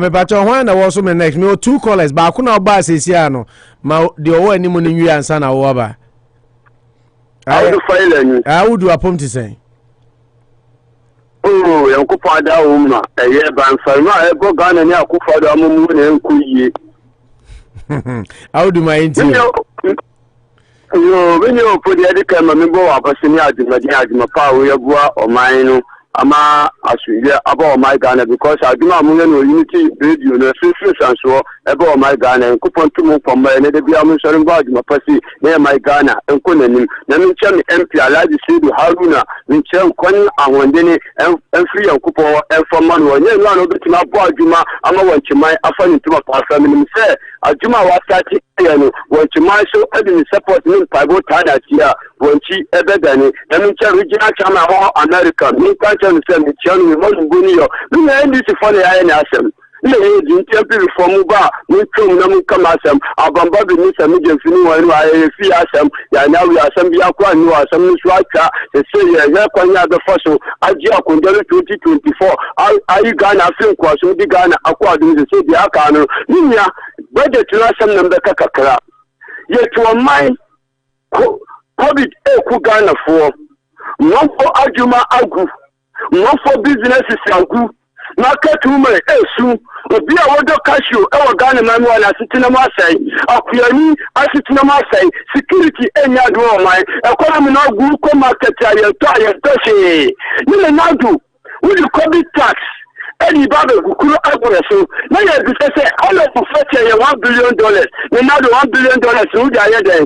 What about $100 million, or $100 million, and now the who they are there. Muhammad is secret to what say, Dako Magana, Yahucheria, Yanis Security, now for sure, man, and now the Nesat to Skama is 200 billion, that's kind of the other. I'm quite a Cheska, 5 million Ghana cities, in the account, now the MPP. Now, Mudi Sikama ya, and the Mudi COVID tax, and the other Kukura to Ghana for Kong. And the border tax and tax, and the other Kukura to Trio Kong. And that insurance levy tax 1%, no Mudaba. Energy levy set on Mukasha President Mahama, where the Abano and the President Mama and Jimmy Ghana for in the budget more with the 5%. I send that kind of I've been way up, I've been out to Ghana for him. I've been out to Ghana for him. Some day I come to him, I never out the tax, and I'm going to Ghana for him. I've been way out to Ghana for this. Let information bill about corruption free Ghana. Mosquito, corruption free Ghana. Then the Baba, corruption, free Ghana. The people MPP avoid corruption. I told me that then it's a police, I mean, I need to know with this. No, with idea, Dr. Mahmoud Bonyani and Nadu. No, with idea, Shano Mudino. Corruption, I'll tell you, Ghana, the people now go very corruption, the free Ghana, because a month in here, oh dear, so I mean, Dr. Mahmoud Bonyani, corruption, or move for some force war. I don't know, or the tag, or we don't say. Or move force war, Yabobo, 400 now, I talk about Kino, motorbike 750 now, I talk about Caterpillar, Bakuba 500. Atu Anopa Bosuo, 15 years, youth authority, cash for sleep, Minya, Yetimano, when you now ask when you now ask the big box, part 1 and 2, upon Minasi, MPP, President of Maya, I found Dr. Mahmoud, economist Bazaya, and that's what I go, never be a queen, and to Ghana for President Mahama. I want to come International Airport, come Teaching Hospital, come Central Market, one regional hospital, one library, one water project, we now have a national clinic, one teachable park, one Islamic clinic, Okay. President was sending Bagbin and Betty Ghana, and Film Crossing, and for Ghana, and Kumadunu. I would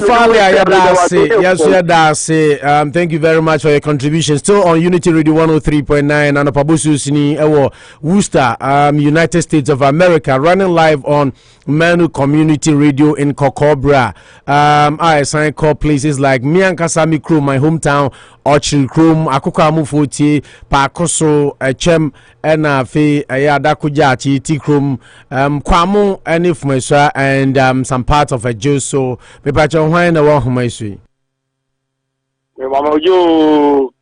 Mbajo ya Josu. Midiani George Asante. Dodona Flame Dada. George Asante. Dodona from Dada. Dada Kokobla new site. Oh, okay. George Apumbo Kodie. Pacho Nyako Pondom National now so. Mehuya and me crum for mo frefre mo mama fe chikrum ni Kokobra ne fo so ne Pako so ne ipa. Sir. Uza. Uza tibe o de ti so. Enti nzayam ye fie ni fie. Sir. Yeah. Yes sir. That was any programmer wo di aba. Yankopon o hira o no ma kwatenten ni ahoden. Amen. Na Unity Radio enko so sa. That was let me say mini yo kasa yi. Yes ama John Mahama na do 6 months grand that say John Mahama the 4 years. Because na Mahama osan babiwa na ese Ghana no osan de ekọ akiri akweto from free Accra betin akọ Burkina e patintin yesa de mamuri che Mahama nsa ene Ghana ko nyina efa nsa mu yeti na yinsu ni ntwa jado de mesere MPP for say ala ne bawumia ichu no kra de omo fanto nche ne enta na achi na omu amamuru no kama na ne 4 years na aka no utwe a ne yehu nipa ubetimi abetoa amamu pa na do ye no so It's Mr. MPP for Omonfa, that's a non-tone change. Now, you're in Kabumu, near Fantuan and Nadu, now Umu or mine, come, said your friend. Now, the mistake now, Mahama Badia, and you're not gonna for ya, that's not. Yeah, that's it. Also, didn't Georgia Santi. If I can, yeah, Madam. But I say, Madam for no pa, but I say, if you who me answer. I just me who answer. Yeah. George, thank you very much. Michia Kokobra new site for any old town for you now. Why? If I tell Matthew, we are better. Me Kokobra there, Kokobra ni chikrum there. Maybe Papa fi Kokobra na mama fi chikrum. So untai sa taniata. Me yawe pa. George yadasi, yache ubia. Nyamin kamusu mo yadamasi. Okay, bye. Unity Radio, the voice of the people. Unity Radio 103.9 Busua. Yeah, the phone in segment is here. Yankin messages kakra from Facebook. Francis Puna Mani Watakra Day on social. Say welcome, Michael Damte. You say good morning, Nopo. Obed King's Lord Damwasif more fire. And the Williams say nice one. I'm listening to your input. Don Papa Kwarisma say, good morning, Opo and Manucho. I'm enjoying the show live from Sunyani, Ghana. Samuel Amankwaso Wasafo, Wasemo Boy Juma, good job, guys. And I say, Adum Binti say he's setting the pace for other speakers to follow because we must choose Ghana ahead of partisan politics. I know you're not here, Kasa, about Bagbin, the Royal Baby from Wisasio Napu Fire, I love you guys. And don't be into Sandy Biuba. I say Manucho, who tell you that it should be who told you that next parliament majority will be the ruling party? And the Amwa say I think I gave him shout out. Louis Amwa Konya, Massachusetts, NPP PRO, Onusu Tiejumedi Ewa I say good job, guys. Nana Ojambo Amanso Trafo Ewo Aya Asante Mampon. I say I'm watching you live. Nana Obuasi I'm watching you live from Obuasi.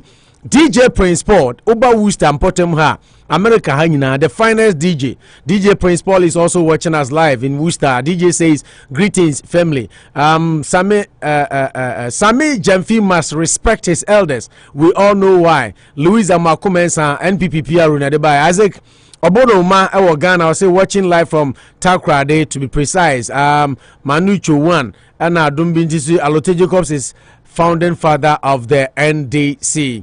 Abusia messages are made by so ha ana ne kenkan no nchane ade there we have to take them out na kenkan there ebebo adwumadi no nyame ya adoma ochina mame nko na na yebo ho ani Manucho na Kalusha 1 minute no bi amfa mame the final comment na yenye ne sorry adwumadi no so na yebo starting with you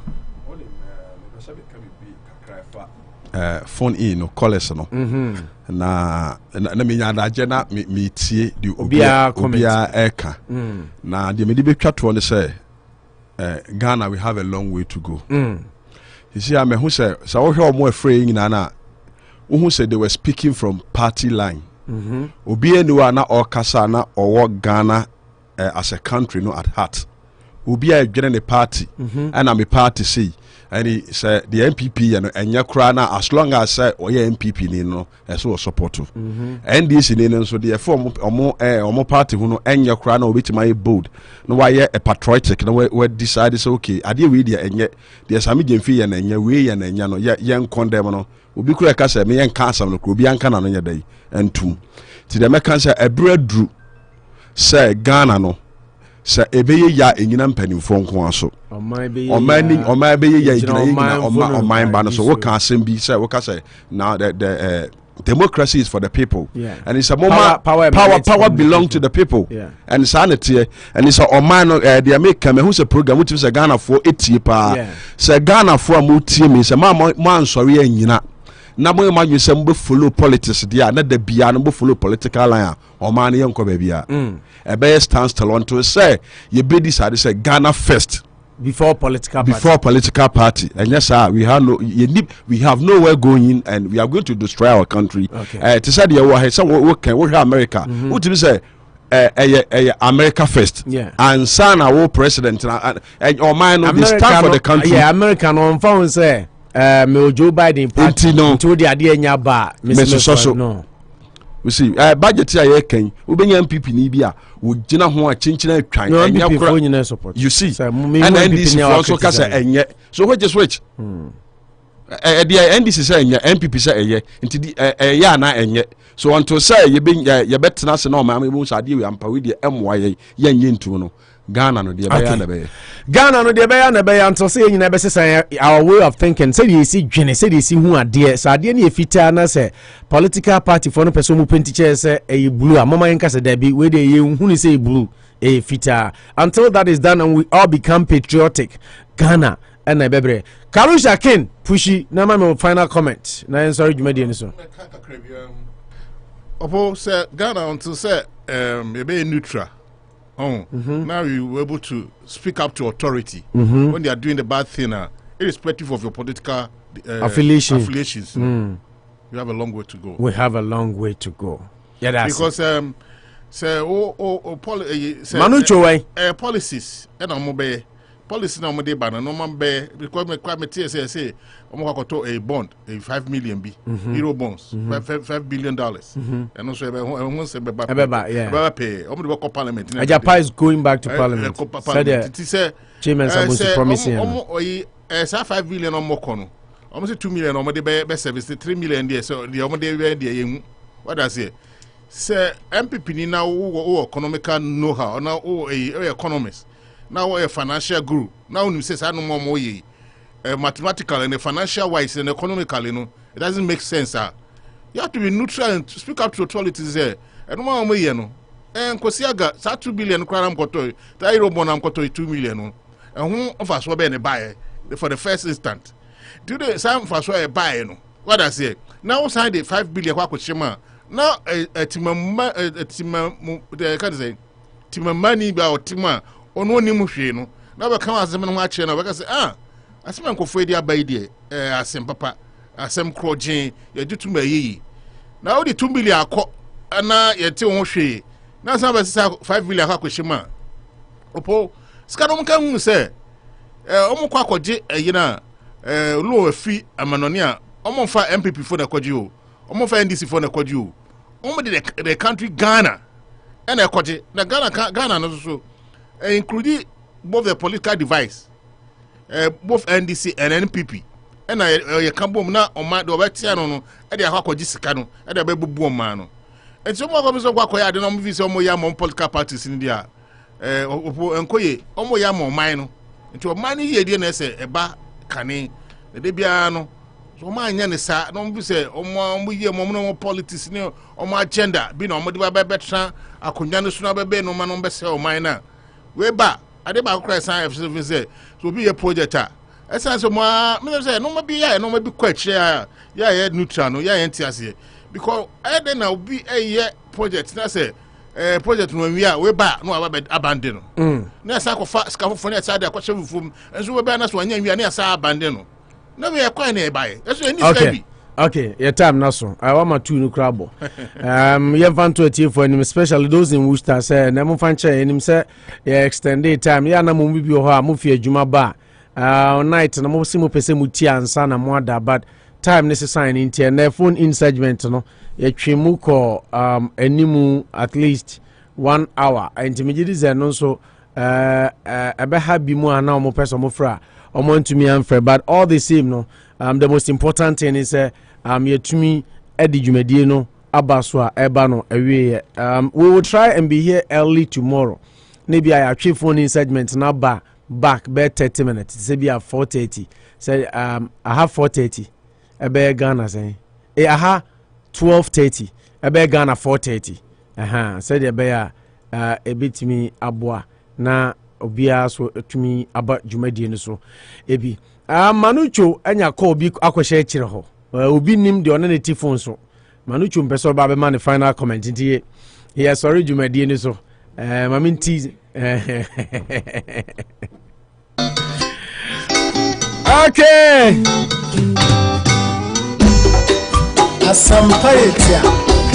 asampa etia busu asampa etia no ne ye dia bro no kai nation so say o mine ye o mine so ye me mine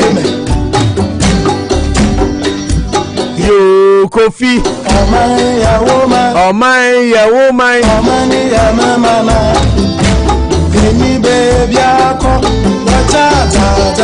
Onyame chiche ya baby odema ye ne Ghana. Mimi fi kokobra ni ochirikrom. The krom ne ho unsu wo baby afraid God has a reason for making you come from your hometown. And of course at large country called Ghana. Etiana dia minister oni says so sorry now da. Now sorry now bompa ya kai o my Ghana wate. Oma o my no ho dadwene ne o my no how enda ya koma so enchain political parties no. Because that is the only way we can develop Ghana. Yesusuma MPP no emini yen. Yesusuma NDC no emini yen. Emom yama Ghana no endori yen. Se bane sa. Ye kosu biara me political party ade a oye me MPP ni nanso enko ya me bie ma no na maka na madwene Ghana na me nchiri ma ho kane. Se me NDC ni na de NDC ye ne nya me bie ma no aka na madwene me nchiri ma ne nchiri ma ho kane. That is the only way. Tina ojumtuni ni se o man be ya uncle ato so o man be ya efri yene ara. Obi ntumi nya mayen da bia ya na adwene America for America ntumi nya Ghana yi mayen. Yen ya na betumi aye Ghana yi Ghana for na betumi aye Ghana yi. So let that be your thinking. It is na kese pa Emma Manu Community Radio.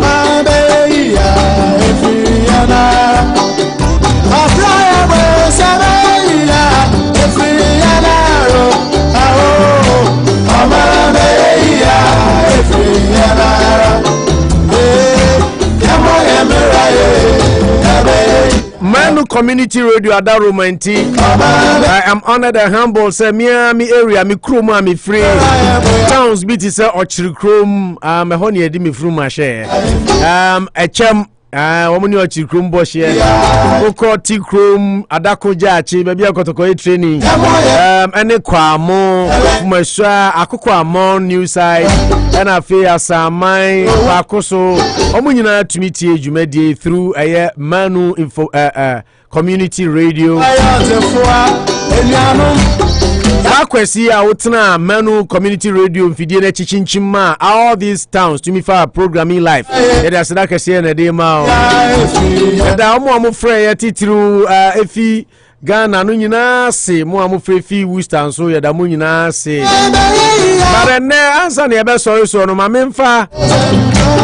Wemfa mo ma se yenua kese ba ko a o Canada or ye number 1 listener of Unity Radio. Nana Boateng wa ma enya ntia o the message abasa ne your birthday. The big Nana Boateng all the way in Canada. Who there be America na wa wunim say o ye special what? The Unity Radio the entire team na yeah ma happy birthday. Na can say age with grace, age with better health and wealth. Nyamin Shroud now on Tone Kwan and Wate Nana Boate Nyamin Shroud all the way in Canada for na ya chiamo na kai say o mani o man e yamensume man Wate Ghana be ya Opo National cannot do it by himself. Manucho cannot do it by himself. Kalusha can never do it by himself. Likewise Nana Yabua. It has to be a collective effort. Yenina ye kan ya hoden ya adwene boom. Say your mamba pa being on mamba pa ni say obedwene beyond political party. So they make no. Sa fe nani da di kan wuti adwumade a Unity Radio 103.9 FM America USA Worcester to be precise. Maybe Anopa the born on Koku America na atena se ni apempem so amanabo donc say the time na santie benya up to 2 na ya baba nsemu na ya dwendwene man Ghana ho ye da sadaka say manwumako madawo matumi di dwumadi ebramo we yuti okrom ha a big olu beauty and Bagbin hair salon as a master is men kan just brand be di udwa nyina na be twitwa onam nyina opa ponchinam fresh one nyina no benya bi asama street nyame ayi wadom na wasidan na pese e boss ma wa AKM Ralph Roofing bia gina tumza brand na juma o ye ne so ani keke dance die bebre we Worcester ha ope bia obenya wanhwe na akọ ba bi ne ekobu e meka nkire Unity Radio for ye yetumra ne akire usie ukonso aboyedin say Unity Radio na do buy obeye juma pa de ama danko African market any wholesale so what your monka ojumedi so open driver's license we wish to have a Richway Auto Driving School also and a Dan Auto Repairs 45 Fremont Street oka no problem bi o no mepacho